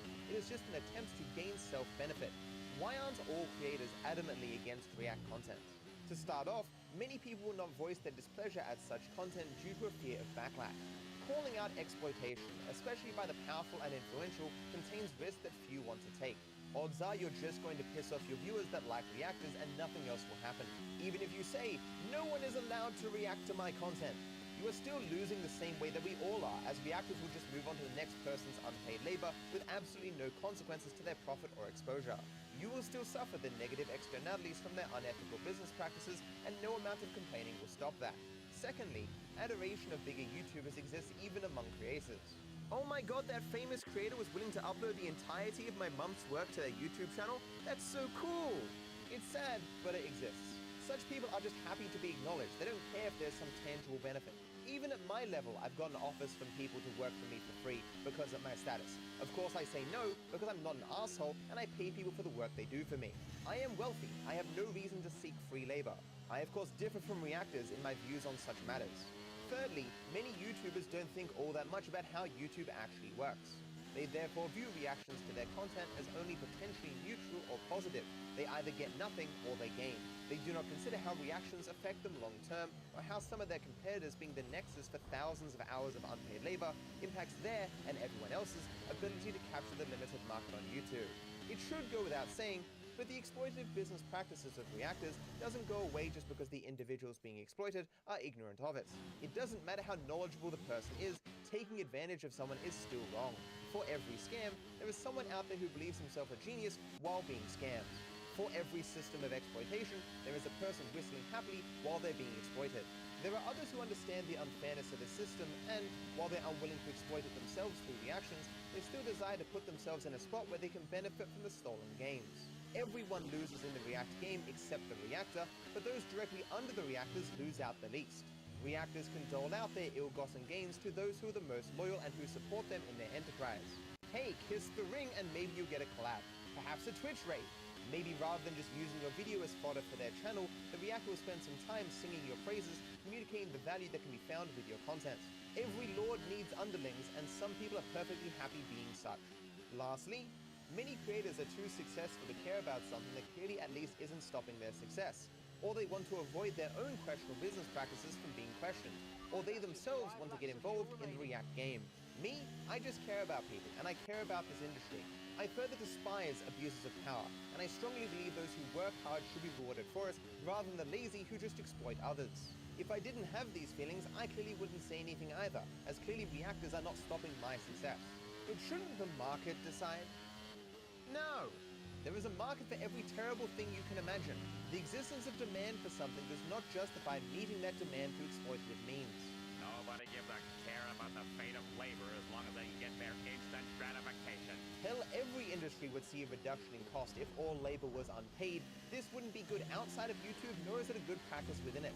Society does not benefit as a totality when laziness is rewarded over hard work, which is what reaction content does on YouTube. But what about fair use? This section will be split into 3 parts. The first, you do not care about fair use law. Imagine a law was passed that said you specifically can't eat or drink. Would you obey the law and die of deprivation? Of course not. You'd consider the law unjust and would obviously ignore it, as any potential consequences of doing so surely couldn't be worse than death. Now imagine a law was passed that said you specifically can't eat your favorite food. Further, imagine there was a guy from the government over your shoulder watching you at all times, and his only job was to chop off your hands if you ever violated this law. You'd likely also consider this law to be unjust, but you'd probably stop eating your favorite food. Hopefully you've picked up on that the law is not the ultimate source for what you consider justifiable for people to do. As the legal system is a force of socialization, it will influence what you will likely grow up and believe is justifiable, but it is not the sole determinant of your conclusions. Ultimately, we do whatever we personally feel is justified, for whatever reason, and only care about the law if its existence could potentially impact the likely consequences of our actions.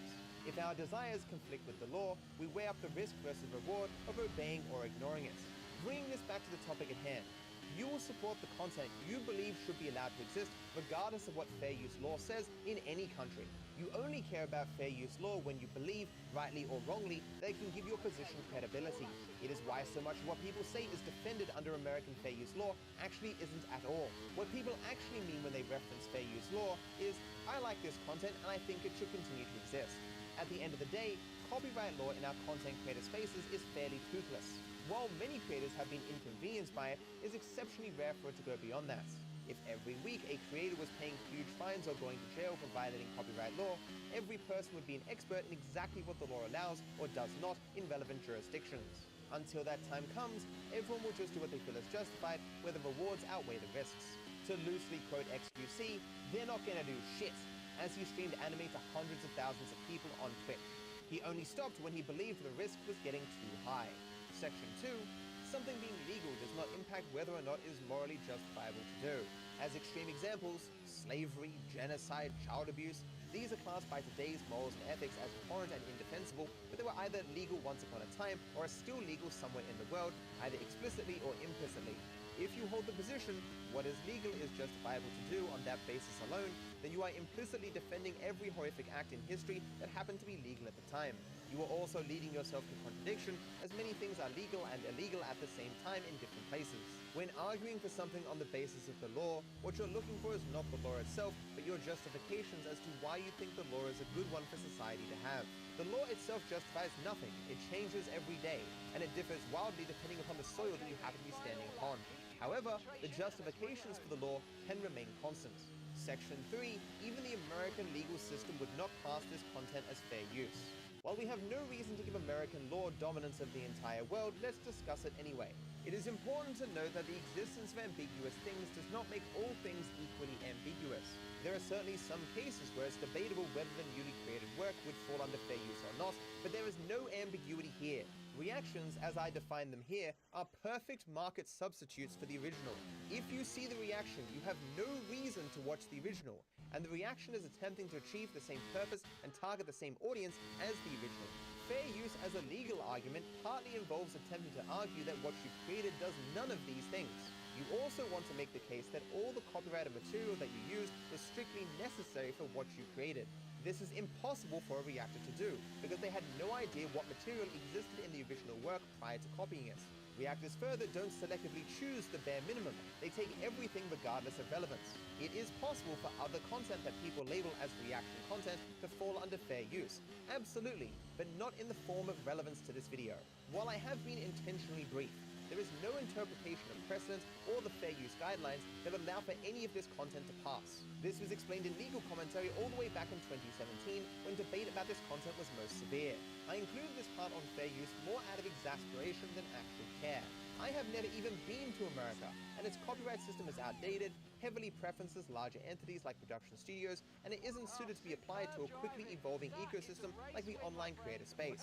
The idea that what people wrote down in 1976 America should matter when seeking justification for any act anywhere in the world, let alone one as clearly exploitative and harmful as React content, is not sensible. React content rewards laziness and punishes hard work, which I believe is not conducive to a good society, let alone a good online content ecosystem. Let us now move on to talking about React content on Twitch. Twitch is bad, and it should feel bad. At any given time, there are 25 to 35 viewers on Twitch for each live streamer, meaning that if viewers were evenly distributed between every live stream, no one could make a sufficient income to do it as a job. There are literally not enough viewers to go around for everyone to be successful, and the platform is extremely top-heavy. This is seen most clearly in the 2021 Twitch leaks that showed everyone's earnings over a 26-month period. Looking at just the top 3,600 earners, you can see how quickly it drops to a fraction of the top. In fact, only 7,500 of the 18 million people who stream on Twitch each year make over the American federal minimum wage of $15,000 a year. The Twitch struggle. Professional live streamers are in a constant battle for exposure to bring in new viewers, to both grow and to replace those viewers who stop watching. Through the primitive discovery systems on Twitch, you get exposure in a few ways, but all have the issue that the more viewers you have, the more exposure you tend to get. This is in part because people naturally seek out what is popular, rightly understanding the modest correlation between popularity and quality, but also because Twitch does not have any good mechanism to assess the quality of a stream beyond its popularity, in part because the moment-to-moment quality and focus of a stream can vary wildly. No one knows exactly what's going to happen in a live stream, because it's live, so they're very hard to qualify. The first way to get exposure is via the game directories, and this was actually the only way to get exposure for a lot of Twitch's life. The live streams in these sections are traditionally sorted from the most viewers to the least, meaning the more viewers you have, the more exposure you get. I recall an ad agency suggesting that after the first 6 most viewed streams in a section, the exposure is effectively nothing. But you have likely heard at least one streamer remark over the years, "I have a lot of viewers right now, so I really should stay live." And this is what they're referring to. So the first stream will be examined by everyone, some will click it and stop looking, others won't find it appealing and so will move to the next, some clicking, some not, and so on. With every additional spot you are down this page, the less likely people are going to look at your stream because they've already found something potentially appealing or quit trying.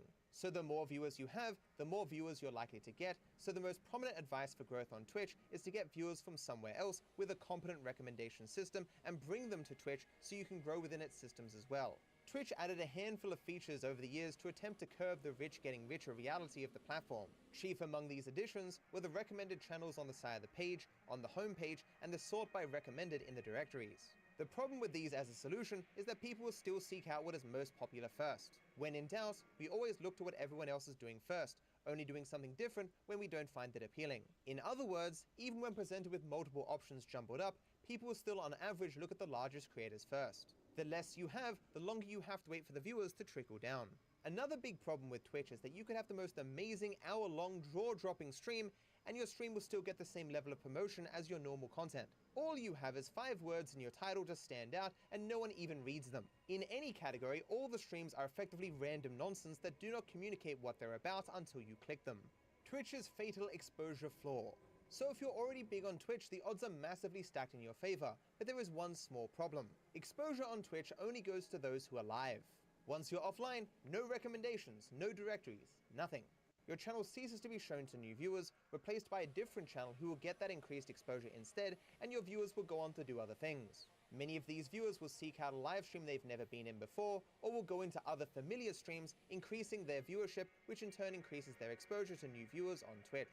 While this benefits other creators, it does not benefit the person who just went offline, so if they want to get the maximum out of Twitch, they need to stay live as long as possible. To demonstrate that for this video, I live streamed my old YouTube videos effectively non-stop for 10 days, where I otherwise wouldn't have been able to stream due to writing scripts for my videos. Over the 190 hours, I gained 9,000 followers, $4,000, and I averaged 1,000 viewers. This compared to my previous 10 days, where I gained 2,500 followers, $3,500, and only streamed 22 hours.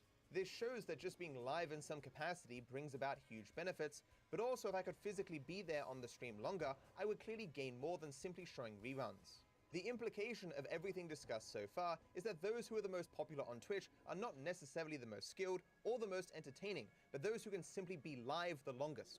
There are actually a very small amount of people who biologically need half as much sleep as everyone else. If you happen to be one of these people, live streaming is probably for you. But obviously I can't be live that long, as I'd get very tired and I have other responsibilities related to my content on YouTube. I also can't just show reruns forever, as my normal viewers would just come to assume that I'm never live, resulting in them stopping by less, and I'd eventually run out of my own content to rebroadcast. But what if there was a way to effectively expend no energy while having an infinite variety of high-quality edited content? Twitch Reacting, a cheat code to screw everyone. There is a large variety of things that could cause you to stop streaming, resulting in an increase in exposure for everyone else below you, but a loss of exposure for yourself. Boredom, lack of energy, no content, a need to edit, showering or eating, time to think of ideas, wanting to chill and watch content, preparation, planning collaborations, etc. Most of these, however, can be limited or prevented entirely by streaming other people's videos, and doing so can even increase the quality of the stream, as YouTube can bring forth a huge variety of high-quality talent that you don't have. Videos that took the original creators hundreds of hours to make are thrown on the fire of the Reactor stream to keep that engine running a little while longer. You could make a compilation of me sitting around, not even on camera, with a fucking video playing in the background. The idea, of course, is to keep viewers as long as possible, giving them as little reason to watch anyone else. Why go the effort of finding other creators when all the best content is in one place? Even better, you can watch the videos with an audience, which is something the original creator who made the video does not offer.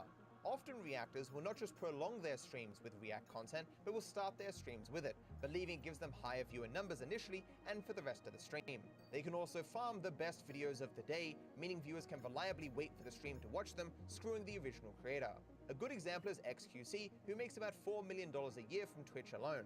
Analyzing less than a month of his Twitch streams showed me that he streamed about 70 hours of other people's videos during this time, which is comparable to how long high-ranking non-reacting streamers can stream at all. Do you have any idea how long it takes to make 70 hours of edited YouTube content? This is like thousands of hours of unpaid labor.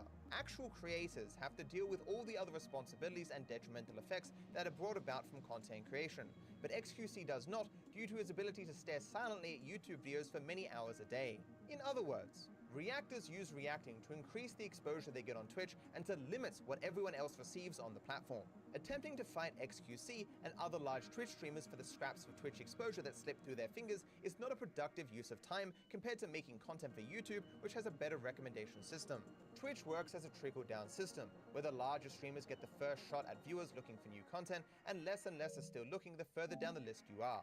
Therefore, the less time larger streamers spend streaming, the less barriers exist for other creators to get viewers, and the greater the need for the large streamers' viewers to branch out and find other content creators. The further away you start from the top, the less chance you have to get there. This is why it's effectively unheard of for new creators to grow from zero to hero solely on Twitch. The systems are just not designed for it, but this can happen if you get exposure on other platforms. For example, I didn't become number 294 in earnings on Twitch by live streaming.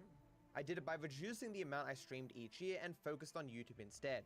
It doesn't matter how hard you work or how talented you are, you're not going to beat the guys with no conscience who can steal the talents of thousands of people in a system designed to keep them successful. So other Twitch streamers get screwed, but the YouTube reactees benefit, right? No. If reaction content on Twitch led to a significant amount of viewers watching other things, then the reacting streamers wouldn't do it because they'd quickly run out of viewers. Twitch reactors, like all reactors, are trying to keep viewers with them rather than watching someone else. They are succeeding, thus believing that actual creators benefit if people watch Twitch reactors more is obviously quite silly. Twitch reactions are ineffective at driving viewers to other creators for the following reasons. 1. These are Twitch viewers who are happy watching Twitch and the person they're presently watching. Getting people to jump platform is hard at the best of times, but a reactor gives as little reason as possible for a viewer to go. A viewer wants content, and there it is in the live stream. Advertising is all about creating a want in someone and then telling them where they can satiate it. A reactor's live stream is already satiating the want a person has for entertainment, thus they need additional motivation to leave. But on the contrary, they have every reason not to leave, because they know they will miss the live stream content coming right up next. The live stream doesn't end after the video is shown, thus there is no natural break to cause people to think about seeking another creator. The live stream directly competes with the original creator for the viewer's attention, and the live stream has a far better chance of winning because the viewer is already watching it. Besides, if a viewer wanted to find something new, they'd be looking in the directories for it, or would be on YouTube in the recommendation algorithm. They are in the live stream to watch that live stream. If they wanted to be hopping around YouTube videos, they wouldn't be in that live stream. Some people just want to chill, watch a video with an audience, and have the content curated for them, which is obviously a much easier job than actually making the content that's being curated. The second problem, they've already seen the video. As I've already mentioned, YouTube cares about watch time. A viewer who has already seen the entirety of the original video is not going to watch it again, even if they do find some way to stumble onto it. I mean, having a link appear in chat for a few seconds as it flies by is not exactly easy access to a video. But even in the case where they do find a way to the original, hitting the like button and then going back to Twitch is literally the worst form of engagement possible. YouTube wants to keep people on the platform, and this engagement suggests that your video sucks at it. It has no ability to influence the trajectory of the video in the algorithm, which, in modern YouTube, is all you should care about. The third problem is that much of Twitch's viewership is passive. Many people just go to Twitch to chill, to have something on in the background. You may often notice that when a streamer does something that requires engagement, the amount of people who engage is only a small fraction of their viewer numbers. What are these votes? If you're not gonna participate in the group activity, then leave! So if a video is shown in its entirety to 12k people on Twitch, the amount of people who are in a position to even seek out the original content creator is only a tiny fraction. For a viewer of a Twitch stream to seek out a reactee's content, they have to not be away from their PC, not be just listening to the live stream, not otherwise distracted, for example, by playing a video game. They have to know the name of what's on screen and the original creator, which is not always shown. They have to want more of the original creator's content, despite having already been given its start, middle, and end, and not necessarily knowing what else the original creator has made. They have to be looking at chat in time to catch a link as it flies by if one is given at all. They then have to not want to be in the live stream anymore, something that they were previously enjoying. Lastly, they have to find something on the original creator's channel that is interesting to them once they investigate. Much like with a reaction video on YouTube, reaction streamers benefit right away, whereas several things need to happen for the reactee to gain anything at all. The reactor maintains their revenue and exposure the second they show the video, while the benefit to the original creator, who spent all the effort to create the content, is either non-existent or so incredibly small that it's hard to find. Targeting this singular drop of water, rather than the ocean that is YouTube's native forms of exposure, is clearly a waste of time. The fourth problem is that reactors don't want their viewers to leave. Reactors do not work to inspire their viewers to seek out the original creator, or when they do, it is often performative. A reactor will say, okay guys, we're gonna watch this video, and here's all the things I'm gonna do after the video, so you better make sure to stay here with me and not go elsewhere. The live streamer is competing with the original content creator, and obviously the live streamer has the home field advantage. The fifth problem, even recorded cases of engagement are very low. JXE was reacted to by Hassan Piker in front of 30,000 people and got an extra 180 views. No, you heard me correctly, 180. Bismuth got reacted to in front of 12k people and got 50 views. Willie Mac Show got reacted to by Moist Critical in front of 20,000 people and got 100 views. Critical reacted to my video on stream. I received around an extra 100 views on that video. These numbers are obviously tiny, but I want to look at the best case scenario. Ludwig spent $600 to get the highest levels of production quality and voice acting to make a video specifically about Mizkif and to stroke his ego. No one had seen this video before, but even after paying Mizkif to watch it in front of 50,000 people, only around 2,000 clicked through to the original video. Again, this was a video that no one had seen previously, literally perfectly tailored to the audience and creator, and the click-through rate was 4%, and no one then watched the original video when they clicked through, as they had already seen it. Obviously, there's a huge drop-off because a lot of these people watch it with Mizkif. Think how these numbers would compare to how many of these 50,000 would have just stumbled on the video naturally and watched it on the original channel, but now would not do so because of the reaction. I have a video coming out later that looks at this example more closely, because it's even worse than I'm describing, but we will leave it here for now. Take the Ludwig example. Now imagine how low these numbers get when it's just a normal video, not made specifically for the creator and their audience. Well, you don't really have to imagine it because I gave you examples, but you get the idea.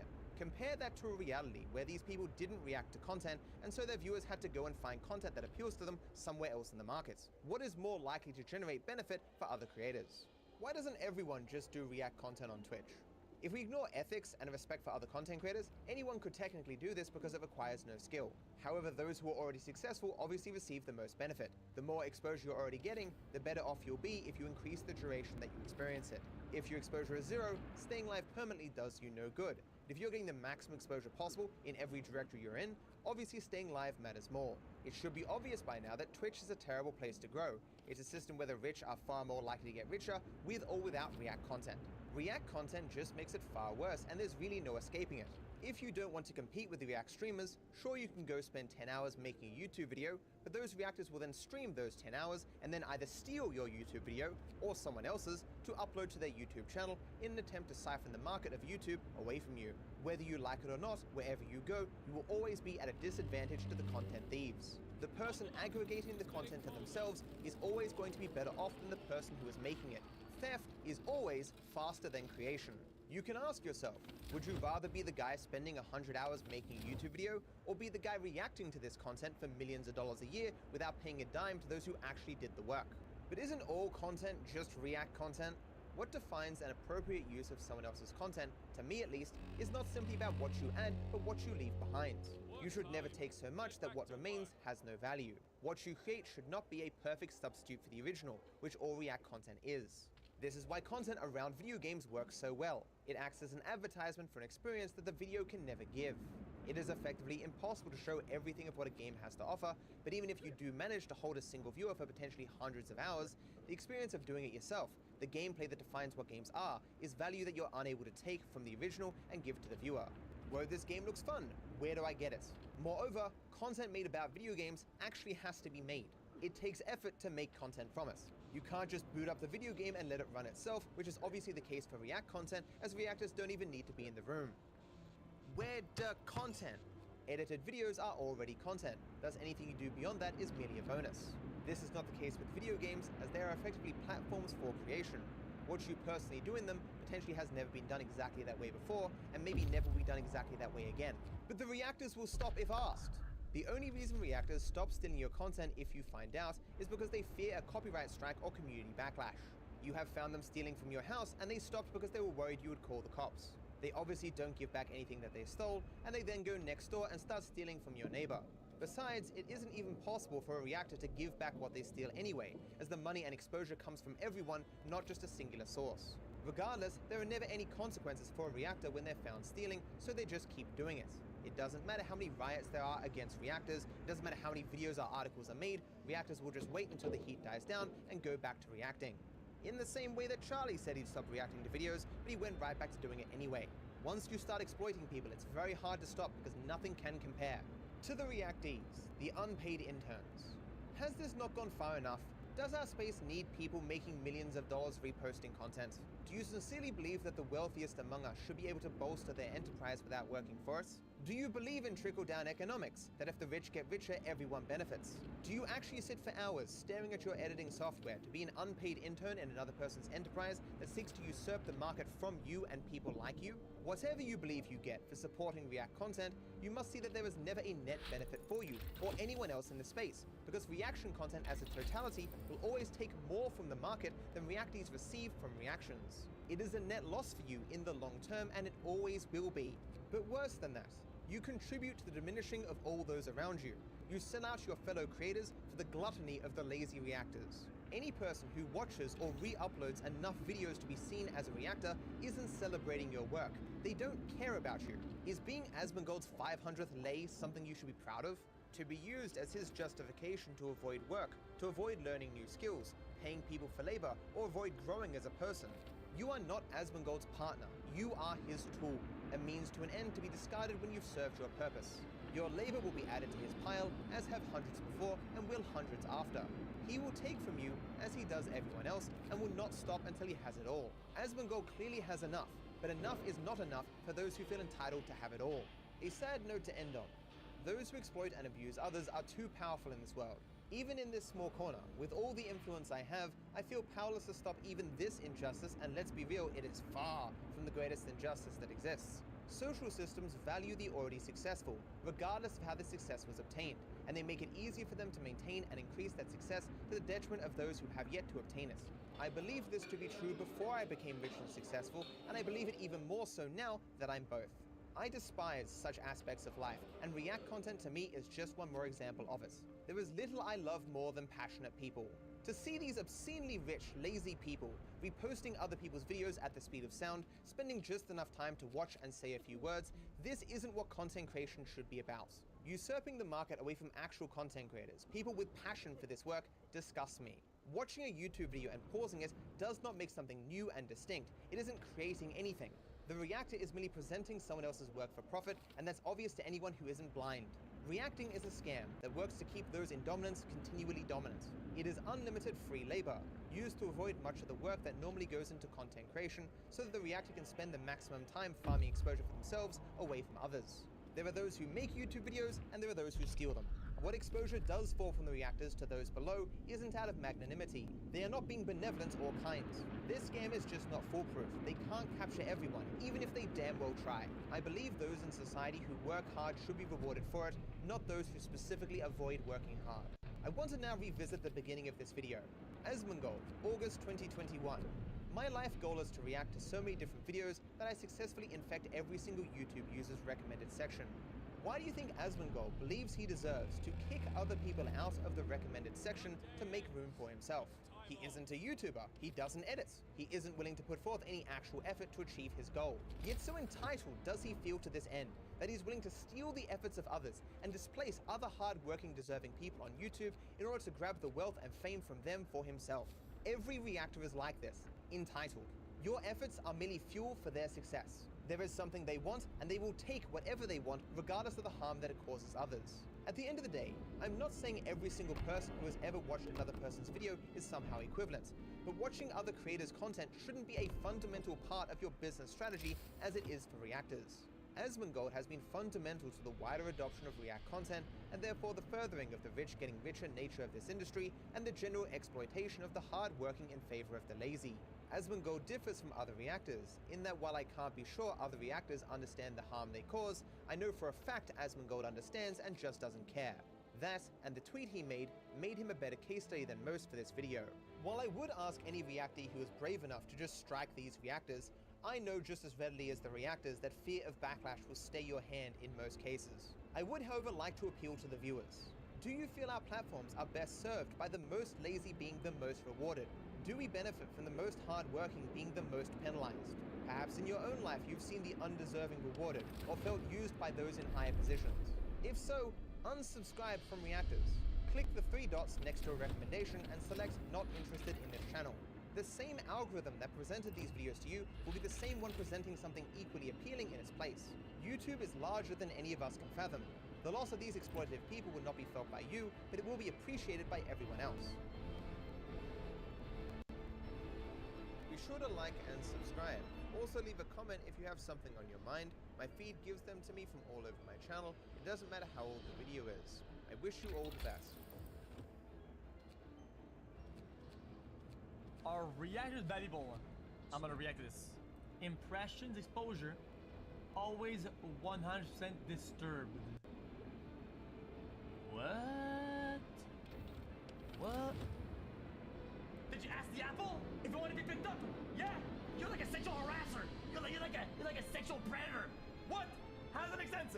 And they say, dude, your analogy doesn't play this as an analogy. Nope. Trickle down fucknomics, whatever he said. How do you go that?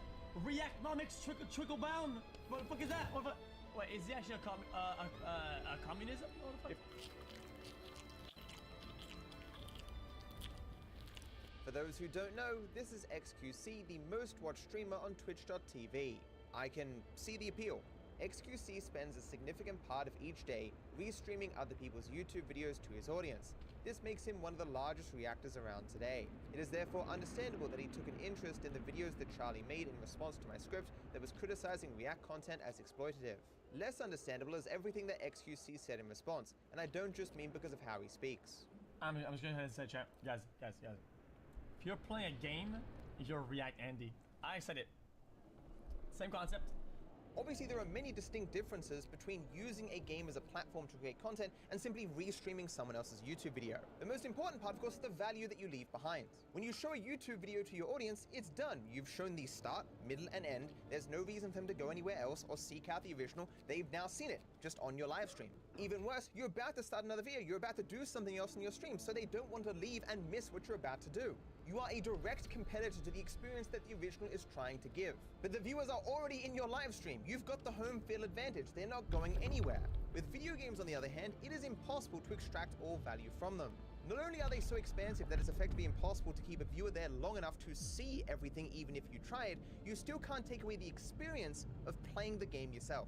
You will always leave some value on the table which can inspire the viewer to go seek out the original, the people who actually made the game. Every second you stream a video game is an advertisement for an experience that the viewer isn't getting with you, an experience that they can only get somewhere else. Content about video games are not perfect substitutes for those video games themselves, but a reaction to a video is a perfect substitute for the original. Also, try just booting up a video game and reacting to it without actually doing something. You actually have to have some input to create content using a video game as a platform. With reaction content, you can sit there and do nothing. You don't even need to be in the room. You can be asleep, and the quality of the content will be basically the same. Game companies could DMCA you at any given time for playing their game on stream. You're literally playing a game that somebody else made. It's literally their game and you're playing it. I don't know what you're gonna say. React content is bad. It's not great, right? But nothing is pure except for just complete 100% creative. That's not only a good take, it's the law. React Andy. Everybody isn't React Andy. It is what it is. Get mad, dude. My guy, either the law matters or it doesn't. If you're willing to sit there violating the law on a day-to-day basis, clearly you don't actually think the law matters. So why are you talking about it when it comes to determining what people should or should not do on any of our platforms? This should not be news for many of you, but while the law is a force for socialization, so it does influence what we eventually come to believe is justified or not, it is not absolute. We do not walk around with like a pack of laws in our back pocket, consulting it every time we want to do something. We do what we consider to be justified and only consult the law when we think it might impact the consequences of what we want to do. It's like if they passed a law tomorrow that said you personally can't eat or drink. You're not just going to go, well, this is the law, I guess, and then just die. XQC obviously feels himself justified to do the actions he does, regardless of what the law of his particular region of the world says. As he once said, why do people act like DMCA are gonna do shit? Showing that while he considers himself to be in violation of the law, he considers the risk to be minimal compared to the reward that he will potentially get, and therefore he does whatever he feels is justified. What even is legal differs from place to place, but additionally, obviously there are more important things for assessing the justification for behavior than simply something's legal status. Asserting otherwise is kinda silly. To put it another way, all things that are illegal are not morally equivalent simply because they're illegal. If you found two people, one a mass murderer, another person who smoked weed in a place that is illegal, you wouldn't see them as equivalent in some way. XQC is effectively trying to argue that illegal actions are all equally justifiable to do. One illegal action justifies all other illegal actions. No differences between the actions matter in terms of justification. It's not always about need, it's about want. Sometimes something I like a lot, I want to share with chat. I want to share that. I don't need it. My channel's not gonna die.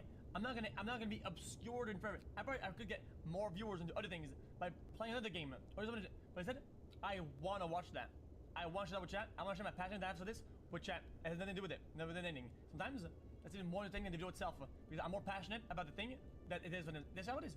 Every person in existence has wants, and that mere want is not a justification for performing any action to get that want satisfied. Maybe you want $100,000, maybe your grandmother has a $100,000 life insurance policy. It's not justified to push her down the stairs simply because you want 100 grand. More importantly, XQC is confirming something that should be obvious to you. He is not acting for the benefit of other people. He's only doing what he personally wants to do. When he argues that the effect of React content is beneficial, this isn't what is motivating him in his actions. He's merely saying these words to get you off his back. There are endless actual ways that XQC could help out smaller creators or give them exposure. He does none of these things because he just doesn't fucking care. Even if XQC were to accept what I've argued in other videos, that React content harms everyone except the reactor, including the reactee, then I don't think he would change his behavior even one iota. From this comparison, chat, we should go ahead and shame every movie director, right, that went on a piece of land and filmed something on a street. They didn't build, didn't own, didn't create, didn't put the cement and the grass and grew the grass and the plants. We should go ahead, because they didn't make it in their studio and build it themselves. Shame them. How dare they? Fuck these people did it. What's shocking about Dark Viper's document is she's not. Yeah! Get mad! Bays and take it. If you wish to make an apple pie from scratch, first you must invent the universe. It's a quote from Carl Sagan. While it is true that everything in existence is built using things that we didn't personally create, this does not mean that everything equally required other sentient creatures to come to be. To put it more simply, if I spend 6 hours writing an essay, this isn't the same as another person copying my essay word for word just because neither of us made the paper that the essay is written on. Things can possess the same quality, in this case acquiring the work of other people, without having that quality to the same extent, which can massively impact how it's perceived. I suspect XQC would have a preference over whether or not I gave him a glass of water or drowned him in a bathtub, even if in both cases I am simply giving him water. A classic, old school, cannibalist pretty ironic argument. It's dog shit. To a channel called Ordinary Sausage. The cannibalistic angle to some of these is dumb. It is dumb. Everybody knows it. Yeah. Yeah, guys.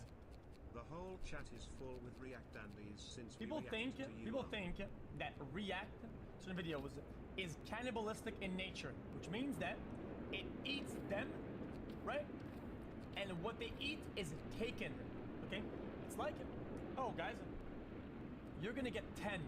Okay, I'm 5. Now I'm gonna yoink, I cannibalize, right? I get 3+, and you get -3, right? But that is just simply not true. It's been proven, it's been said, it's been done. I can give you guys hundreds of examples of how React is rarely, very, very rarely and if not, barely cannibalistic. But on the other side, it is most of the time beneficial both ways. But where do the new viewers come from? With any exchange, there is always the possibility for externalities, which are effects that happen on those not directly involved in the exchange, but who are still affected by its existence. There are a finite amount of people that exist and a finite amount of time that they can spend doing anything.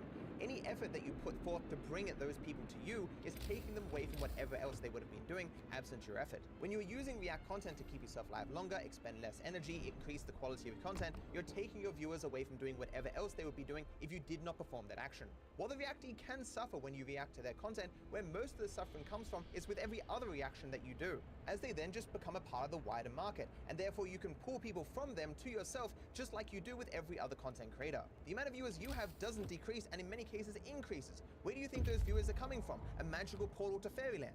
No, they are coming from other creators which you are able to siphon from in large part because of your React content. Nobody understands it. It's such a simple concept. Guys, if somebody gets 500 views, okay, how many of chat are subscribed to this guy? There's probably about 1 or 2, okay? By the amount that we steal will be 2, right? And the amount that he's gonna generate for the people watching is incredibly larger than 2. And his next video, now that people are subscribed, it'll be like ramped the fuck up. If you're going to go with analytics, this argument falls flat on its face, man. As I explained in my previous video, the vast majority of views do not come from subscriptions. Instead, they come from the algorithm, they come from recommendations. The recommendations which React content directly steals from. Everyday reaction content takes recommendations from other original content creators. Even if you've been reacted to once, there's one reaction video with your content in it. Great. That does nothing to prevent all the other reaction videos from taking recommendations from you. And to be absolutely clear, I'm not convinced even that reaction video of your content is increasing your recommendations anyway. I'll give an example. Bing bong. Fuck your life. Motherfucker. Hey, we were watching that shit. What had 10K views? We were watching it. 10,000 views. And we're there now. Everybody did. Bing bang. Bing bang. Fuck you. Wait, hey, we were there at the very fucking beginning of this shit. Okay, oh my god, guys. They only get 2K views now because you yoinked them. Hey, boys, we were watching that shit. I don't know what this means, but I'm assuming he's talking about a meme or a song or some sort of a clip, and those do benefit more from reactions because the viewers have a reason to rewatch them over and over and over again. So you get a much higher click-through rate from reaction to it. This doesn't change what the reaction does in the market, which, you know, siphons recommendations away from all other content creators, but that individual with that meme or that song or that clip can potentially benefit. At least I suppose in the short term. I guess in the long term they'd still lose. I guess it would just take even longer though. You're assuming that if I this is literally assuming that if I watch a video, right, of some guy who has 100 views every time he makes a video, right? Let's say we come in there with 50,000 live viewers, right? That every 50,000 were already subscribed. They were already gonna watch the video. They were going to watch a video, but now they will not watch it because they watch it here instead. What? If I watch a video of a guy who gets 100 views every video and has 10 subscribers, it's fucking impossible that all of you now are subscribed and we're gonna watch this. What is wrong with you? It's crazy how detailed I was explaining that that isn't it. I even drew diagrams, and it's weird how many people still didn't get it.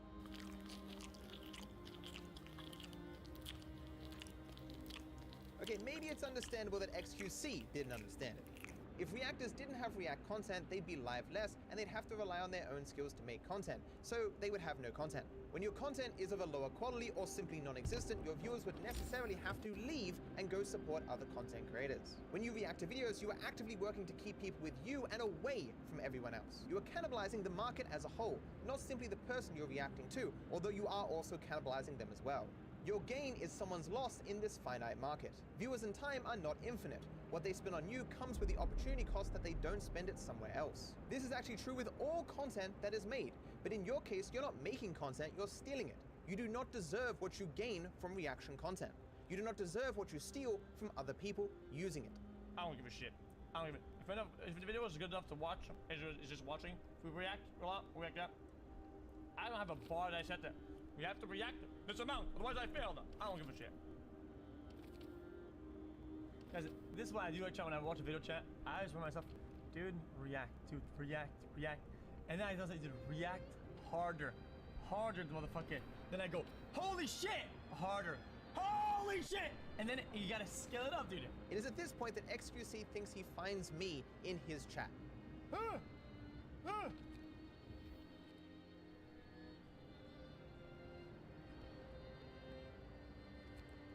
This is not the same guy, man. Also, big point, chat. This is a big point. It's a big point. Okay, if you watch a video once, right, and it was bad for the channel, and you watched more of their content, right, they can absolutely 100% say, "Yo, dude, don't do this," and people would stop immediately. Because I've had problems with people from YouTube. 2 of them said, "Hey, man, that they didn't like it." I didn't argue. I didn't say, "Yo, dude, because your stat." I didn't bring up stats. I just stopped watching it altogether. I just stopped it. Why? Because I don't care that much. I think it's mutually good. If they know or they think it's not, then they are right. Why? Because it's their content. And a story. I have no say, dude. But if there's no problem, I'm gonna keep doing it because I enjoy it. Guys, I've had a problem chat with Kazart, okay? These guys, they didn't like me reposting their video. For years, people have asked how we make our videos. So, let's finally talk about it. How to make a Kurzgesagt video in 1200 hours or more.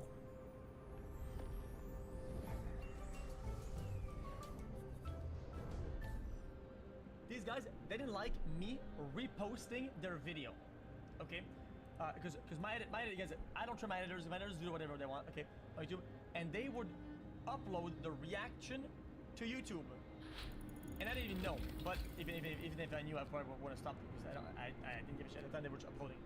And then Curse said they didn't like that for whatever fucking reason, and I didn't fight them on it. Nobody gave it. I just stopped uploading that. This does nothing to compensate them, or everyone in the market that your actions impacted. You lose nothing. You give up none of the exposure or money that you gained. You are a thief who has robbed someone, been caught in the act and said, "I won't do it again," to you. And then you've gone next door to rob the neighbors until they catch you and tell you to stop, where you do the whole same process again. You're not acting benevolently, you're not acting with a care for others. You're just concerned that they're going to give you a copyright strike or cause some fuss that might hurt your brand. That you consider yourself to have the rights to videos that required 1,200 hours of labor to make is bad. That you feel you had the option to fight them for them and acted magnanimously by not doing so is just sick. He also still reacts to their videos on stream. This was just 10 days ago, and these reactions all end up on YouTube on other channels. I guess Kurzgesagt got tired of fighting. Guys, I remember, guys, remember chat when AW made the video of the nose, right? And that shit had like fucking, dude, I don't even think it was on YouTube. It was like on Reddit, and it had like 20 views, dude. Okay, and the video was dog shit, dude. And then the video blew up, and then the next video came across, and then that one blew up, and he made the making of that video, that one blew up, bang bang. Now what? Fucking trickle down fucknomics, whatever he said. How do you call that? Reactnomics, trickle down. What the fuck is that? Yeah, you stayed in your position of being the largest content creator, and some small portion of your success trickled down to someone else. It isn't that this doesn't happen, it is that what trickles down is only a tiny fraction of what you keep, and you can grab more for yourself than what trickles down using the limitless supply of high quality content. The workers will occasionally catch some crumbs that fall from your mouth, but you will only get larger as you take more and more of the market for yourself that these workers need to survive. HeyW would need weeks if not months to create an animation like that. The amount of effort is insane, which explains why he hasn't made one since. You on the other hand take the fruits of his effort and grow yourself in one fraction of the time it would take him, thus you will always be the bigger content creator. Worse, while HeyW has just himself, you have limitless HeyWs, all working hard making content that you can scoop up whenever you need a way to bring yourself more exposure and money, either by giving yourself more YouTube uploads or to keep yourself live longer on Twitch. Everyone can't do what you do because somebody has to do the work at the end of the day. You just don't want it to be you. Not against content as a whole, I'm against lazy content. If a streamer sit down in front of the webcam and suddenly watches someone else's work, or they eat lunch that is adding nothing, it's less transformative in a way, just stealing it. True. This is true-ish. XQC also reacted to the second video Charlie made, which can be summarized as, Charlie understood nothing of what I wrote. So I thought by just showing where the document is, letting people see where they can find the document if they want to fact check it themselves. Agreed. If you should watch a video, right? Guys, hey, according to his main argument, that you're yoinking, right? Technically, people will, you know. What XQC is saying here is that my claim that Charlie should have linked my document underneath his original video is hypocritical because that's going against my argument, because he would effectively be yoinking my document. Obviously, my position is not that you can't use or link to someone else's work, merely that what you create should not be replacement for the original.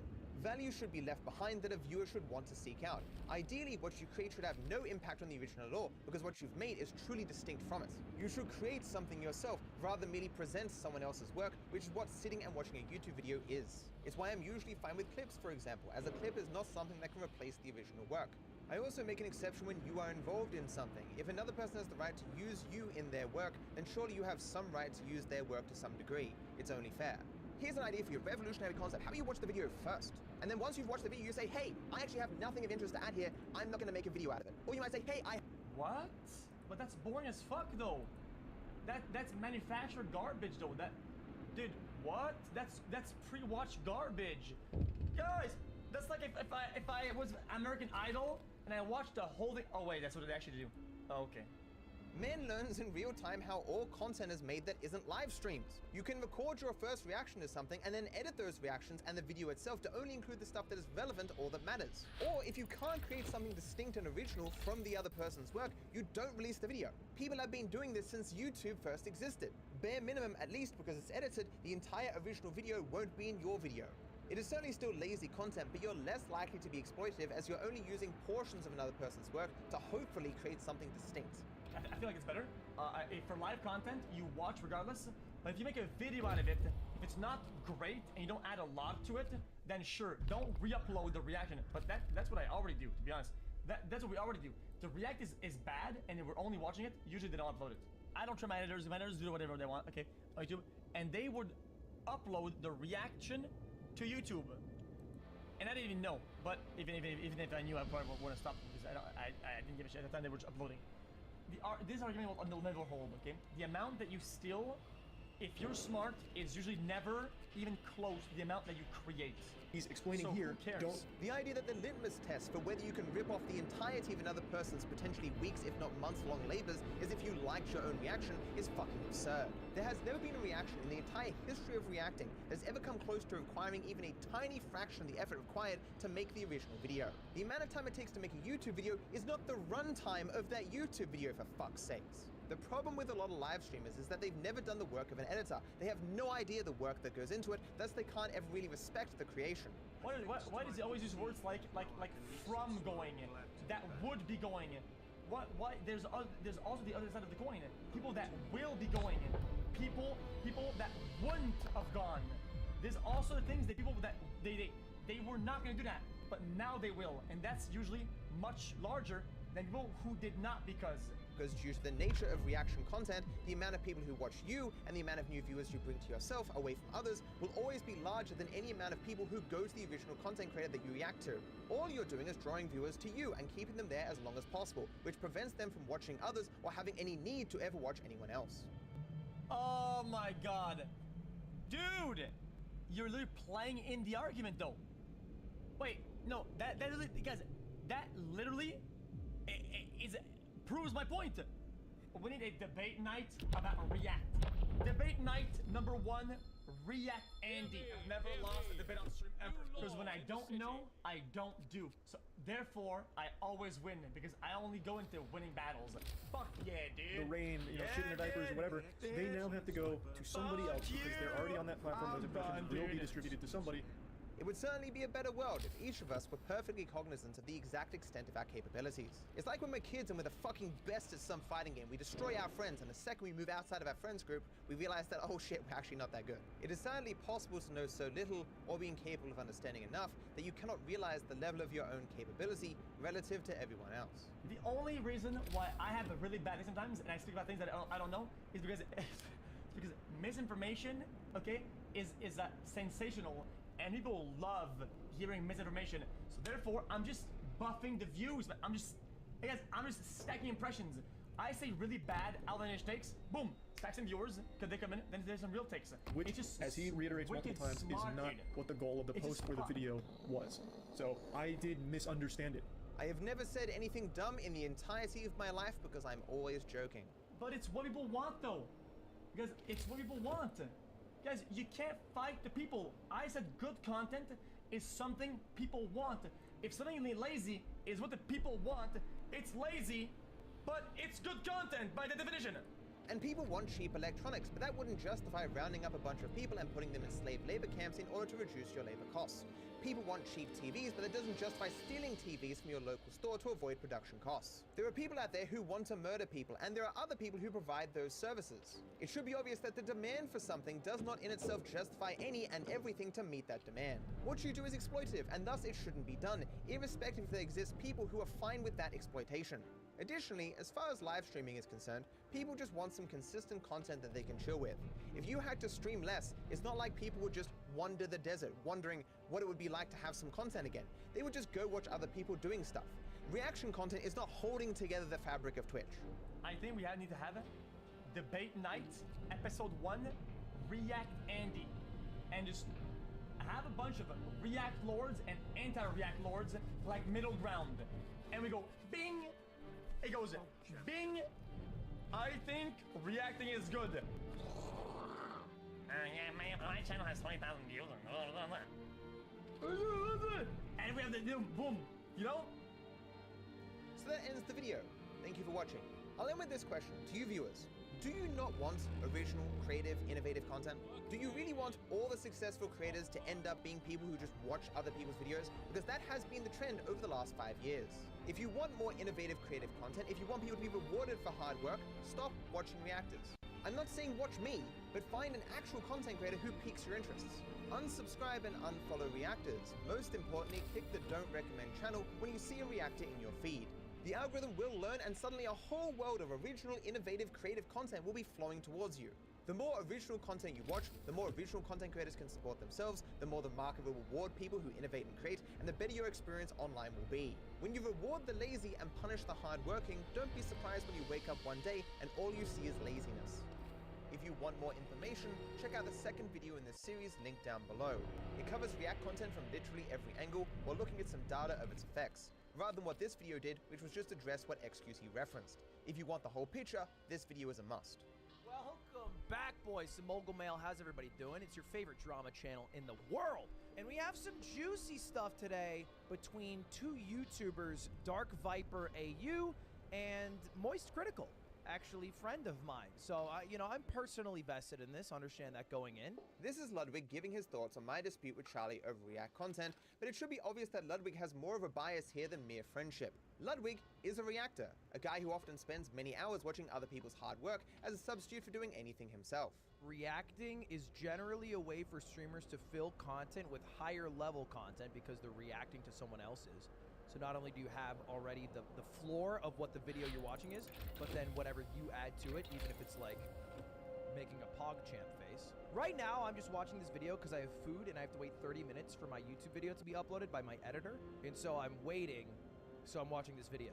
That's why I'm watching right, full transparency. It is less that Ludwig's goal is to defend Charlie, and more to defend the idea that a guy worth millions of dollars should be able to use other people's unpaid labor to expand his wealth and fame at the expense of literally everyone else. The gist of it, from my understanding, is Dark Viper thinks that React streamers are a stain on the earth, that the creator economy would be better if all reacting went away. Reacting is incredibly lazy, it's super easy to do, and all it does, it takes impressions away from other channels. There are impressions, and when a reactor gets impressions, like if you get 1 million impressions, it's taking it away from other people who get them. Maybe not the original video creator, right? If I react to someone making a 3D Spider-Man model with a 3D pen, not all the impressions I got will go to that guy, but they'll go to someone who's making original content, and that should be rewarded, which I think is faulty. You can probably understand it just personally. You might only watch live streams if I'm live. I only watch live streamers if my friends are live, and if they're not live, it doesn't mean my impression goes to another streamer or my view goes to another streamer. I just don't watch streams. And I think the same thing applies to YouTube channels and in all the sorts. There's a misunderstanding. He is implying that there's a finite amount of impressions, and if you removed all the React streamers, the impressions would stay the same. Not that the site would get smaller, which I think is the reality of the situation. And maybe he's okay with that. Maybe he's okay if everybody leaves and goes rock climbing or plays baseball, I think was his example. But you are making the creator space smaller as a whole. There are a great degree of faulty or unknowable assumptions here, which is impressive given how imprecise Ludwig's claim is. The immediate problem is that he didn't give any sort of an estimate as to how much any site would get smaller. I mean, technically, if you take a rock off a mountain, the mountain will become smaller, but it's not really meaningful to say. The only people who should use online media less if React content didn't exist are those who both exclusively watch React content and only it specifically can satisfy whatever motivated them to seek content out in the first place. I just don't think many people exist who fit in the category of effectively hating all online media unless they're watching someone else watch that media. I argue that everyone would move on to the next thing, in the same way that we all do whenever what we're currently watching no longer satisfies our need for content. Besides, I'm not sure on what grounds he rejects the possibility that original content being more rewarded could result in the platform being more appealing to viewers, not less. Even the reactors themselves would have to work harder to make actual content instead of just being lazy. In the case of people watching YouTube videos, Ludwig seems to suggest that if all lazy re-uploads were replaced with original content, that less people overall will be interested in the platform. I'm not sure on what he bases this. It is important to remember that it was the algorithms that first presented React content to people in the hopes of satisfying them, and this would be the same machine learning that would be attempting to get them onto something else. Why Ludwig believes React content to be uniquely qualified to keep people on or coming back to a platform, I have no idea. We have little reason to believe that the effective next choice for an impression will be significantly different in terms of its ability to inspire people to stay on or come back to a platform. For some, this other choice might see a reduction, others no change at all, while others might use the platform even more. Maybe the impressions overall get a tad bit smaller, maybe they stay the same, maybe they grow, but in all cases the original content creators benefit as they would no longer be going to reactors. For example, let's say that the platform lost 1% of its impressions that used to go to reactors, but the other 99% changed to original creators. Sure, that is technically a loss of the entire platform, but that is still a substantial increase for all original creators. Bottom line, Ludwig is asserting that there are unicorns so committed to the idea of watching people watch YouTube videos that they won't ever watch anything else to the same or greater extent. I'm not sure how you think this is helping your case, as these people would never have watched the original creators who worked to make this content in the first place. But let's get to actually reacting. What do you do, okay? Reacting's lazy, sure. Sometimes reactors fuck over creators, absolutely. What do you think about this? Every Ludwig Twitch stream ever has 88,000 views. Me reacting to it on my clip channel has 1.2 million views. Is that fucked up? Reactors are oftentimes able to make themselves the mecca of content for people because not only are they able to create original content, but they can react to anything. So viewers have a one-stop shop. Yeah, and I think these are good points, but the onus is on the platform. Is the problem that Twitch streamers aren't doing enough to credit creators? Or is the problem that the platform takes zero responsibility for stolen work? In my mind, it's the platform. Creators are just like businesses. They try to do things skinny. They do things dirty. They don't follow the rules. They break rules. And in business, we like prop that up. We're like, wow, it's amazing, Amazon. How did you do it? And Jeff Bezos is like, wow, I fucked a lot of people over and I scammed. My point is that people are going to do whatever they can in a multi-million-dollar pool of people trying to create content to rise to the top. And if the people at the top are doing this, clearly that's part of why they're there. Not saying it's a good thing, I'm just saying that's a fact. Reacting factually gets you higher average viewers, and if you're not doing it, you're going to be below the curve. I think that's a fact. And I don't think it should be on creators to try to be morally righteous while they're competing against people who are doing it, while they're just gonna fail. Taking a React video, which is just taking someone's hours or weeks of work and then profiting off of it, is bad. You are arguing that people should feel fine and not be judged poorly for acting immorally against other people if the consequences of acting morally would lose them monetary benefits and social status. This mindset is the cause of so much pain and suffering in the world, and it's one of the biggest reasons why social progress is hard. People join a corrupt system and say, well, when in Rome, and figuratively start pushing old people down the stairs, arguing it's someone else's responsibility to stop them. Just because you might not experience negative repercussions for exploiting or harming others, or even if you receive benefits, it doesn't make it justifiable to do. The biggest flaw in what you've said here, Ludwig, is that there's an alternative that you haven't considered. What if, hear me out, you don't actually need to achieve the success that you can only achieve immorally? Why not just be satisfied with what you can achieve morally? The underlying premise of what you said here is that attempting to be the best is a requirement, but it's not. You already have more money and fame than effectively any person who has ever lived. You have no need to do React content. You do it knowing full well you're fucking over other people because consideration for them is secondary to fulfilling your own emotional want for more, simply for the sake of having more. What about like The Veil? So he made this video, every OTK Twitch stream featuring Ludwig. It has 24,000 views. It's been reacted to by SFAD, Mizkif, Emmy, NMP, Seer, Asmin, and myself. Each of these people, when they reacted to it, had more viewers than he had on the original video. So he technically lost all of those views. But he did do, I think, kind of a smart thing by uploading their reactions, and now Mizkif reacting to it has more views than the original, which is kind of crazy. You have just made a wishy-washy video that at the end of the day advocates for people to not change what they're doing or who they support and instead just let everything stay the same until a miracle happens. This same sentiment has been expressed by every person who has ever exploited others throughout history. That's crazy. That's crazy. And YouTube already solved this. I am a live streamer on YouTube. And when I react to things, even when I use music, I get a copyright claim. And that copyright claim gives the revenue that I made from that live stream, or sometimes from my videos. This video can't be monetized. I uploaded it yesterday to TikTok Don't Laugh Challenge, and I watched some usual memes and uploaded it. It's a 9-minute video. The 5-second clip right here, Rock smashes truck. Chat, do you think it goes well or goes bad? It goes bad. Oh, now in chat.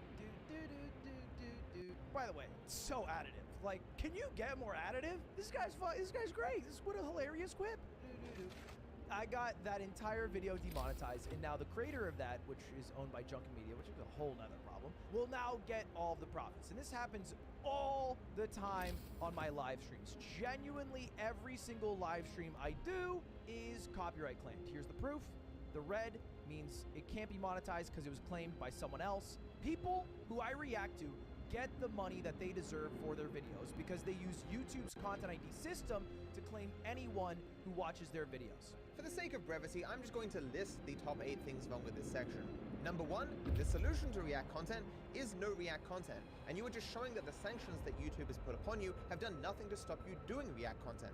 Number 2, you've unlisted all these videos with claims on them, so the claimants will only get a pittance. Number 3, the claimant gets nothing of the memberships and donations, which are worth far more to a live streamer. Number 4, as you acknowledged during your subathon, at our level, exposure is usually more valuable than money, and you are still stealing exposure away from the wider market that you have not returned. You are always going to be the bigger content creator, fueled by the unlimited, high-quality, unpaid labor. Number 5, getting into the Content ID system is not an automatic process. You have to apply to it, be accepted, and then submit reference material for the system. It is why despite some video game songs being on YouTube itself, we don't get Content ID claims for them. While they are on YouTube, they're not in the Content ID system.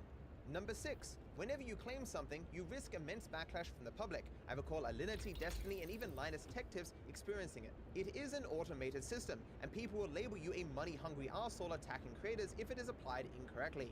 Other times, it will be applied correctly, and you still run the risk of a content creator being like, oh my audience, look how terrible this content creator is, claiming my videos. When you're an amorphous blob of a company like Junkin Media, it doesn't matter what people think of you, but as a content creator, you have a brand. It matters what the audiences think. It's why content creators don't use the Content ID system usually. Number 7, you need to have exclusive rights to whatever you put in the system. If your work has someone else's copyrighted material in it, even if it falls under fair use, this could cause you issues. Number 8, it just puts a burden on the actual content creators to monitor another system, keeping them from creating anything. The biggest advantage that reactors have is that they need to do far less work for the same output. Adding to the work of actual content creators is not going to change that. Dark Viper, for his outros, just uses... Be sure to like and subscribe. Also leave a comment if you Kingdom have Hearts something music on your mind. My feed gives them to me from all over my channel. Which is like, whatever, I don't give a fuck. I like music all the time, but clearly he's using that song because it's probably not going to be copyright claimed. It's why I use video game music. It's just as illegal as using Ariana Grande's new song, but they don't claim it. But that's okay, even though that took probably weeks, maybe even months of work for the studio to create. It's okay to take that. What's not okay is to take from creators. I don't care. I don't care about being an arbiter of justice. The usage of 15 seconds of a cover of a song that came out 20 years ago is not a substitute for the original. I am obviously not against using another person's work to create something original and distinct, else I couldn't respond to your video without being a hypocrite. Essentially, it's not merely the amount of work that went into the original, but the impact of your usage that matters to me. and I am certainly not impacting Kingdom Hearts 1. But regardless, this is all just disingenuous. Ludwig is acting like watching hundreds if not thousands of hours of YouTube on his live streams and re-uploading this content to his YouTube channel should be assessed as similar to using 15 seconds of a song. Ladies and gentlemen of the jury, sure my client did murder 25 people, but you remember that time when your friend wanted the last piece of pizza and you took it anyway? My friends, let he who is without sin cast the first stone. I rest my case. Honestly, I think a lot of Dark Viper's goal, because he said in his response video that he doesn't gain from this, that he's making enemies. I don't think that's accurate. There are specifically 4 people who are named directly: Hassan, Pokey, Moist Critical, and XQC, and I don't think that was an accident. I don't think these 4 examples, the 4 largest Twitch streamers, or 4 of them, was only to drive a point home. I think it's to create a little controversy, get a little attention around the videos. And I'm pretty sure his video trending in being one of his most viewed videos in the first day in the past month is proof of that. But again, I don't care about it. That's not the point. It is always important to remember when assessing motivations based on outcomes that the outcomes need to be predictable from the outset. For example, take this hypothetical scenario. I'm climbing on my roof, I fall off, get injured, go to a hospital, meet a nurse, I fall wildly in love, and get married. Ludwig would look at this situation and say, Matt seems to have climbed on his roof in order to get married. Ludwig is effectively claiming that I'm a god or Laplace's demon, and so predicted these outcomes beforehand, and this spurred me into action. To be blunt, Ludwig seems to be unable to identify a genuine concern for others, perhaps because he lacks these feelings himself. I honestly dispute that I gained at all from writing my original scripts, certainly when compared to the opportunity cost of writing it, in part because it is always better to ingratiate yourself with the powerful rather than criticize them. But let us, for the sake of argument, grant the premise that I did gain from my run-in with Charlie, and assess how likely it was that I acted to achieve this effect specifically. The first major problem with Ludwig's claim is that I didn't make a video. I wrote a text document, tagging no one when I released it because I was in the middle of working on a very difficult project and just wanted this React stuff out of my mind to stop distracting me from it. As I didn't make a video, no one was linked to my channel, and it made responding to my words far more difficult. This would be fairly stupid if my plan was to bait responses for views and attention. As for the people listed, most were relevant examples due to each coming under fire for rebroadcasting TV shows. To speak of the people specifically, XQC can barely read. Hassan is a moron and a grifter whose only response to criticism is to call people Nazis. And Pokimane has spent her entire career dodging criticism of her React content to the extent where she may as well be Neo. Expecting responses from them would be fairly silly. Given that none of them read my script or even watched my videos responding to Charlie, this suggests I know them a little bit better than Ludwig does. The only reason my document got any notice at all was because of Charlie, who was included for reasons I've talked about previously, and he only responded because of something I wrote on Twitter and because he had followed my work for some time, which I clearly didn't know anything about. Besides, when it comes to my viewer numbers, Ludwig is just being very dishonest here. My first response to Charlie was my 6th most viewed video of the 30 that I released in the month prior. I get 10 million views a month. A video doing slightly better than average is nothing I'd care about. My response to Charlie is my 212th most successful video. Am I meant to hold a parade? Also, I'm surprised Ludwig doesn't know this, but being on trending doesn't get you that many more views, certainly not being 47th on gaming trending. It is not tailored to people's preferences, so people don't use it as a main source of content. I mean, sure, you get 2% more views if you're in the top 5 of global trending, but who really cares? While it's common for a large content creator to dismiss criticism by claiming that the person speaking is merely motivated by clout, this is a lot harder to do with me. I am not a small content creator in a deep dark hole looking for a ray of sunshine. If I wanted to speak to other large content creators or verse them in GTA Guesser, I can just DM them and ask. I don't do it often, largely because I'm shy. Ludwig claiming I'm not making enemies while calling me a liar who is just inspired by clout is quite humorous. Exploitation is a very lucrative game, and people who do it are not really fond of those who try to stop it, hence his attitude. Simply getting permission before you react to something is probably a better work practice than just watching it and fucking around and finding out if they get annoyed, you know? I don't think I'll do it completely.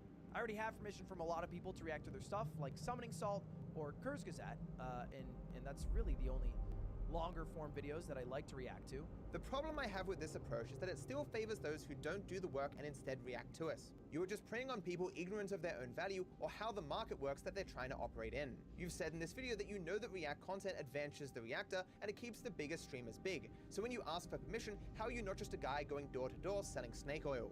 A person may buy out of ignorance, but that they agreed to the sale doesn't make you a good guy. If you want to trade on parasocial relationships, fear of backlash, or false promises of success, how do you think this makes you any better? It also says nothing of everyone else in the market who is negatively impacted, as you steal from them most, not just the reactee. When I use someone else's work, I do so with a sincere belief that I can create something distinct and truly my own. When you watch the entirety of a Summoning Salt video, you are just being lazy and exploiting Summoning Salt, even if he's okay with that. Despite all the effort that Summoning Salt has put into his videos, his month-to-month viewership has stayed stagnant for years. Perhaps he should try not having dozens of exact replicas of his videos all throughout YouTube. If someone likes my videos, you know what the algorithm recommends? My videos. But if someone likes Summoning Salt videos, you know what the algorithm recommends? All the creators who watch Summoning Salt videos. It's just a bad move for business, and you should not be taking advantage of him even if he's willing to let you. If you want to give Summoning Salt viewers, just preview the video on your stream, or shout him out to your followers on social media. If you actually liked the dude, you wouldn't be reacting to his stuff, you'd be promoting him in a way that doesn't benefit you. Like, all the videos from the music streams have hundreds of thousands of views, and a lot of these started with, like, I remember hundreds of views. And a lot of these songs just fucking boomed now. When people talk about the most viewed video on YouTube, there are actually two categories. There is the most viewed video and the most viewed video excluding music. This is because a song you enjoy once can also be a song that you will happily enjoy 50 more times that week. I have songs that have been in my playlist for 20 years. My mother still listens to The Carpenters and they haven't released a new song since 1981. If you look at the top 20 most watched YouTube videos, they are all songs. This is because music differs from almost all other content in that it's effectively infinitely reusable, so nothing else can really compete in terms of viewer numbers. This is in direct contrast to books, TV shows, other YouTube videos, live streams, or movies, as when you've seen them once, that will be enough unless they're truly special or you revisit them in like half a decade. Listening once to a song you enjoy, however, does not satisfy your need for music, it just makes you want to experience it again. It is why the songs that top the charts tend to go viral on TikTok, for example, as TikTok gives people a taste that leads them to want more. It is somewhat similar to video games, as the most successful are those that tend to do really well on YouTube or Twitch, because showing people music or gameplay cannot give you the entire experience brought about normally through those products. Again, this differs from reactions to non-reusable content like TV shows, books, other YouTube videos, live streams, movies, and so on, as these reactions give you the entire experience of those mediums. Thus, the reaction does little more than grow the person who's stealing that content for their reactions.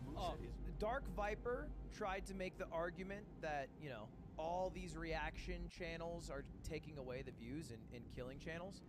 But I really think the opposite can apply. And channels with really good content that are just waiting for an opportunity to show it off can blow up from reacting to it. Not all the time, but sometimes. No, my guy, it's worse than that. I argue that even if this can happen, that this would happen less from reactions than if reactors just didn't exist and their viewers therefore need to branch out and find other forms of content. Besides, as I outlined in the second video, it is doubtful that a person can blow up just from a reaction these days. They need actual promotion, not just a re-upload.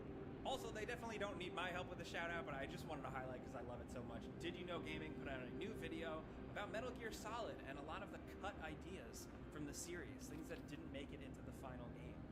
I knew about a lot of this stuff, but as just like an insufferable diehard fan, but there's still a lot of really cool surprises in there that I think people are going to enjoy. It's a really, really great video, and it's narrated by David Hayter himself, which is incredible. I love that man's voice. JXE was reacted to by Hassan Piker in front of 30,000 people and got an extra 180 views. No, you heard me correctly, 180. Bismuth got reacted to in front of 12k people and got 50 views. Willie Mac Show got reacted to by Moist Critical in front of 20,000 people and got 100 views. When Critical reacted to my video on stream, I received around an extra 100 views on that video. More importantly, we don't compare two scenarios just by looking at the potential positive outcomes of one scenario. We look at the positive and negative outcomes of one scenario versus the positive and negative outcomes of the other scenario.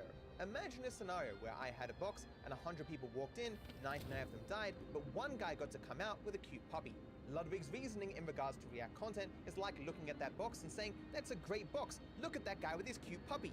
I, on the other hand, would argue that if we look at things fairly, we're just better off not having that box. Those 100 people would be better off as a totality without the death box. But to bring it back to the topic at hand, As I outlined in the second video, a reaction can't change the nature of your content. It can't make it algorithmically viable. If your content is viable for the algorithm, you will succeed sooner or later. If it isn't, no amount of reactions will save you. The algorithm is already trying to find an audience for the content that you upload. To believe that you as a reactor have a better shot at doing that by showing random videos to your audience compared to the multi-billion-dollar algorithm with the analytics of billions of people is just a tad arrogance. But Ludwig sure does try to show that reactions can blow up a channel using his 20k livestream viewers. So for 20 minutes, Ludwig sings the praises of the creator Akron, explaining in great detail what the creator produces, who the content would appeal to, and why he loves the content. So, not your traditional reaction content. He then proceeds to restream the entirety of 12 of Akron's videos, which is more than a tad bit scummy. Remember that channels thrive off people clicking recommendations, and that is now 12 videos that 20,000 people will be less likely to click if they get an impression for them. You're not subbed to him? There, now I'm subbed to him. Now I'm subbed to him. Okay, if I've seen all his videos, but I'm not subbed, that's not that bad, Chad. You know, kind of dog. The algorithm has no idea that these viewers have already seen these videos in Ludwig's stream. Thus it will view them not clicking on impressions for them as evidence of a lack of interest rather than due to them already having seen it. This was all done 3 months ago, so we can see the results of this experiment. We can see compared to the prior week that Akron got 2k additional subscribers, and we can assume many of these came from Ludwig. Then his channel fell off a cliff. Compared to the prior week, he saw a slight increase in views, which are very unlikely to have come from Ludwig, and then the channel fell off a cliff.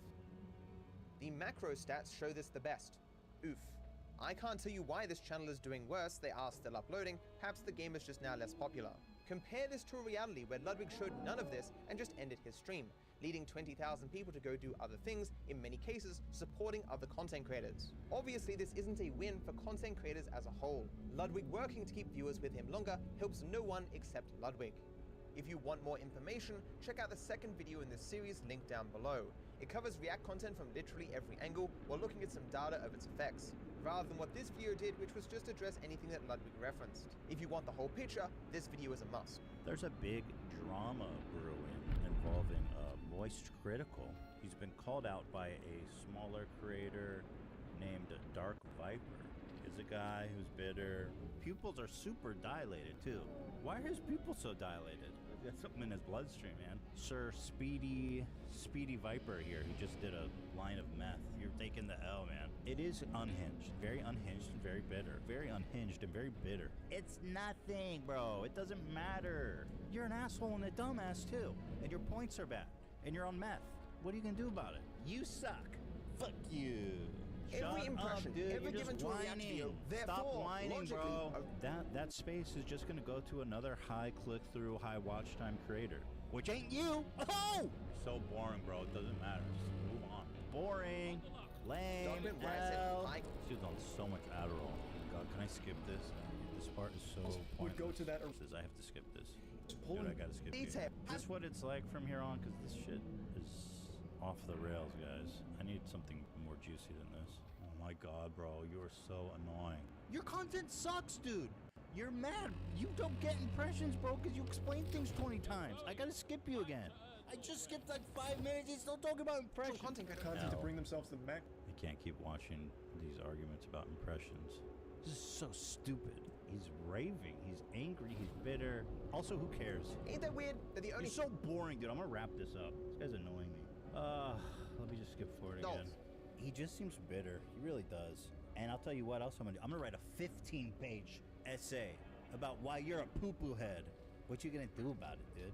I'm gonna start with why your fingernails so long. Poo-poo head number 1. Dude's got long fingernails. Cut your fingernails, bro. It's weird. Also, don't like seeing your armpit hair. Wear a shirt, okay? Cover yourself. Yeah, I just don't want to see your armpit hair all the time. It just seems to be the kind of ramblings of a bitter dude who is just mad. I just don't care, bro.